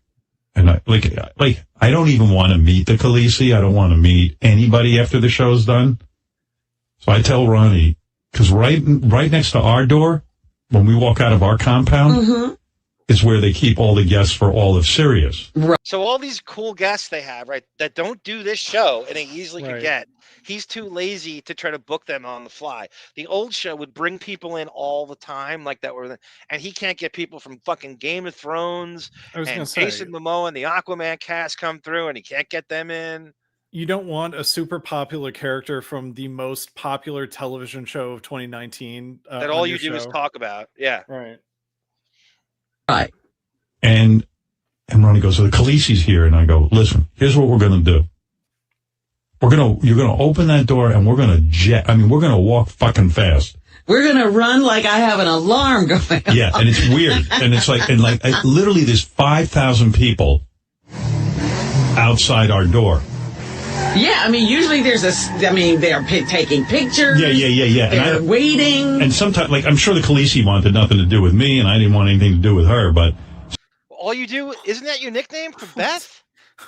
The 53-year-old Khaleesi with bolt-ons? Is Khaleesi the new Amanda Peet? Why the animosity? But all he does Khaleesi? is fawn over him on a show, and now he doesn't want to even... What is that? Sometimes there are guests here with, like, 500 entourage, and they want to take pictures with me. They go, hey, there's Howard Stern. Like, they always have some lookout who goes, I just saw Howard Stern. And then the celebrity will run out and go, Howard. Now you know why he'll never be back in the studio. Just human contact on any level. You can't make, and that's why the eye contact in the hallway's cleared. This is a nightmare. I mean, Sirius has got to be like, why did we give him all that fucking real estate? We could have fucking undercut it.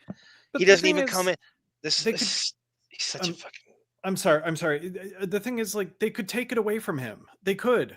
I know. They could What's stopping him? I don't know why. Is there some real estate clause in his fucking right to refusal contract that he has to have? It's. And I said, Ronnie, just keep moving. And then someone will say, yeah, it's me. It's, I don't know. It's Khaleesi. I go, oh, hey, come on, take a picture. And I don't want to take a picture. And it's not because I'm a shit, but I do have somewhere to go, and I look like shit. But, not that the Khaleesi was looking for me. Khaleesi was here with Emma Thompson. They were promoting Last Christmas, whatever that is. Emma Thompson, never done the show. Have her on. Yeah. Why would they go there? Have her on. Emma Thompson has talked about John Sarno before in interviews. Really? Yeah. I can't believe you know that. That's crazy. So she's pretty boring. I don't know if it'd work. I mean, English. It's better than having Ben Stiller on again every 2 weeks. Oh. Yeah, so they were in the building, but I never know who it's going to be most of the time, so I just keep moving. I'm just beat after the show. I don't want to. Beat from what? What do you? This show's nothing. You do nothing. It couldn't be lazier. There's nothing to be tired from. He sleeps 14 hours a day. I don't like. And you were headed to a doctor's appointment. Yeah, I was pretty hyper focused on getting a finger up my ass. I'm not looking colonoscopy every 2 weeks. I'm not looking for celebrity interaction at that point. Can you pause it? The constant colonoscopies are not hypochondria. It's a way to get fucked in the ass without actually having to buy a dildo or get a guy over. That is my theory. I got a colonoscopy last year, and they said you're only supposed to do that like every 5 years or something. He's getting one. If you listen to this show, he can't go 2 weeks without bringing up a colonoscopy.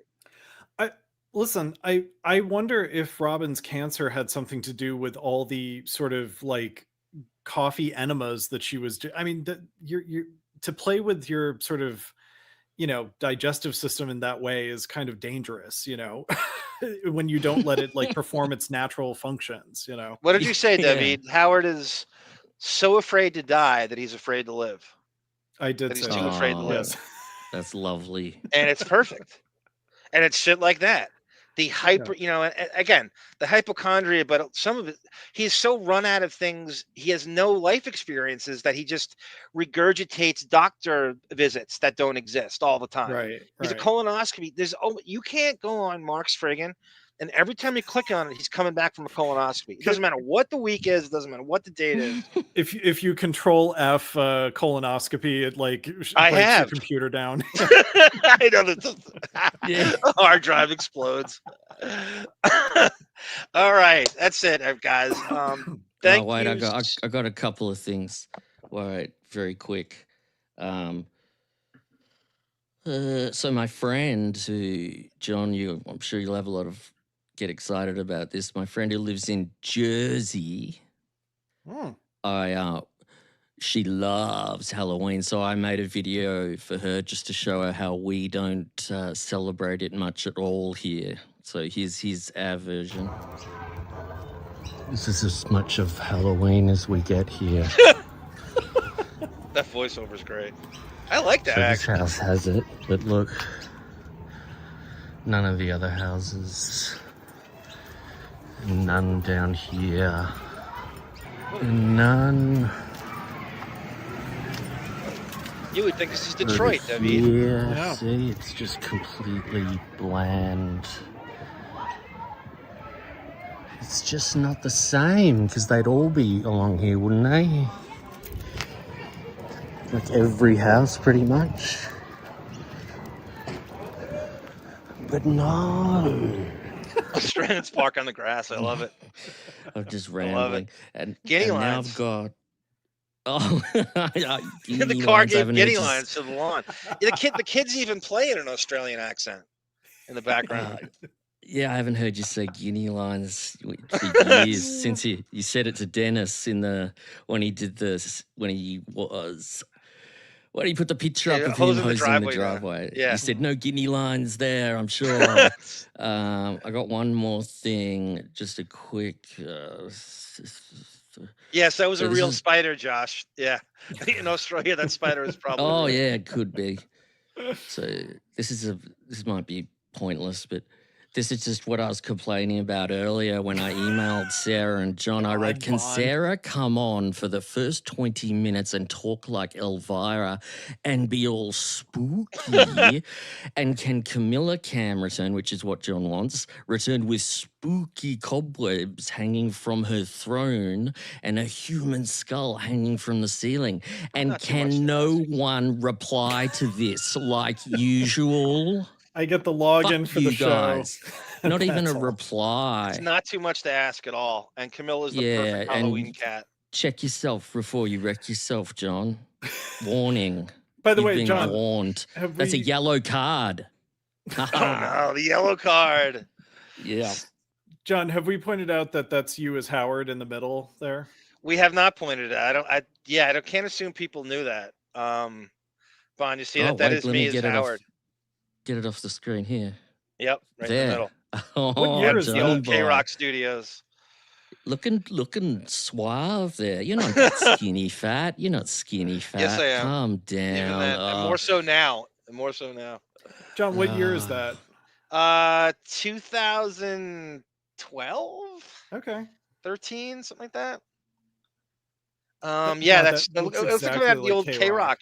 That's my sister's hallway, and it looks like the old K-Rock studio. It totally does. That's doesn't crazy. God.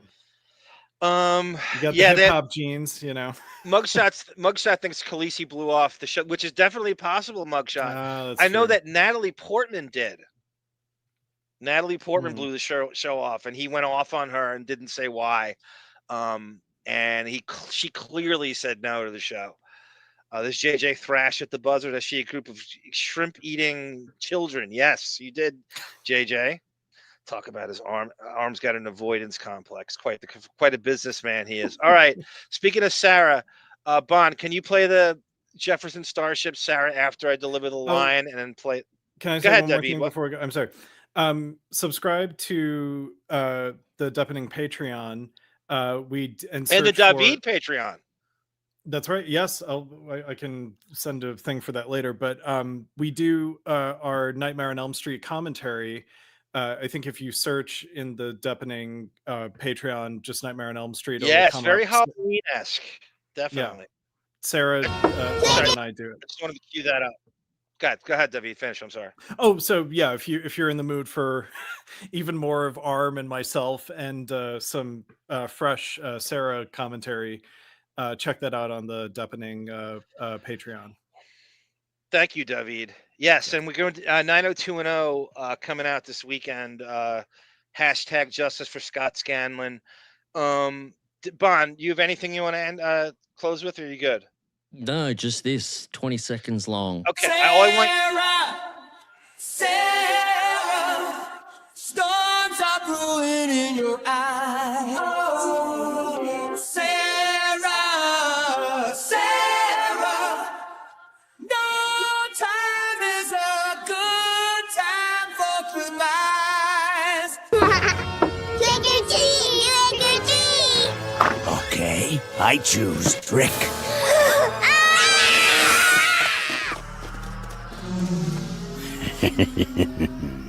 Terrific night. Great night of bowling, by the way. Yeah, we went out to a bowling alley. Yeah. And bowled. We had a fun time. Bowling can be fun.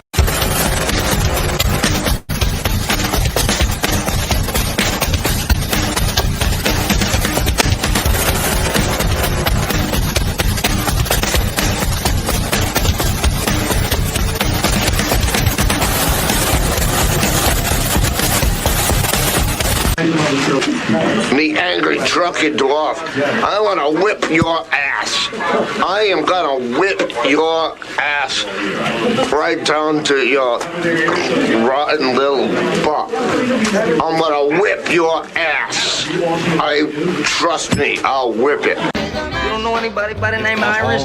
What? You know Iris. They did the monster. What are you talking about? The zombies Talking to me? having Stop quoting that movie, man.